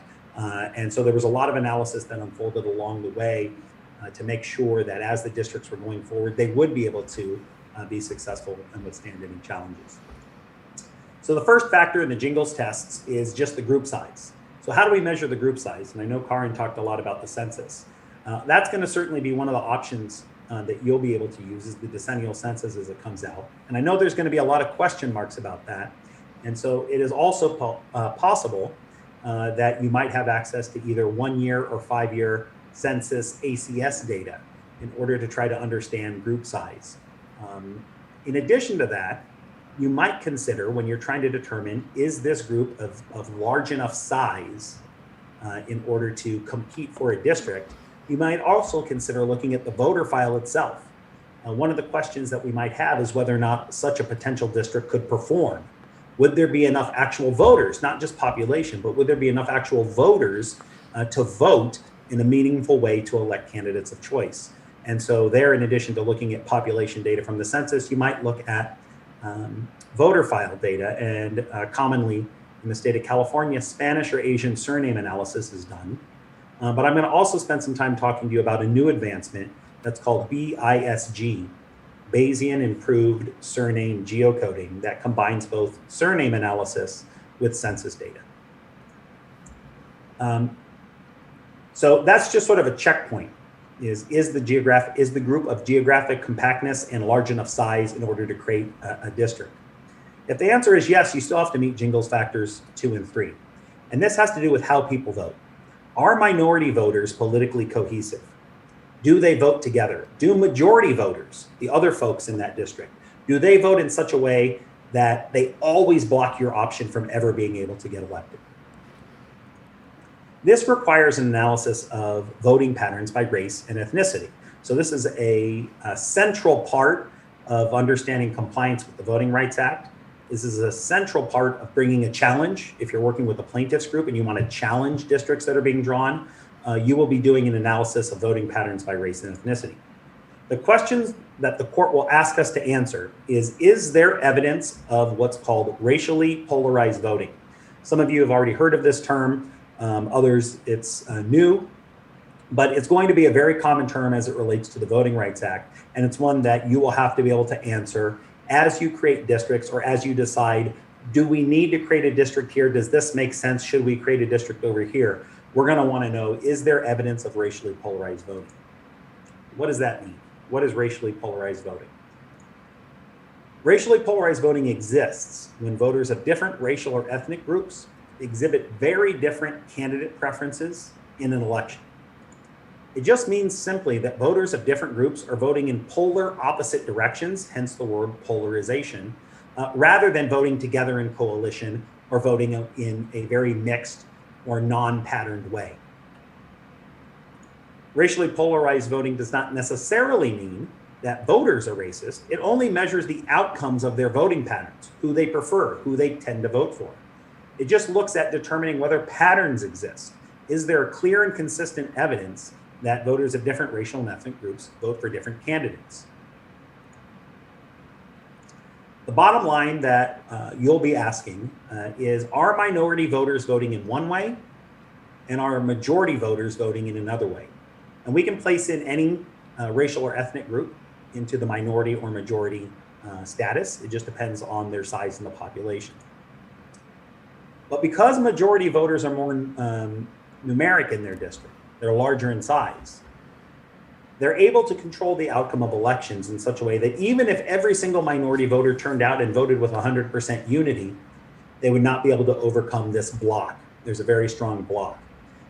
If that is consistently found, and the minority group is of large enough size to have otherwise had its own district, that's when we think about a violation of the Voting Rights Act occurring.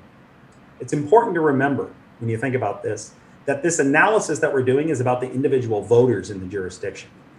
Even if the governing body is well-intentioned, whether it's the state commission, whether it's a county redistricting commission, whether it's the city council doing its drawing, even if that governing body is well-intentioned, this analysis is about the individual voters across different counties or different jurisdictions and how they behave. And are they voting in blocks to either try to get certain candidates elected, or are they voting in blocks to systematically always block and oppose other candidates from getting elected? That is the question that the court will be asking. So how do we measure this? How do we try to determine racially polarized voting? This is not something that's a simple on-off, yes-no answer. Like many things, it can vary in degree and intensity. It can be measured and quantified, and we by now have really good statistical tools and analysis that have been used, vetted, and accepted in the courts. The key question and what complicates this is that your vote is secret. We'll never know how you voted, but we need to try to understand those larger patterns. So how do we understand voting patterns by race and ethnicity when your vote is private? How do we put on evidence that say voters of this group are trying to get this candidate elected? Sometimes we have exit polls. Those are increasingly rare and have come under scrutiny themselves for perhaps being less accurate. But we don't often have them in every corner of the state. You might have them for a statewide election, but we may not have enough voters in an exit poll in one particular county or in one particular congressional district. Instead, we are developing tools for what's called ecological inference. We're going to try to infer these voting patterns using ecological data points. And I've been part of a team with Dr. Lauren Collingwood at the University of California, Riverside, to develop a new package and a new statistical tool to use precinct level voting data and racial and ethnic demographics of voters to come up with very precise measurements for how we measure racially polarized voting. As I said, it's called ecological inference. We're taking ecological units, precincts, and we're looking at the patterns across those precincts to then infer how different racial or ethnic groups vote. So detecting this minority vote dilution that I've just been talking about is difficult. It's not just something that you can look up on the Secretary of State website. We have to do statistical analysis. We have to merge together a wide variety of data sets, census data, voting data, election returns, and we have to have statistical analysis involved. We have to have some computer programming involved to write code. Luckily, people have been working on this for a while, and so we're at a point where we have good tools and good capacity to do that sort of stuff. This package that I'm going to be talking about, which is publicly available, is called EI Compare, and it offers a number of tools that are critical in districting practices in order for people to be able to identify, unpack, and understand voting patterns. It includes a number of different tables, graphics, different statistics in order for you to understand, is this something that I should be worried about? Is there an area where we need to be pushing harder? Is there a possible claim here? We'll give you the ability to diagnose and detect that. So let me tell you a little bit about what this looks like. How do we get to this ecological inference? How do we come up with the answer to the question of how do different racial and ethnic groups vote in Orange County, or how do different racial and ethnic groups vote in San Mateo County? Those are the type of questions that you're going to have to think about as we look at the racial group population size. And so there's going to have to be different analyses across the state. We're going to have to do that ecological inference. Well, there's a couple of inputs. What are we putting into this ecological inference model? The first are election results. We'll get these from the Secretary of State website, from each individual county website, and from other sort of publicly available databases. We'll also feed into that the voter file. We have a publicly available voter file, and we can group voters into precincts. From these two primary public data sources, we will run this analysis called ecological inference. But there's two things that we need to do. The voter file in the state of California does not tell me the race and ethnicity of every voter. It just has your name and address. And so we're going to use a new technique that's called BISG, Bayesian Improved Surname Geocoding, to estimate the race of the voters. We have to answer this question, whether we like it or not. The court is requiring us to answer this question: how do different racial and ethnic groups vote? And so we want to use the most accurate and technically correct approach to do that. And we think that's called BISG. But to start with, we have to do geocoding of the voter file. Some of this is already done in some instances, but for the most part, we need to take that voter file for the state of California and put it through a geocoder. And I'm going to just break that down very quickly for you and then show you a couple of examples of what racially polarized voting looks like so that we know how to detect it, we know what it is, and we know what to be on the lookout for. So the first step here is we get the public voter file. We get the voter file for the state of California, and we have to clean the voter file. We have to make sure that the addresses are in the correct format. We have to put them all into the same columns. We have to use the same abbreviations. You can imagine that each county might use slightly different standards. It might have apartment numbers in there. And we need to take that voter file and pre-process it for all the 20 million voters that are on the voter file. Then we need to find the best geocoder. What we're trying to do for every voter is place that voter within their latitude and longitude so that we can learn more about the neighborhood that they live in. And once we do that, we then feed it into our geocoding process. From there, we evaluate the geocode. So every voter will be put into a geocode, and we will then see whether or not those were successful. Some voters might come back and say this address could not be found. We'll have to go through, pull those out, put those through a second geocoder to clean those up. And then what we're going to do, every voter will have a latitude and longitude.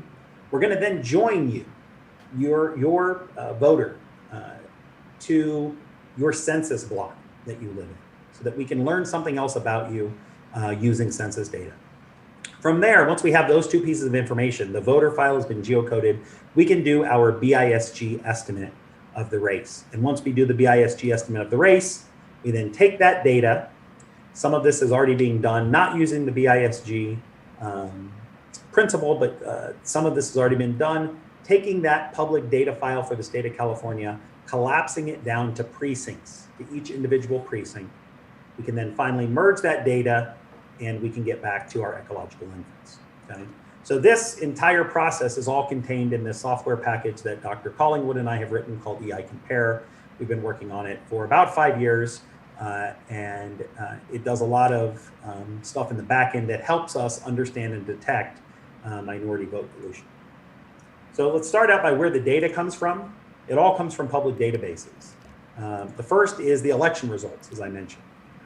We're going to get those election results from the official state or county registrar of voter websites. These are official election results that say in precinct number 423, how did people vote for a certain office? We then need the data on the ethnicity of voters. And this comes from either official county records. If you live in a former Section 5 jurisdiction, remember that very first slide that I started with. Some jurisdictions in the United States, predominantly in the South, they were required by law to record the race and ethnicity of voters when they signed up to vote. That was in order to monitor and make sure that they were not excluding blacks from being able to register at the same rates as whites.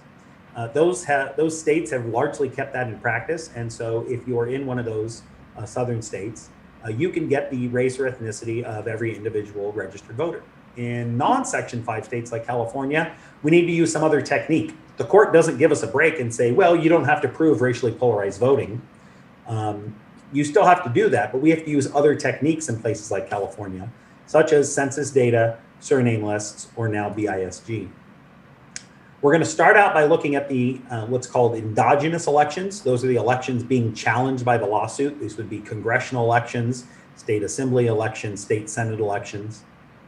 But we might also look at other analysis. We might look at other elections to get a larger view of how people vote in general. We maybe don't want to take too narrow of a view. One particular election might be very peculiar. It might be an outlier. And so most analysis will look at not only the elections being challenged, but also the larger elections just in general on that data point. So how do you assess racially polarized voting? I'm going to start with what we call the old tools.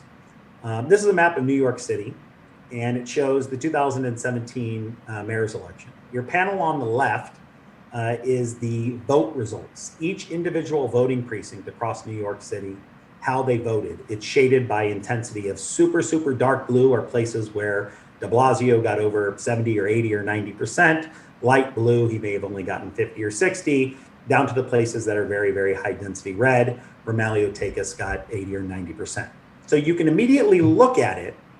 And then if you compare it to the panel on your right, it's the same exact map of New York City. Instead of voting precincts, these are census blocks. And that has the shaded in race or ethnicity. So in its origins, analysts would take maps like this. And in fact, they may not even have to take a map. They might just know by looking at a part of town what the racial and ethnic demographics are.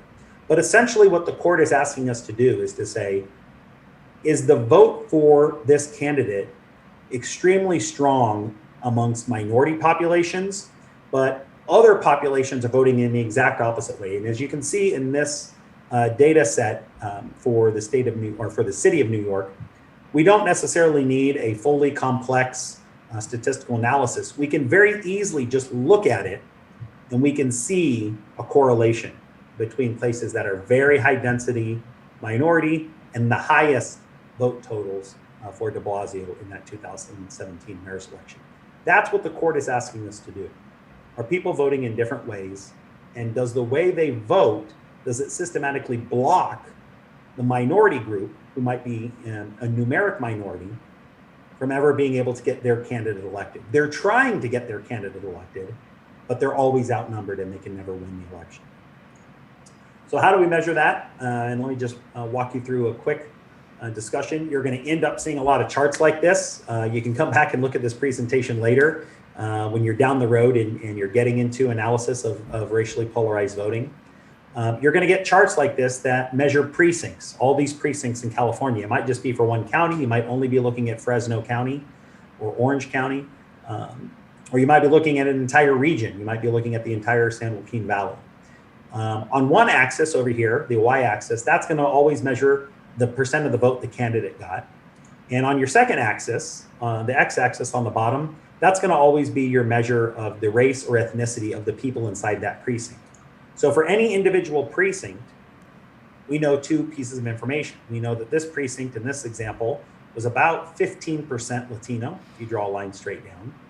We know that it voted about 52% for the candidate Farias. We then could put every single precinct in that election on a map like this, and we can see whether or not there's a pattern. Is there a correlation? And this is some data from Yakima, Washington in 2008. And what we see is that as the percent Latino went up across precincts, that this candidate Farias got more and more votes. As the percent Latino went down, the candidate got less votes. And so in this case, it looks like there is a pattern related to the race and ethnicity of the voters and how they voted for different candidates. What if there's no polarized voting? What does that look like? Well, here's another example. The election data will always array in a plot, or it won't. We can't force it to find polarized voting, and we can't force it to not find polarized voting. So here's an example from another election where you don't see a diagonal pattern at all. You see that pink line is the 50% line, and depending on how many minorities are in the precinct, it doesn't appear that the candidate's necessarily getting more or less votes. The candidate hovered somewhere around the 50 to 60% mark in high density white precincts and in high density minority precincts. So sometimes we see plots like this. Here's a plot from about 20 years ago. This is the 2002 primary election in the state of California for a statewide primary. And you do see a pattern. That's what we're looking for. That sort of pink arrow that just comes across the screen there. Is there a pattern that as a precinct increases in the minority population, is it increasing its support for the candidate? That suggests to us that the minority population is cohesive, the second test of the Jingles problem. As you decrease the minority population, is the candidate doing lesser? And here you see a clustering in this bottom section of your graph. You see a clustering of precincts in which this candidate in this primary, Calderon, primarily got less than 20% of the vote in areas that were less than 15% Latino. So this candidate did not do very good, was not a preferred candidate in these areas where there were very, very few Hispanic voters. So these are some of the examples of plots and charts that will come out. We're then going to give you something that looks like this. These are called tomography plots. You're not expected to be able to read these, interpret these. Those are for us to look at and interpret. But for each election, you're going to get something like this. And just very, very briefly, this plot in the top left corner where you see a nice convergence is indicating that there is racially polarized voting. This plot over here on the right panel, top left, where the lines just don't really intersect, is giving us a diagnostic that there's not much going on there. So these are sort of behind the scenes diagnostics that we're going to be able to do to give you answers to the questions more precisely, whether or not there's something to worry about when it comes to the Voting Rights Act. This next section of the presentation, I'm going to focus on how do we estimate the race of voters. And this is something that our EI Compare Pack has spent a lot of time doing. So the data on the ethnicity, as I said, comes from one of two sources. Either it's publicly reported, that's not the case in California. So we have to use other means. Prior accepted methods of estimating race or ethnicity of a voter in a precinct are, first of all, use of census data, either the decennial data that you get from the decennial census or the 5-year ACS data. This is widely used. However, one question here is that these are not actual voters. The census gives us data on everyone who lives in a census block that we could then correlate with a precinct. And the best that we can do is we can restrict that to citizen voting age population, CVAP. That doesn't mean that all of those people are registered, and it doesn't mean that all of those people voted. So while the census data can be quite good for many things, its limitation is that it's not telling us exactly anything about voters. Because of this, a lot of analysts started using surname matching against the voter file. And they use Spanish and Asian surnames to identify highly probable Latino or Asian voters. This is an improvement over census data because it's actually going to the voter file and saying, among the people who voted in this election, the people who cast ballots, this is their expected race or ethnicity.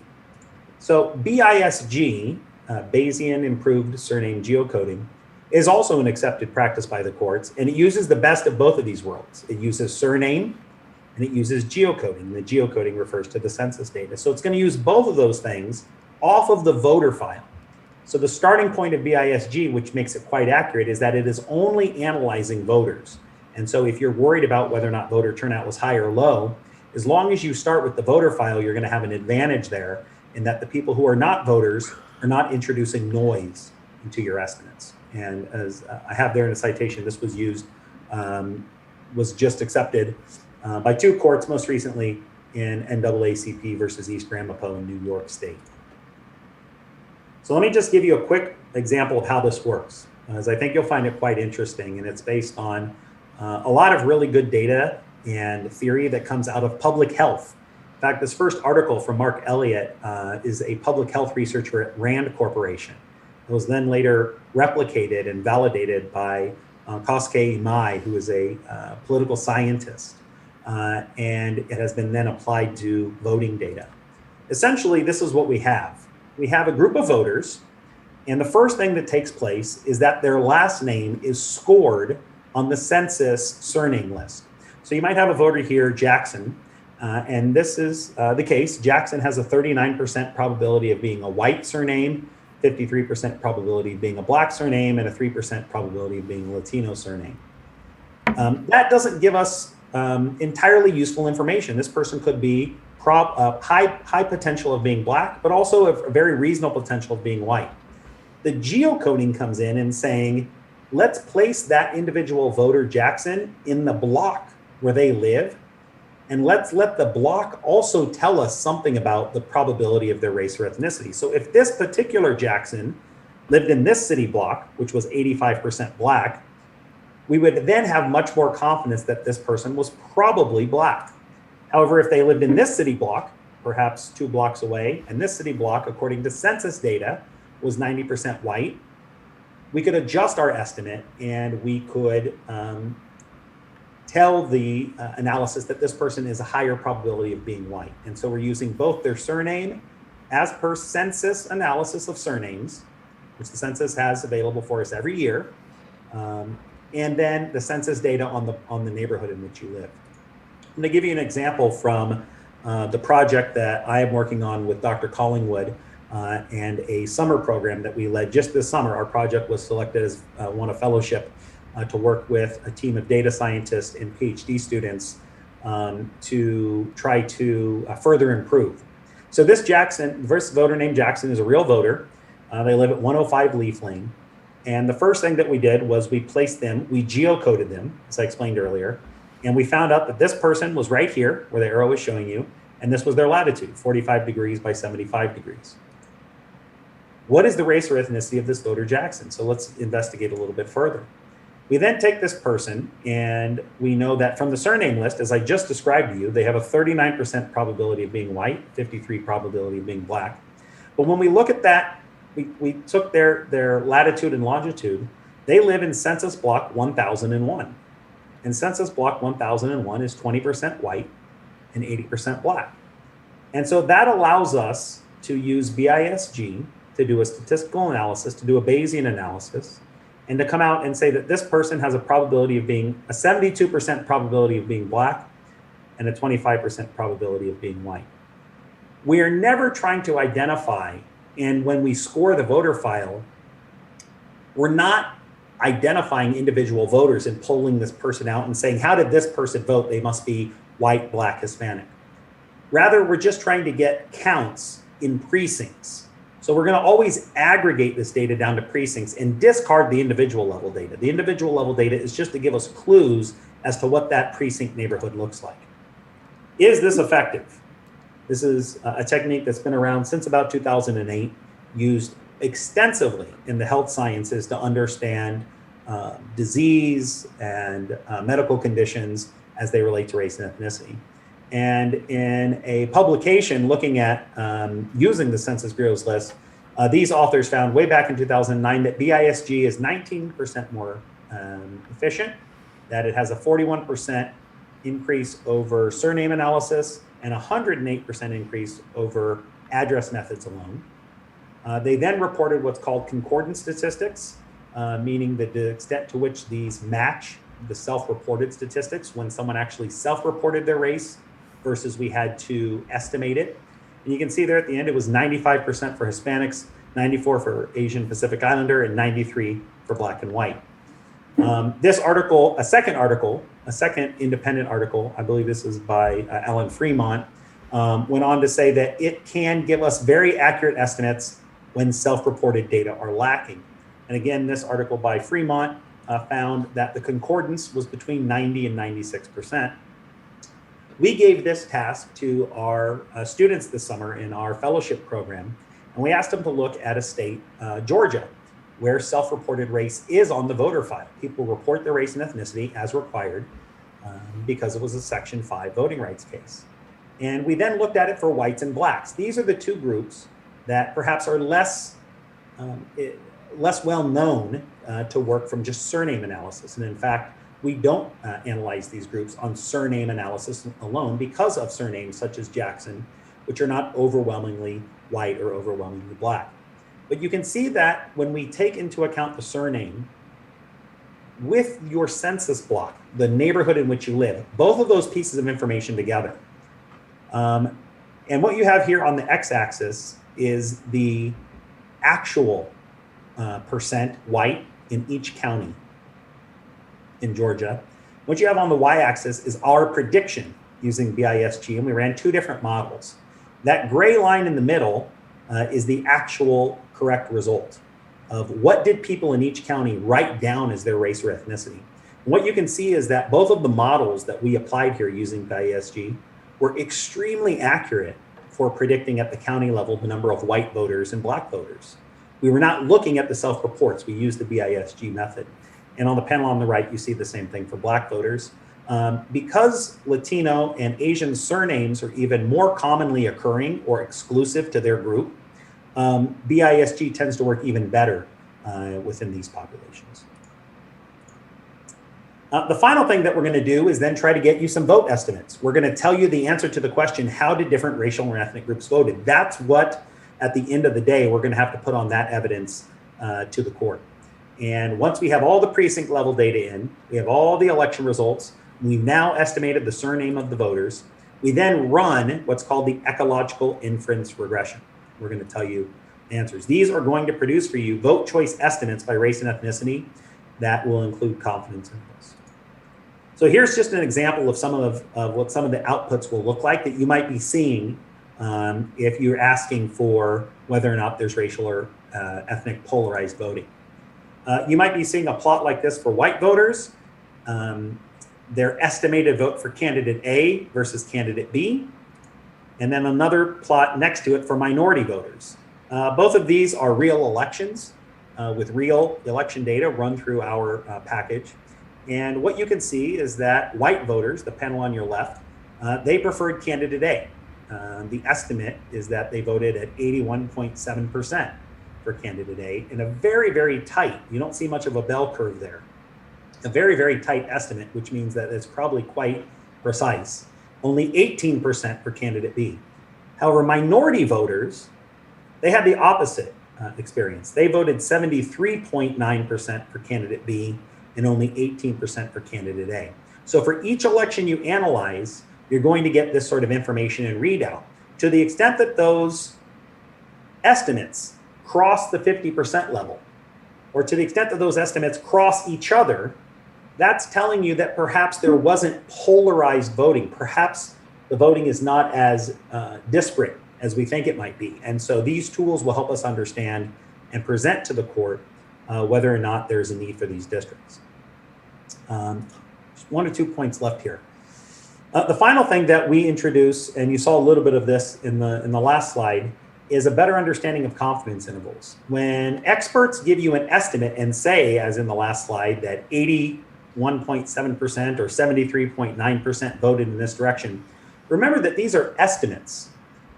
We don't actually know the precise direct answer to that. That estimate is in the center of a normal bell curve, of a uncertainty distribution. And here's some additional real data from an election that we analyzed in 2015 in a local contest.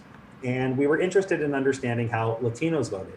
The estimate told us that 80% of Latinos voted for a candidate named Morales, and that only 20% of Latinos voted for a candidate named Rothman. But we had a very small sample size. There was only a limited number of precincts in this case. And so the distribution around those estimates, the 95% confidence distribution, overlapped. In fact, if you look at the lowest tail for the Morales estimate, it could have been that the Latino vote was as low as 48%. And on the Rothman estimate, it could have been that the Latino vote was as high as 52%. So we can see that those tails possibly overlap. If the tails overlap, we may not be able to say with 95 or 99% statistical certainty that that those estimates are different. But that's a very, very high standard for something in which we're just trying to assess patterns and estimates. And so what we advise is to also look about a probability analysis and to say what percentage of the data comes from that red shaded area and what percentage of the data comes from the unshaded area. And in this case, when you actually look at the tails, you see that it's actually only a 3.5% chance in this case that Morales was not a Latino preferred candidate. And as you can see, just another graphic from our package, there will report the overlap and will report a statistic in the middle of the percentage of the distribution that overlaps. So in redistricting and the Voting Rights Act, the Commission must, of course, consider important considerations of many things, all the stuff that you heard Karen and Justin talk about. One of those important considerations is the Federal Voting Rights Act. And to understand the Voting Rights Act, where appropriate, we need to assess and examine the prevalence of minority vote dilution. As I showed you in some examples, sometimes it doesn't exist. Unfortunately, it still does exist in many instances today. And if it does exist, the data will show us that. If it doesn't exist, the data will show us that it doesn't exist. So properly studying and reporting racially polarized voting is increasingly technical, should be done with great care using the latest social science methods and tools. And that's what I've hoped to leave you with, that as you think about these aspects, I know many of them are technical and we got a little bit into the weeds of some of this stuff, but that you are taking that care to make sure that you're getting it right, not having any shortcuts. Because at the end of the day, we want to create fair, equitable representation, but those that comply with the Voting Rights Act, but doesn't go too far in one direction or the other. And when there are challenges, we are able to successfully defend the districts that we draw, and that there are not outside challenges that easily poke holes in these districts. All right, that's it. I am going to turn my screen share off. I can refer back to any of the slides if there's any questions. I don't know if we still have time for questions today. I know you've sat through a lot of information already, but thank you for your time. Thanks for inviting me. And thank you so much. We absolutely do have time for questions. And I see Commissioner Ahmad and Commissioner Fornashari, and then Commissioner Lamont and Commissioner Kennedy. Thank you. Thank you for that presentation. It was really interesting. On the slide labeled Yakima Washington County Commission 2008, the X and Y axes make sense to me, but I don't think I caught what the size of the circles indicate. Let me pull that back up. In that particular case, it was the there's different ways to present this, and I'll just put it back up really quick so that you can see it as I'm talking about it. That had to do with how many voters lived in the precinct. So if you look at the second example I had here, this one, whenever we created this graph, we just treated each precinct as the same. So each dot is the same. We did not take size into account, and the same thing on this. This is the way that we think about it now, you know, and so you see one tiny little precinct over there. It only had perhaps 25 voters. And so essentially we're weighting the results by the number of voters in the precinct. Got it. Thank you. So yeah, thank you for that presentation. Really, really interesting. So how does this work in a kind of a practical sense? I mean, do we identify areas that we think might have a problem and do the analysis? Do we do the analysis for the whole state? I mean, how do we figure out, you know, how do we get started and how do we figure out where we're headed with this? Well, probably the first part, if you think of the jingles tests, is to first think about the size of the population. And so there are probably some portions of the state where the size of different groups does not really lend itself to needing an analysis. In 2011, we did some statewide analysis with some elections just to give a sort of general read that we could break out into different regions. But most of the analysis was in areas where there either had been a history of lawsuits or a history of underrepresentation. And so those were areas that you might want to look at first to see, as you're thinking of drawing the lines there, and you heard Karin talking to you about, like, you know, you might move a line over here, you might move a line over there.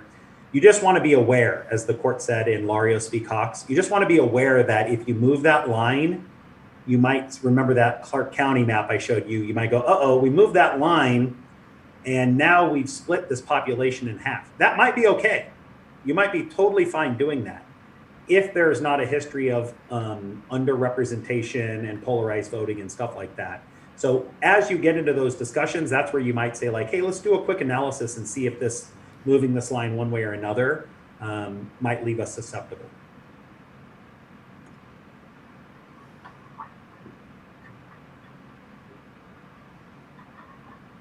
I'm trying to find my note. Lamont, was it next? Thank you for the presentation. In your historical analysis, what has been the prevalence of racially polarized voting? Well, it really varies by the geography that we're analyzing and by time. So there are some places that I have analyzed where there had been racially polarized voting, and that eventually, as populations changed, different candidates were able to eventually get elected. We saw that polarized voting go away. In other places, as a new population grows and emerges and gets really large in size, there might have never been racially polarized voting in the past, but now suddenly it exists. And so it is definitely the sort of thing that we don't like to prejudge before we go in. We want to look at it on a case-by-case basis. I would say that, in California, in general, there has been a history of different racial and ethnic groups voting for candidates from their community. That's not surprising that when given a chance, people usually do try to find someone from their community to represent them. But that doesn't mean that in every election we analyze, we're going to find that pattern. There are, candidates that get higher or lower support. So it really is a case by case and a time. The court will give more weight to more recent elections. If someone is trying to challenge your plans and they're putting on lots of election data from the 1980s and 1990s, the court might say, well, that's not relevant. Like, you can't punish the voters in 2020 for the bad choices that the voters in 1980 made. And so more recent evidence is usually the most relevant. Thank you. Commissioner Kennedy. Thank you, Madam Chair. Thank you, Professor Barreto, for the presentation. Two questions at this point. One is, how would you eliminate noise coming from candidate quality? I mean, I've worked in campaigns since I was a teenager.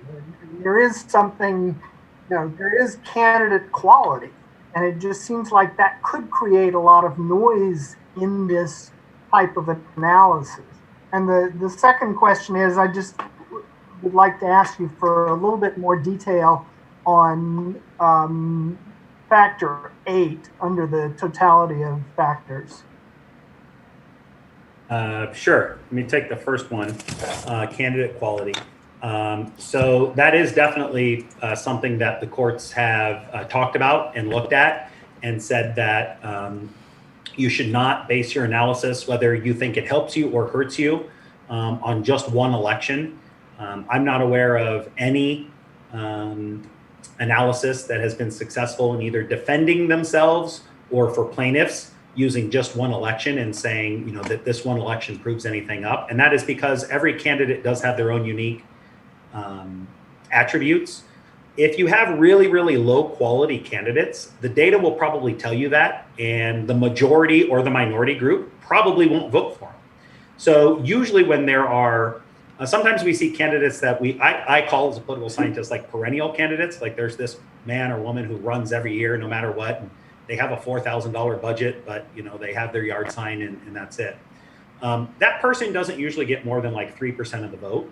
And so we would not see evidence of cohesion. People would not be coalescing around them. They might look like they're getting block voted against, right? Because no one's voting for them. But low quality candidates usually are not, they usually don't meet Jingles 2.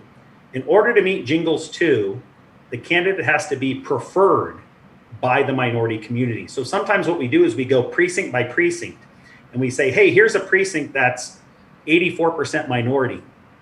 Which candidate came in first? Because whichever candidate came in first in that one precinct was preferred.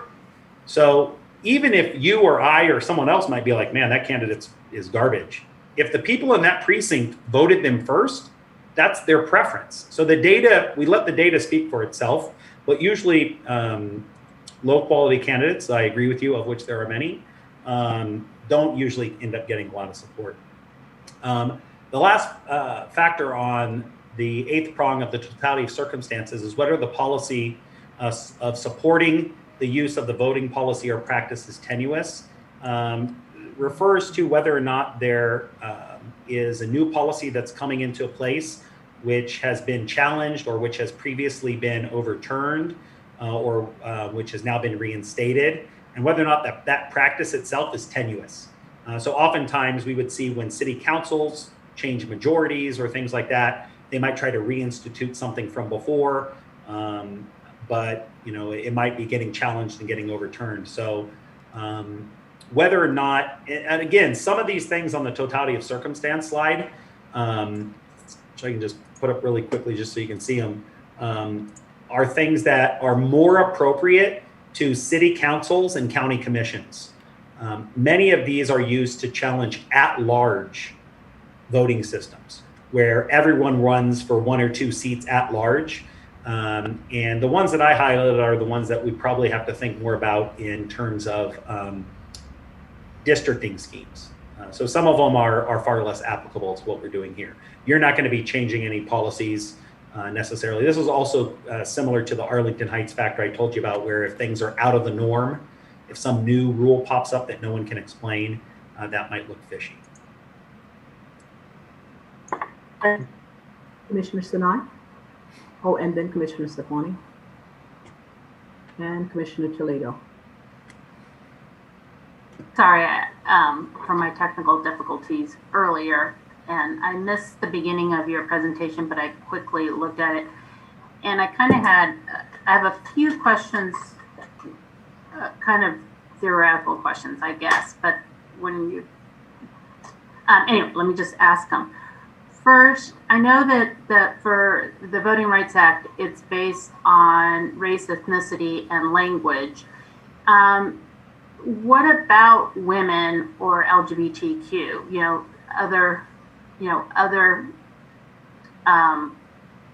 Other individuals, communities who could be discriminated against.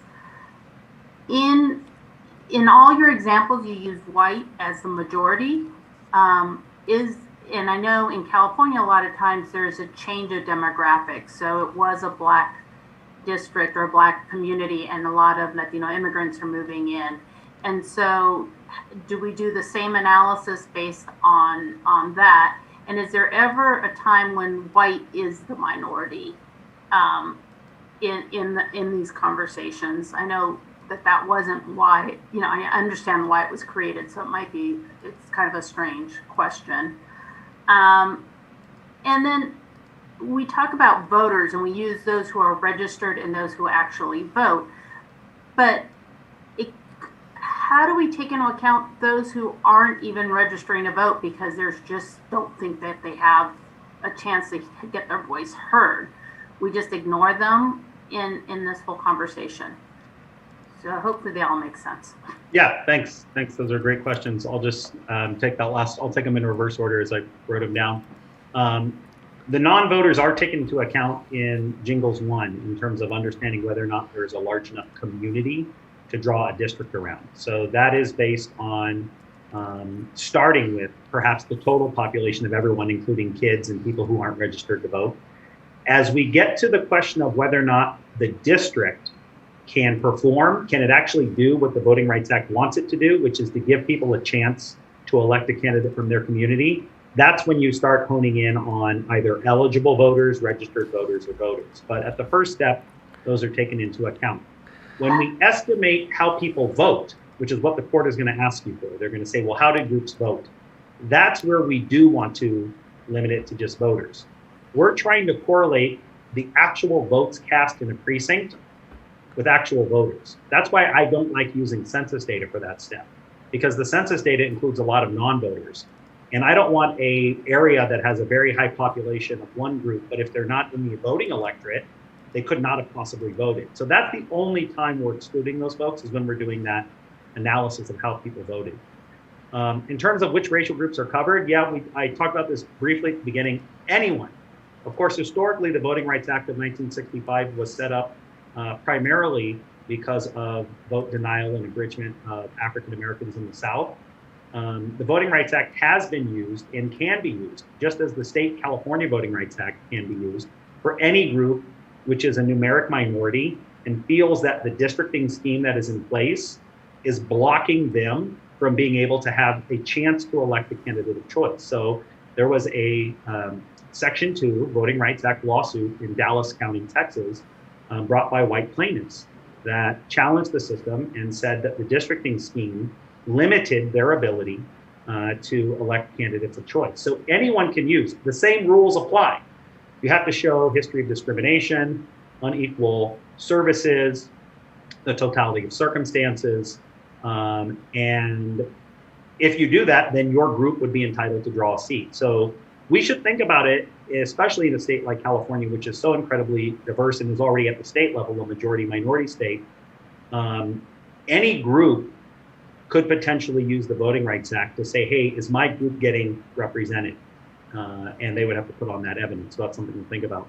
It is written from the perspective of racial or ethnic or language minorities, in response to your first question. I don't know of any challenges. It could be to the 14th Amendment, equal protection challenges. So those are certainly possible, and that's where I would think those others would be. For the Voting Rights Act, they still would have to pass Jingles 1 prong, which would be of sufficient size and geographical compactness. And so by some of those metrics, LGBT populations may not be of sufficient size and geographically compact, perhaps to form a district in some levels. In some places they might be. But the Voting Rights Act as written and applied is applying to, on the basis of race, color, national origin, or language status. Commissioner Sukwani. Thank you so much.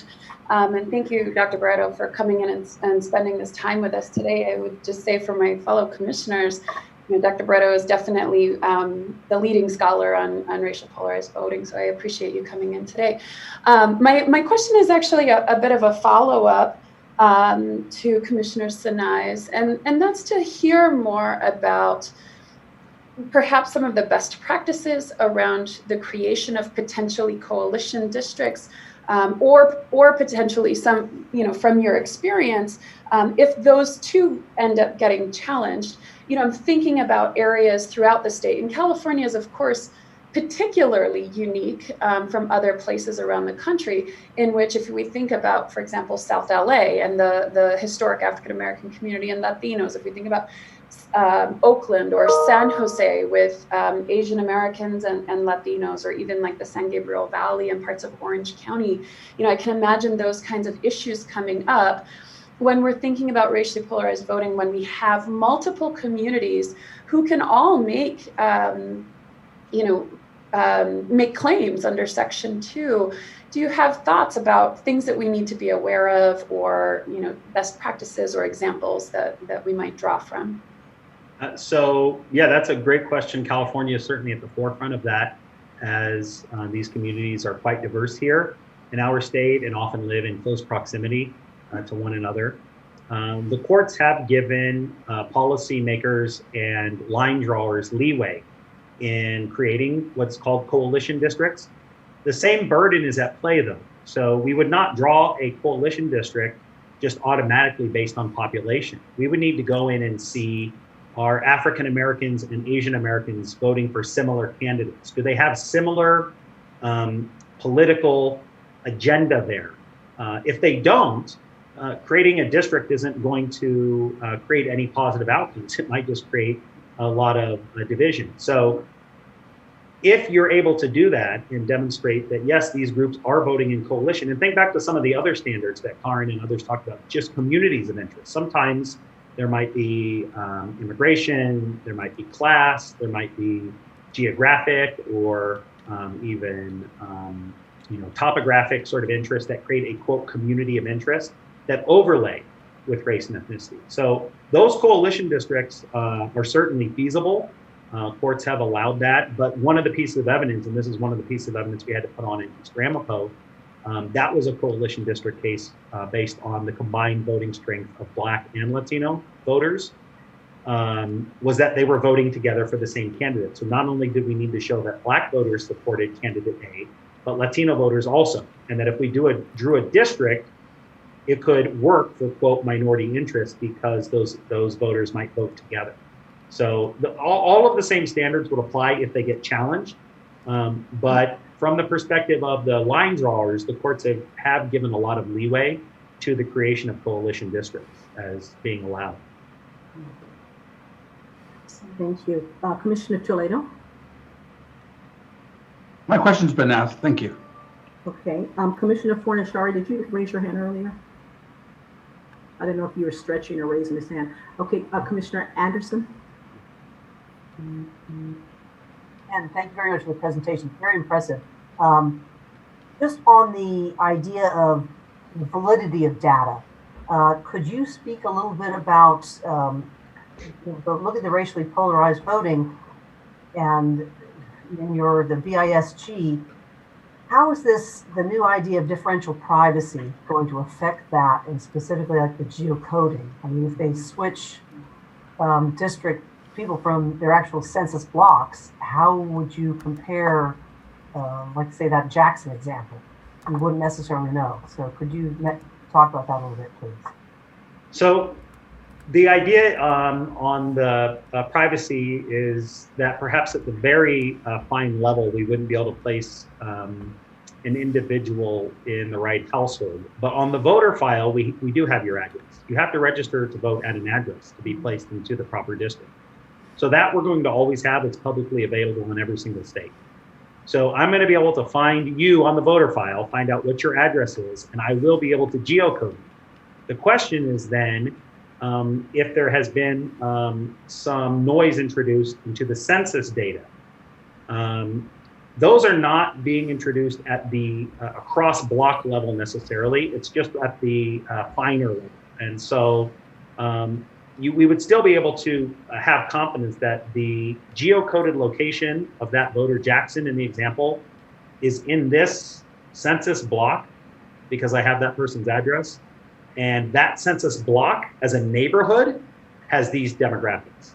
So at the neighborhood level, we're always going to be able to identify neighborhood level census demographics. And it may not be able to use census data to identify individual people, but I will be able to say, oh, that neighborhood over there, north of 14th Street and west of Palm, that neighborhood has these characteristics.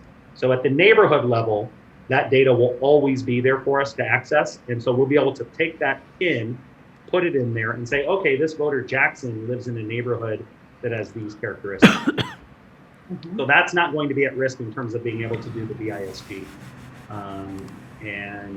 As well as using census, CVAT data and other stuff like that. At the aggregate level, at the individual level, they are going to a lot of links to protect privacy. I guess I might have been misunderstanding some of that in terms of the where the noise was being added in terms of actually switching some of the data. So in terms of the data that you're actually getting, not the voting data, but not from the voter registration data, but from the other, couldn't necessarily compare, particularly racial. So the idea is that if you had a neighborhood block that you thought, or let's say the real quote true answer was that it was 98%, or in many cases, there are blocks down to the block level that are 100%, 99.8% of one race or another. The idea is that if you had that, then you have turned on the answer. Like there's no uncertainty anymore. Everyone who lives there is this. So in those cases that are more extreme, the census is thinking of doing some replacement across boundaries and getting some people from over here and bringing them over. So they're absolutely not going to, though, tell me that that precinct, that census block, which was 99% white, is now 17% white. They're going to tell me it's 96% white. Just by moving maybe 3% of the data, it introduces enough uncertainty that I can't pinpoint demographics of people who live there. Okay, same thing if, like, say, 100% of everybody did not have a college degree.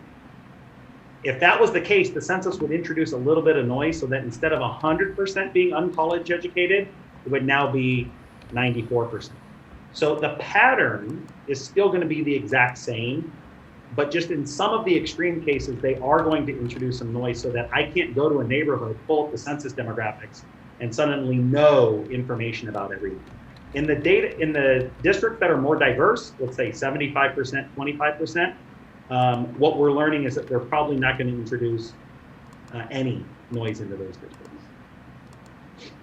But that's still an open discussion. They haven't told me the answer to what they're going to do with it. Commissioners, just a point for you and Dr. Barreto, we're at about 5 minutes away from a required break. I do want to go to public comment while we have Professor Barreto online in case the community wants to ask questions. So are there any other commissioner questions before? Okay, so we'll take, Operator ATT, we'll take about 5 minutes public comment. At least I want to check to see if there are people waiting for public comment on this issue, please. Yes, we do have one ready for public comment. If you could please spell your first and last name, we will go to Rosalind Gold. Please go ahead. Hi, good afternoon. It's ROSALIND.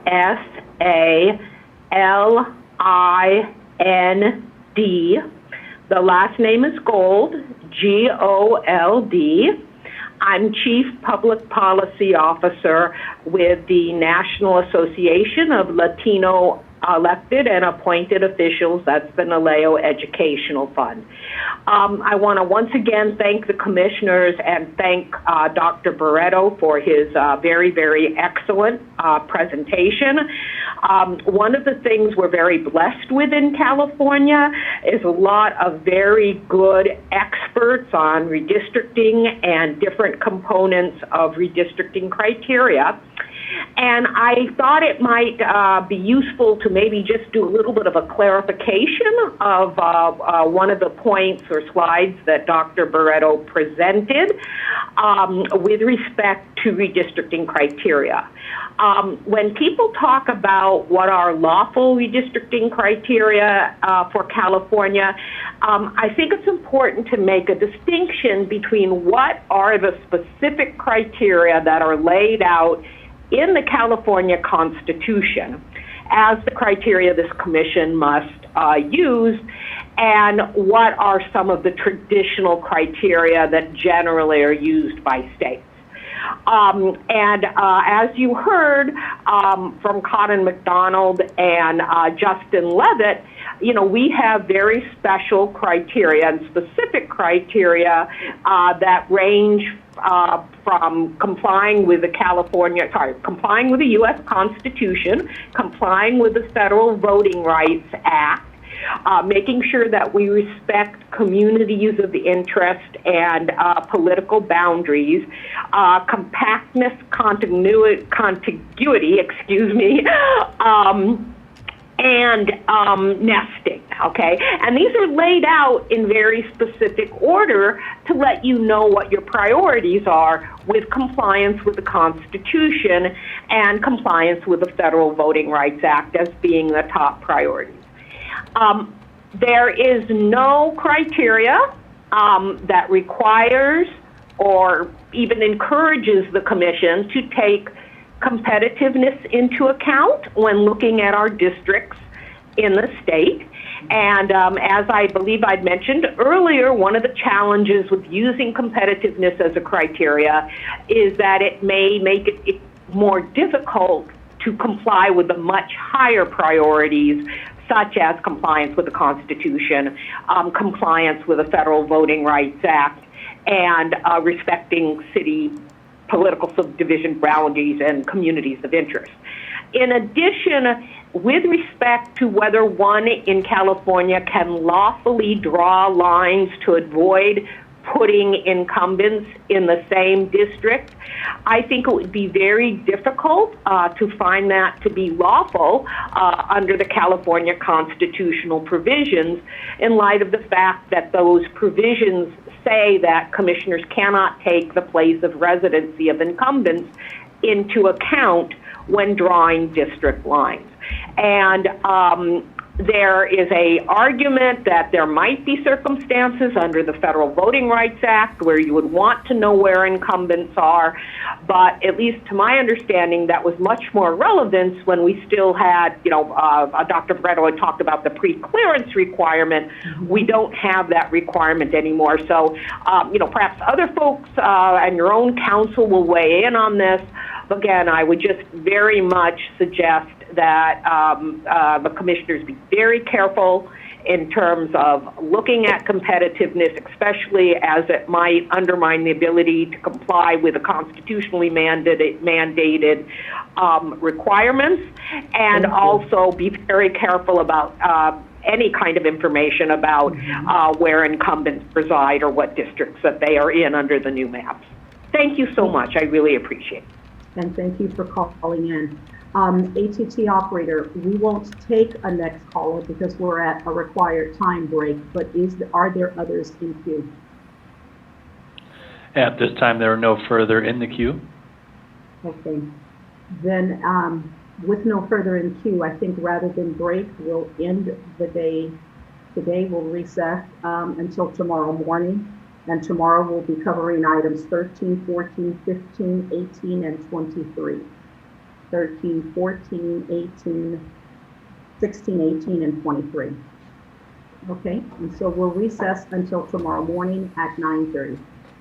Thank you all and good night.